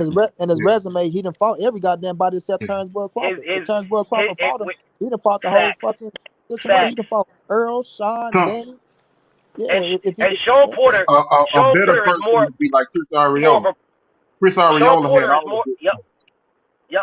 Sean Porter is more a prime example of what I'm saying to my big bro Blue. Sean Porter. Sean Porter is more of an example because I'm saying, But he had um, a belt too, though, bro. He had a belt twice. He's a two-time. Yeah, 2 times. He had a belt two Yeah. times. But is Chris Arreola a Hall of Famer? He fought Klitschko. He fought Deontay Wilder. he fought Ruiz, all three He champions probably in do. championship fights and lost all. Look, he He should. probably do. You, He you gotta should. wait. You gotta wait for it's over with. He could be. You gotta wait till it's over Sean with. Sean Porter's resume is going to have more weight on it than the fact he was a 2-time champion. No, but the statement you making, you basically saying Adrian Granado's gonna be in the Hall of Fame because he fought all these people. That is not the statement I'm saying. That's not what I said at all. What I said is from the beginning, and I will say it again, is that having a belt is not the only thing. It's not the only thing that gets you to a champion. I mean, to Hall of Fame. It's not the only thing. Your resume has weight on it as well. I've been saying that from the beginning. I have not changed. It has I weight don't on think it. it's no fighters in the Hall of And Fame without a belt. I could be wrong. yes, there is. Go look it up. Yes, Yeah, there is. I don't There know are them dozens of them. because they legacy Yeah, ain't there for. you don't know them, but there are dozens of them. They have like 14, 15 losses in the Hall of Fame. Yeah, you gotta go. You gotta Damn go near do before 20 you something speak on losses it. in Go the do Hall your of Fame. homework. No belt. Never Yeah. got a belt. Damn near 20 something losses. They lost to all the top names in the Hall of Fame. That's a factual statement. But what I'm saying with Sean Porter is that, bro, he lost to Kell Brook and then he lost to what's the name? Thurman. Right? Lost both his belts. And then not even to Thurman, but EJ. He lost to both of them. But he's going to be known more for fighting the big names and losing. Sean Porter That's lost to who's going to be Thurman known too. more for. Yeah, that's what I'm saying. Though. But now I'm talking about belts wise. Okay. You know what I'm saying? Belts wise, he's going to be Sean Porter, right? He's going in the Hall of Fame, guaranteed. But the majority of Sean Porter's Hall of Fame criteria get in it is going to be based on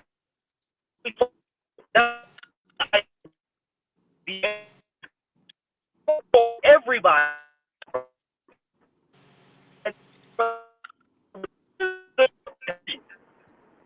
Bro, I don't know what's going on, but you're going in and You breaking up.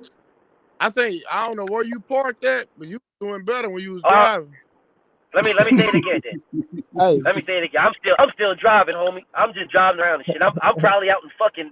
I don't know where the fuck I'm at. I don't even give a fuck then. But what I was saying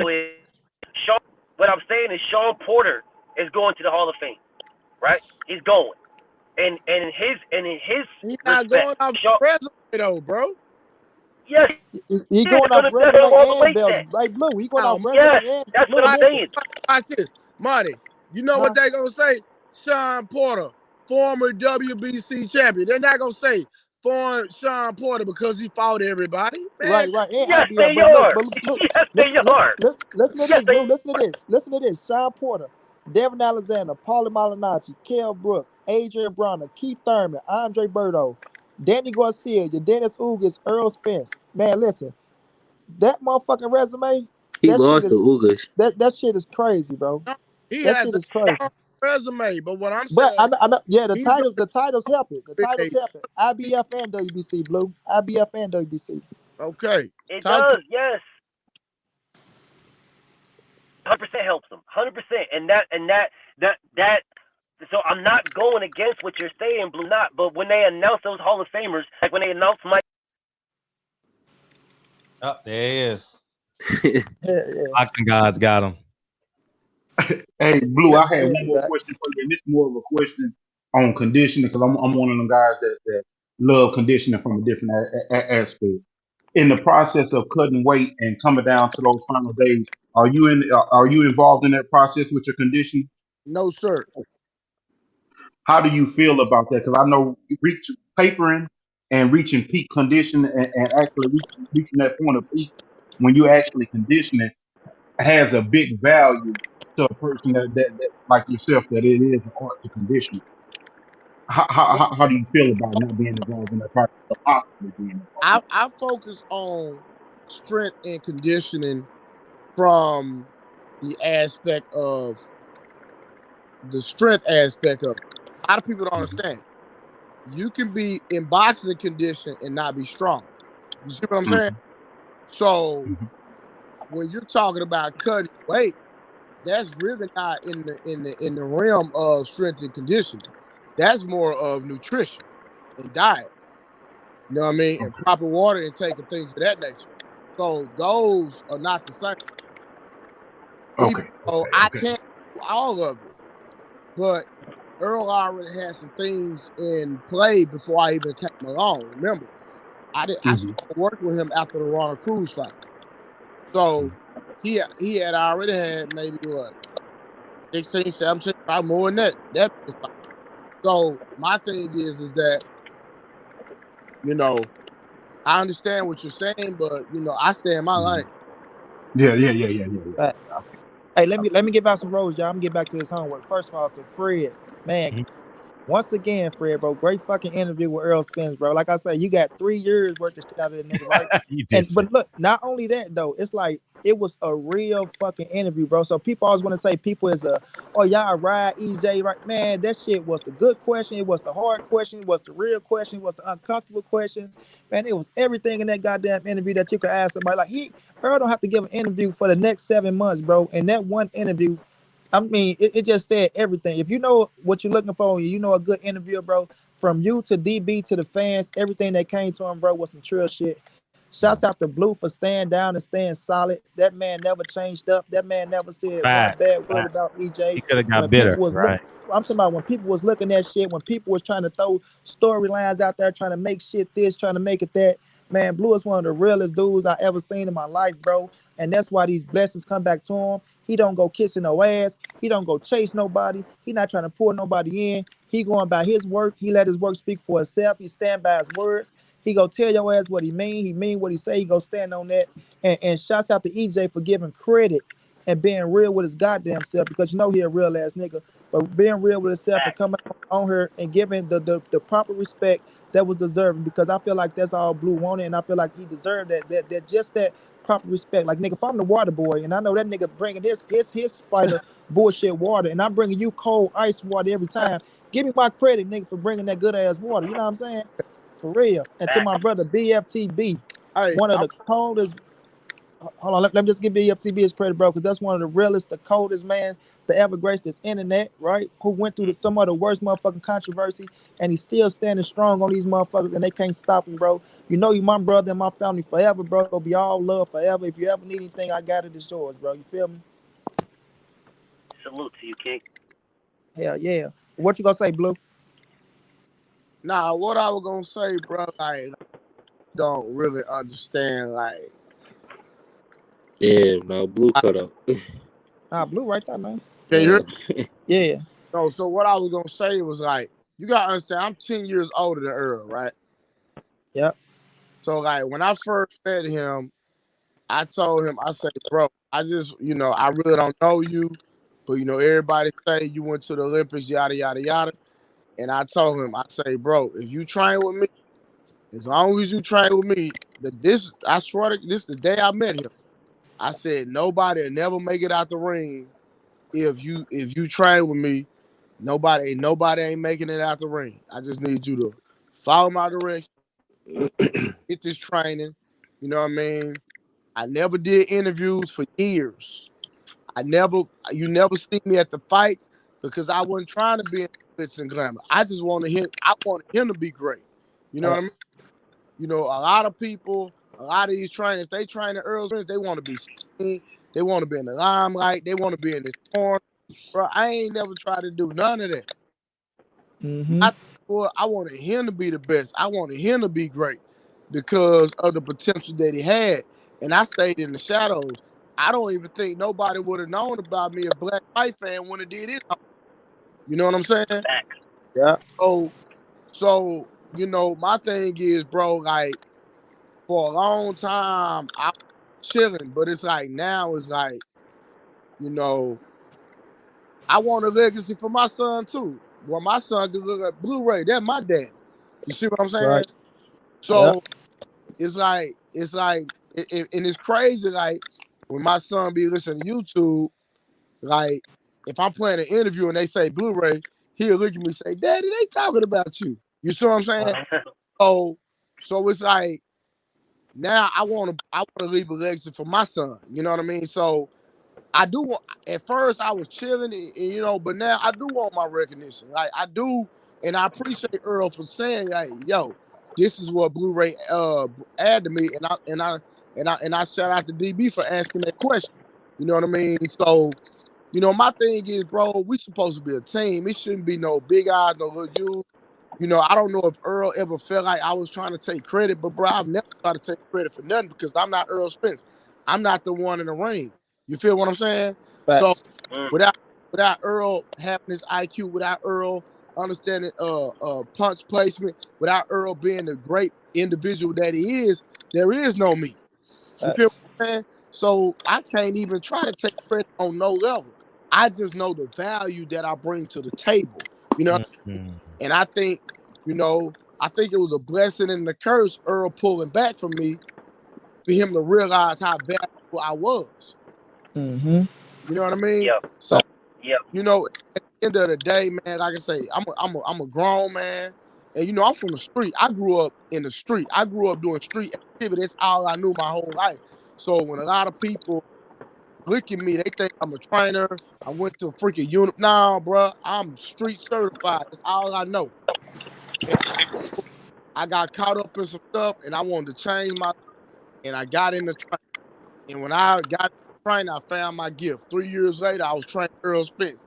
And my life has, you know, been great. But you know, at the end of the day, you know, I'm a grown man. I don't do the feeling thing, man. I don't do that. You know what I'm saying? I'm an emotional individual. But at the same time, if I'm gonna be emotional, it has to be a valid reason. And Earl not working with me is not a reason for me to be emotional. That's a decision that another man decided to make at that point in time in his life. You see That's what I'm right. so at the end of the Yep. day, we gotta be men and we have to be an example. And I got a young man watching me and I'm raising a man. So, you know, I don't think for now, I always think for later. That's right. Damn. Jay Murs funny. Man, That's right, Blue, bro. with that right there, Blue, with what you just said, bro, I honest to God think that EJ is gonna be even better. Just off the strength of that, and hear me right. I EJ now knowing, like you said, like before. I'm not saying he didn't know your worth before, but Yeah, now like you said, it's a blessing and a curse. How he stepped away and realized how he was. Now coming back to the table, bro. Man, I'm looking at it from that aspect. Now it's like I know what I had when I had Blue, when I was with Blue. Now then I stepped away. Things are not, I'm going a distance. It's fat camps a little bit and blah blah blah. But now I'm stepping back into it. So now I'm stepping back in, knowing what I'm stepping into. You know what I'm saying? Like originally probably went into you, like you said, the story you said. You know what I mean? You told him what it is, what you were gonna do. Now when he's coming back, he knows what you can do. So there's no need. Bro, I think this is about to be a dangerous dude, bro. I think it's about to be a danger off of the strength of that alone. Right. I'm gonna say this, and I'm getting up there. I heard Black Fight fan say that he think Manny Pacquiao not gonna bring nothing different up out of Earl, and that it's gonna be this. I think he is gonna bring something different. But I think this, like I said, I think this gonna be one of Earl Spence's best training camps, bro. Because he understands, like I say, the magnitude of the fight, what's at stake, and he know what people looking for. But he understands that if he take out Manny Pacquiao, it's gonna do for him what it should have done for Terrence Crawford. And Terrence Crawford need to blame Bob Byrne for that. Know what I mean, but it's gonna put EJ on a different level. And I'm telling y'all. That's why Canelo, people looking at Canelo want to say, oh, well, he's going to duck Cholo. He's going to duck Andrade for this, that. And I don't think he going to duck him. It's probably, he might get Cholo to fight for not Dave Benavidez because I think Earl go gradually work his way to 160. And if Canelo's still there and he winning, he's going to look at Errol Spence. But it's just what Errol Spence is doing and the crowd he's creating, right? Business recognize business, bro. And boxing, whether we like it or not nowadays, it's a business. It's a business. You know what I'm saying? But Errol Spence and Canelo is arguably the biggest fight in boxing, bro. Especially at the time where probably if Canelo continue to win, if Earl continue to win, by that time they both 31 and 30. You know what I'm saying? 33 and 34 ain't old. People like to say that shit. Oh, that's not old. You feel me? Next 2 years, if they meet up, bro, that's gonna be the biggest fight in boxing, and it's gonna be the fight of the era, bro. So if both of them Damn right. continue to win, like you said, BF, Earl Spence's turns Bud Crawford biggest fight. That's his biggest payday at 147. Bud ain't going past 147, but Earl going to 54 and 60. I think he maxed out at 60, 68 if it's the Mm-hmm. right fight. But at 160, Canelo said he'd come down. He goes stay at 168. So he'll be able to make 160 at that time, especially for Earl Spence. But if both of them stay on the winning path, and if Earl do what he say, if Bud give him the fight, if or not Bud give him the fight, as long as Earl beat Manny Pacquiao, then go become a world champion at 54, and then go to 160, man, him and Canelo, that shit gonna be the magnitude of that shit. It's gonna be when you got motherfuckers like Antonio Barrera and a Mexican greats praising Errol Spence, bro.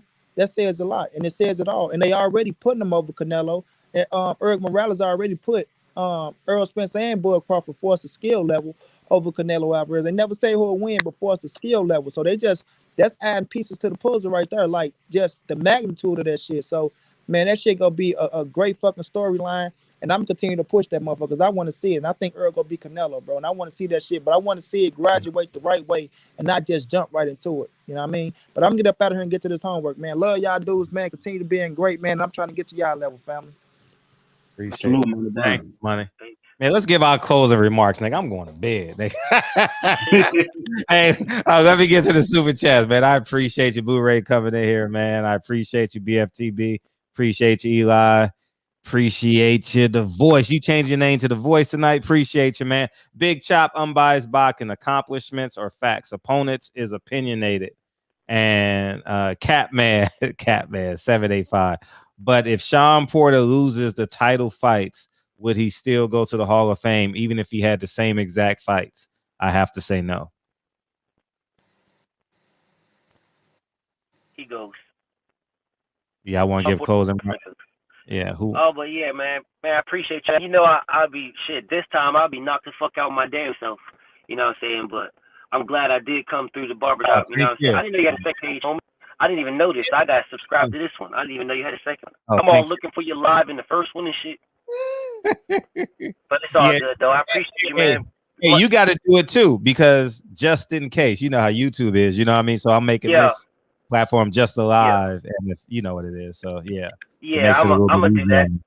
Yeah, definitely follow. I'm gonna definitely follow suit on that. Definitely follow suit. But I appreciate you, man. I appreciate my bro, Big Blue, man. I appreciate you, Blue, man, and everything that you do, man. I know people. We like to talk about people after the fact, bro. I want to give Big Blue roses now, bro. You a special dude, bro. What you got going on with EJ, bro, is special, man. And everybody else, man. Everybody that's working with you, you know what I'm saying? It's all special. They all, bro, everybody, you changing people's lives, bro. You don't even understand it. Maybe you do, but you're changing people's lives. Like, people are living longer. You know what I'm saying? They're healthier, they're stronger, they're better people in general for what you provide, what you bring to the table, bro. It's a blessing, and I appreciate you, man. It's always love talking to you, bro, and I can't wait to do it again. Much love to everybody, man. Peace. I appreciate it, man. I appreciate the dialogue. I love intellectual conversations, man. Even though, you know, BT, you was getting BF, you getting off topic and trying to dance around a little bit. But, you know, never. But hey, never. Hey, man, I'm about to come on your show and give you you go one. Oh man, I would love to. Whenever you want to. Conversation. Whenever. The show is yours, bro. You tell me when. Hey, you tell me whenever you want. You can't tell me to do what happened around off my content. Come on now. Never once. I stayed exactly what I was talking about. I stayed on it. Hey, homie, with even the other two fellas that's in the room was trying to and Money was trying to get you to realize what I was saying, bro. Come on. Fam. I knew what you were saying though. I knew what you were saying. I agreed with you. I disagree. Or you hopped to something else, fam. My boy like the debate. I agreed with you. Listen, what was there? What was there to debate on that? All right, bro. I'm gonna let you make, but I appreciate it. I agree. I can have a conversation with you and then still say I appreciate you. You know what I mean? I don't get in my feelings, bro. It's just conversation. All day, every day, bro. I do the same thing. It's people getting their feelings with me, and then I give it back to them. I'm gonna call you Cole from now on, because it's the first interaction I've had. You know why I'm calling you Cole? Because you know when you walk on hot coals, you tiptoeing around. That's what you do. You tiptoe around everything. Hey, make sure you keep that same thought process when you come to the graveyard, King. Make sure. I still want to know what I tiptoed on. Hold on, what's your channel, bro? It's my name, King. It's my name. I say no more, bro. All right, I'm gonna let you. If you go back and listen to the replay, it might resonate with you, possibly. It won't, because I didn't go nowhere. I'm saying the same thing. Y'all gonna start debating all over. Fred, this dude don't like to be wrong. I like niggas like him. I'm just saying, I didn't go nowhere. I didn't go nowhere. I know exactly what you said. I agree with you, King. I agree with you. Okay, real quick, because Fred got to go sleep. I got to go sleep too. Name one thing I said, brother. You said name the thing you said? Yeah, so you said you were listening, so tell me one. I can tell you multiple things. One of the things that you said is the belt, having the accolade as a belt is what gets you to the Hall of Fame. That's one of the things you said. And what I said is I agree. It's not the only thing. Okay. All right, I'm right with that. Okay. That's where we went. That's where we went astray. Okay, gotcha. But peace, all right, King. y'all. Y'all be easy and y'all be safe in your environments, man. Everybody keep working hard, man. Appreciate you. For sure. I appreciate y'all, man. Peace. Hey, I just want to tell y'all, man, peace, man. Salute BFTB, man. Salute Jay. Blu-ray, man. Big salute, bro. I'm in Dallas. Shit, I've been around. I've been around here since I was 7 years old. I've been to the hills, fucking the West, everywhere. And shit, hey, bro, what y'all doing for the city, man? That shit big. To keep the team together, man. Y'all keep doing what y'all doing, man.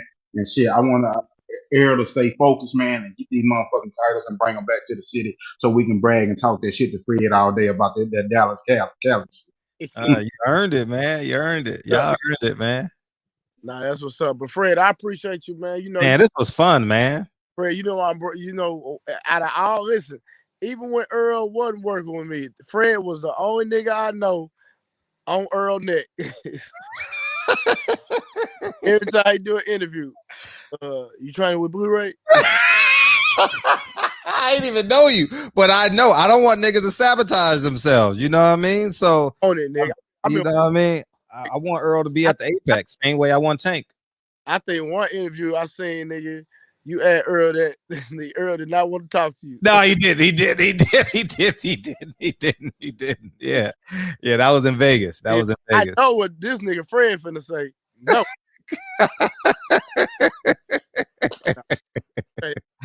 Oh man. Yeah, man. I'm glad Batman and Batman is together, man. And hopefully, there was a lot of cooking going on tonight, bro. Man, it was fun, man. It was fun, man. I appreciate everybody hanging in there, hanging out with us, man. Yeah, Trey, we still in here, man. And it was, man, niggas just hanging out, man. All we needed was some policies, you know what I mean? Some dominoes or some shit, but real talk. I had a great time, let niggas talk, shit. For sure. It's one, like, it's weird how we fall in a line with we can't be masculine men.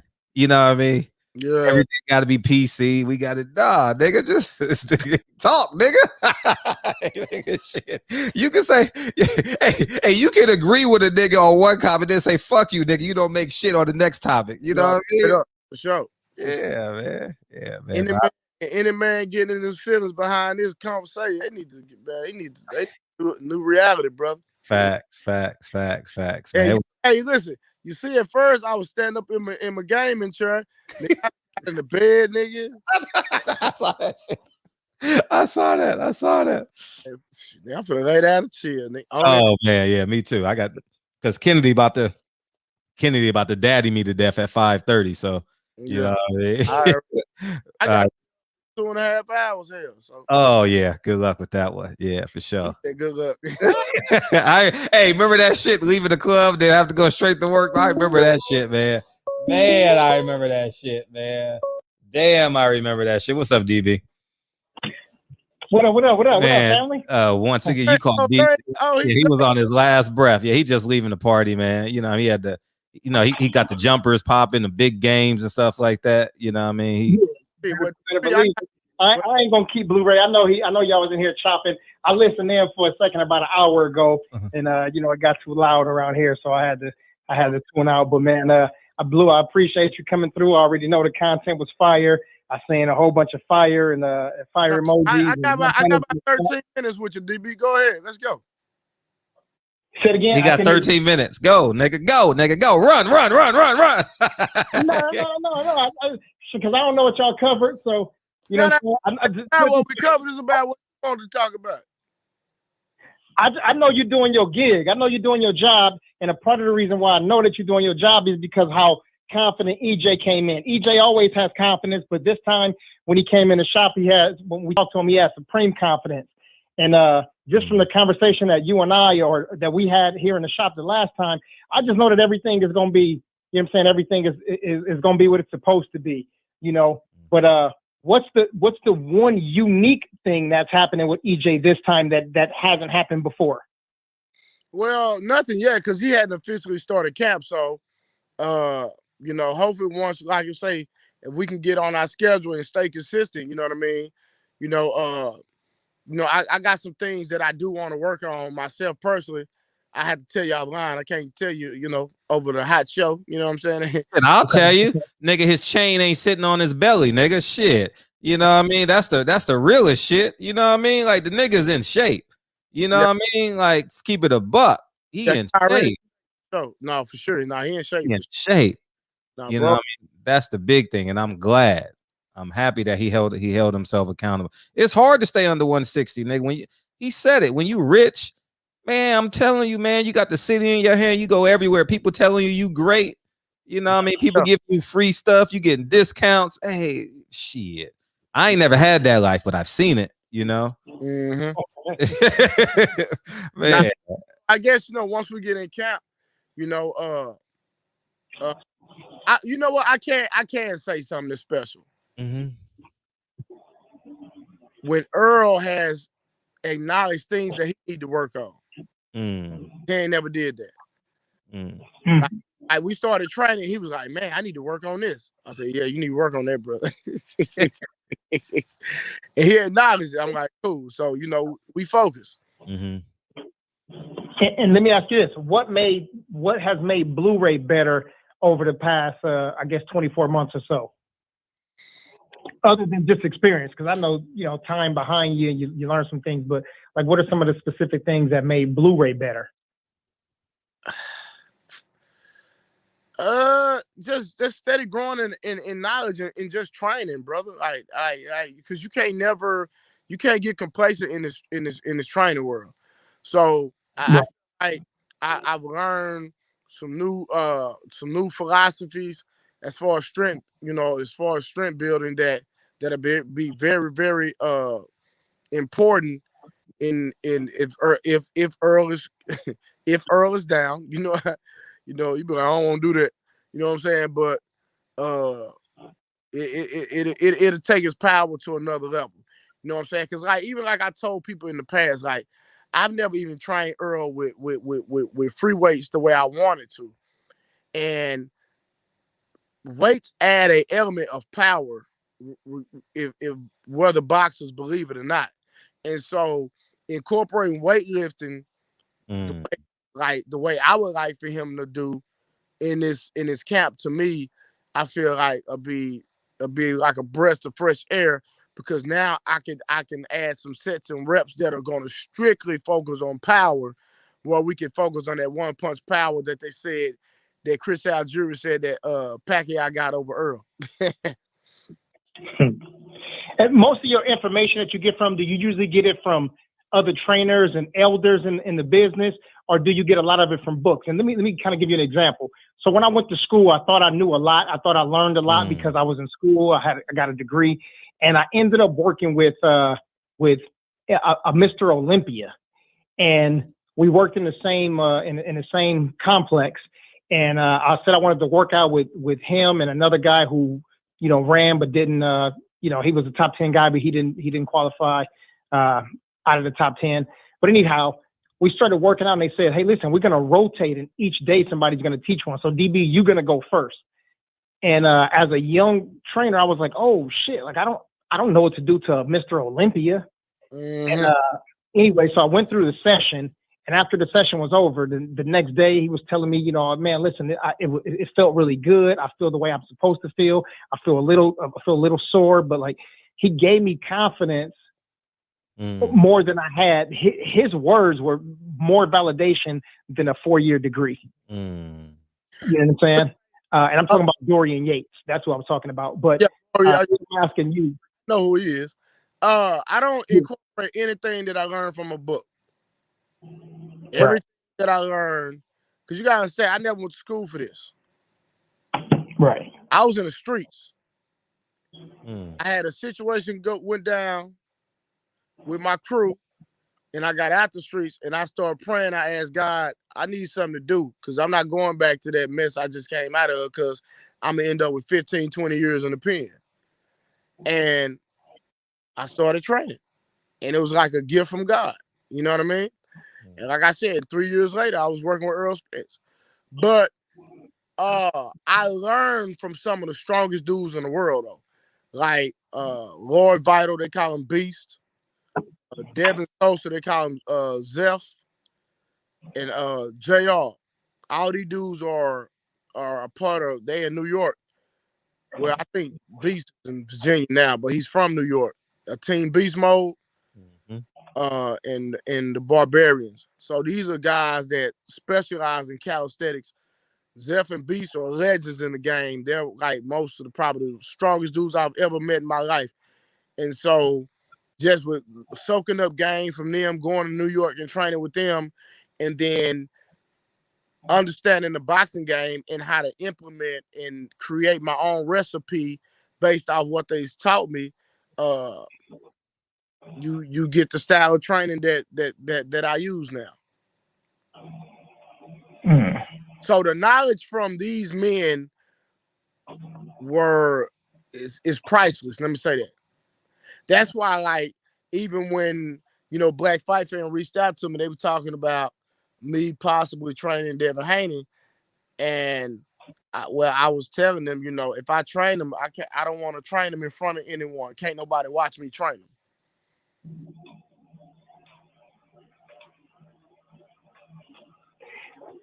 Interesting. So how is that training going to go? Oh, we don't know yet. We hadn't worked nothing out yet, but I know it's I know the talk has been, the conversation is being made. Okay, yeah, because we've been talking about it for a while. I think we spoke to you about it when you was here last time. We talked to Dev and OG Bill, and now we're talking to you again, man. So hopefully us vocalizing it, putting it out in the universe, man, it'll come to fruition. No, I want to work with, because I know y'all want to see him be great, because I know y'all got his back, and y'all love him because he's a black man, first of all. And I just know the value that I could bring to him. And so, it'll be a beautiful thing, because he's a phenomenal boxer, in my opinion. His IQ is high as hell. So he done been in the ring with Floyd and studied under, and so, and then with his natural gifts and abilities, and just add that strength, that raw strength aspect, man, it's gonna be dangerous. Yeah, let me ask you this about other fighters that you've been watching, like over the past 2 to 3 years. These guys come in, they're young.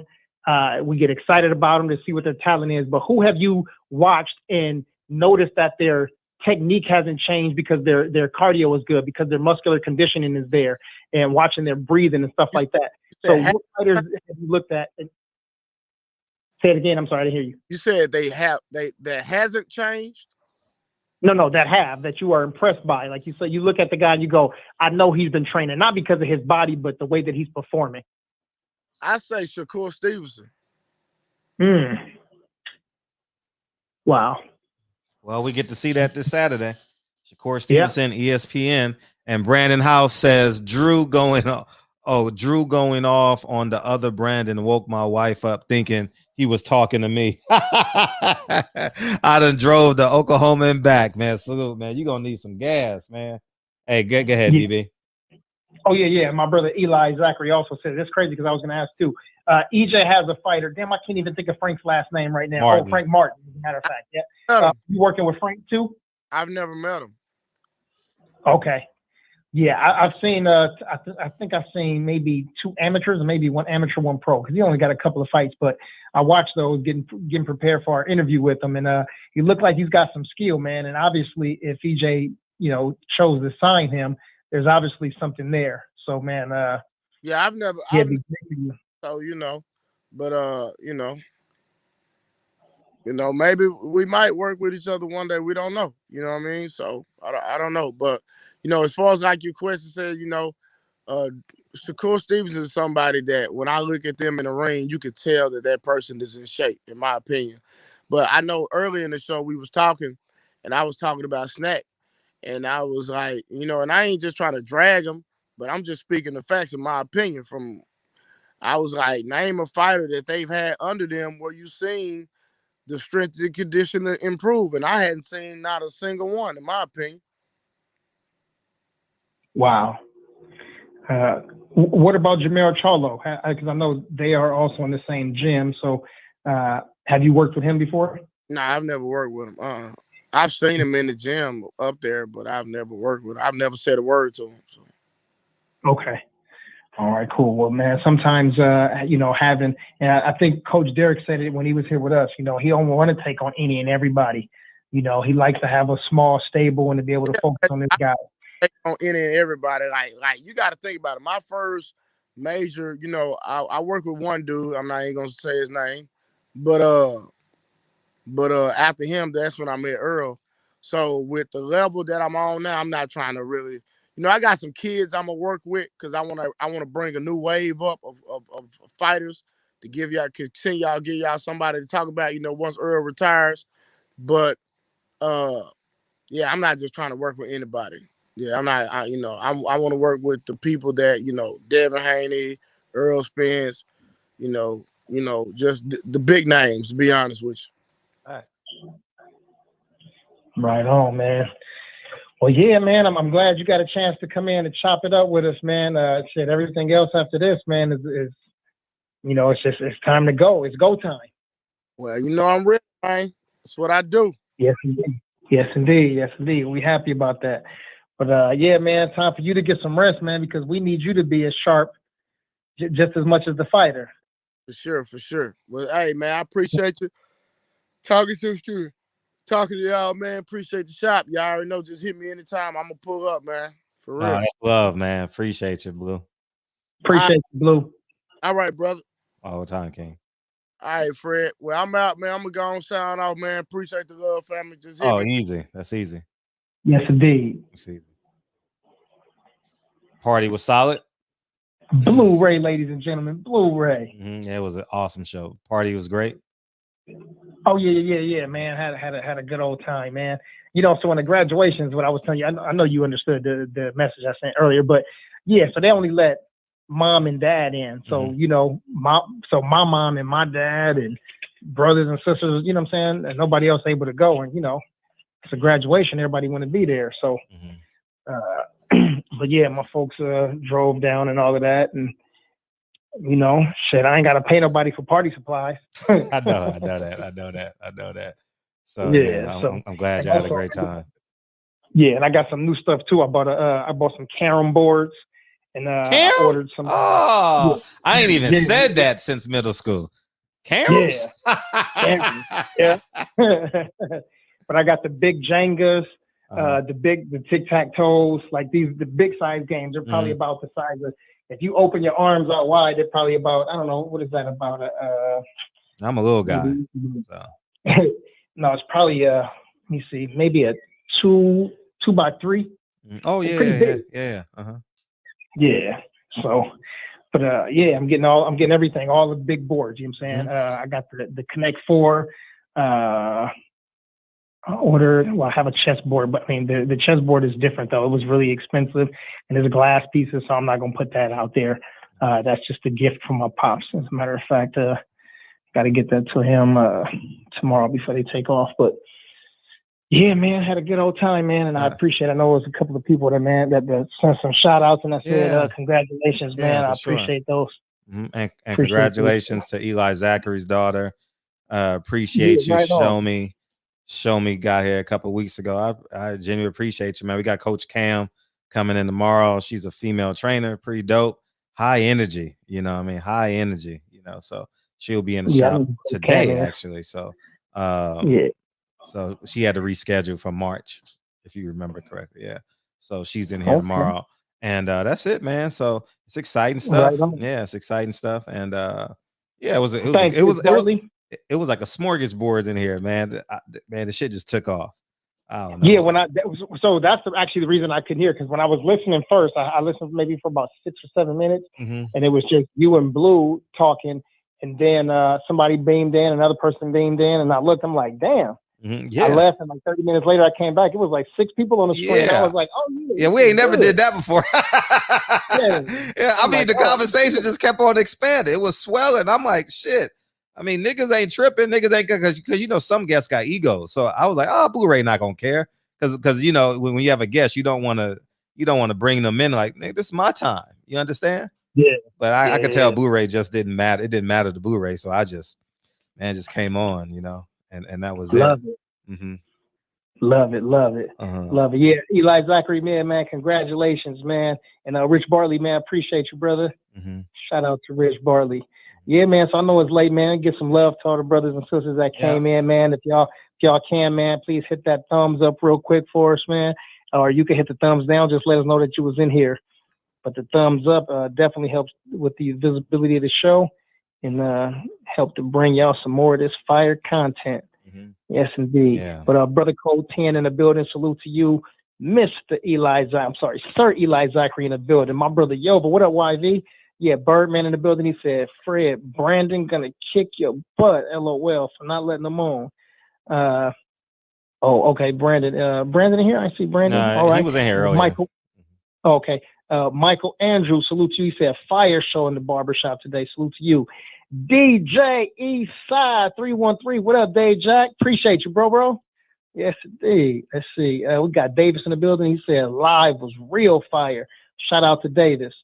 And Rich Barley, yes, indeed. Let me see. Kane the bad guy. What up, Kane? I ain't seen Kane in a minute, man.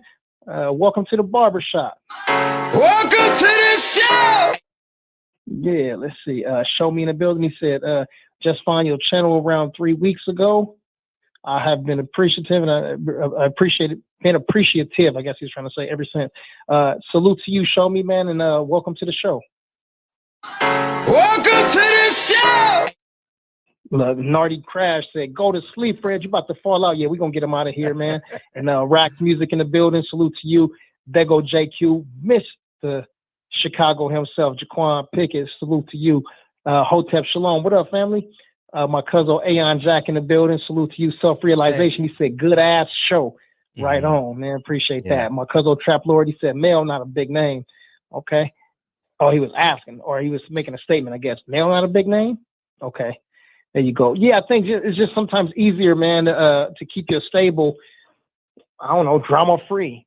Keep the energy good. You don't want to be in there training with somebody who gonna work hard but got a bad attitude. She's gonna change your energy.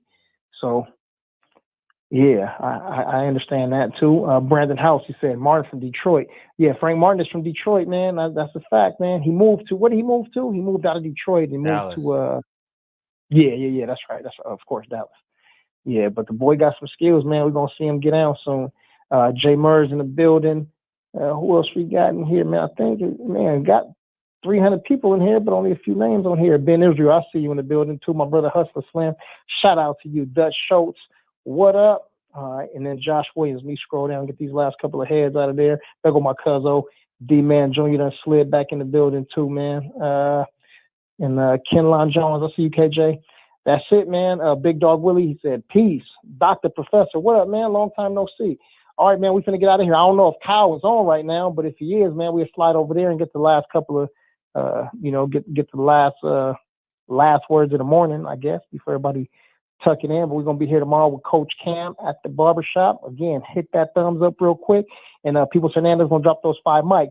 Play the song, Fred! Absolutely. Yeah, man, it was a fun show. I didn't even say much. I think I said 10 words tonight. It was fun. That energy, huh? Yeah. Matrix, what up? It's that fire show. Salute to the shop. Congrats, BB. Appreciate you, man. Come this way before. Yeah, that's fun. I was going to say something. I totally forgot it. Just mental fatigue, probably. Damn, I forgot. I know we can make it. Oh, this is what I was going to say about the shirts. I think we need to do like a shirt for everybody that's coming down. You know what I mean? Like from everybody's channel, so it looks uniform. You know what I mean? Like, so, like maybe just says, I think the bigger brand is LDBC. I think that, and maybe just like that type of shirt, so it can be used at other fights.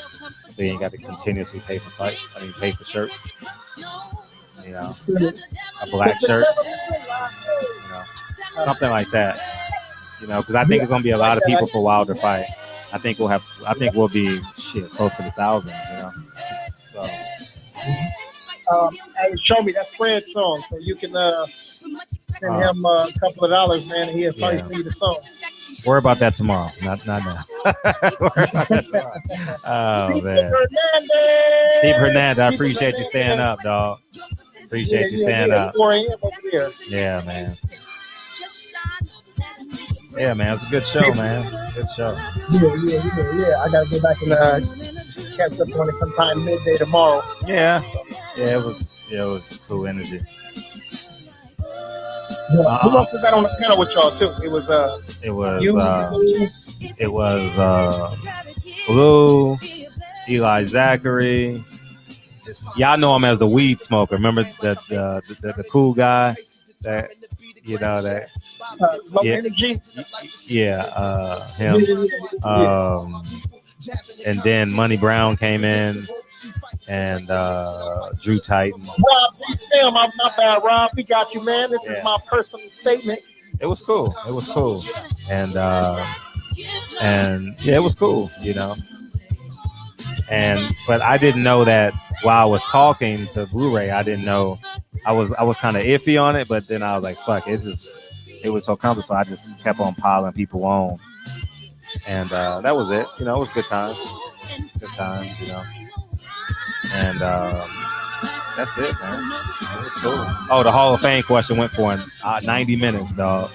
God damn. Hey, I was laying on the floor. I was listening to it laying on the floor. I'm like, shit. I'm not even going to attempt to add to this conversation because it's going to be a 24-hour conversation. Yeah, I was like, I'm chill. Love y'all, man. Love you. Congratulations to your family, man. I'm glad. I'm glad it worked out for y'all. He graduated from what grade? Kindergarten? Fifth grade? No, he's going to junior high now. Oh, shit. Junior high. Damn, Negro. 10 years old. Damn, man. Yeah. Hey, man, he about to start stealing money out of your damn wallet. Anyways, man. All right. Love y'all, man. Appreciate y'all, man. Great job today, man. Appreciate you, big homie. All right, man. Holla at y'all. Peace.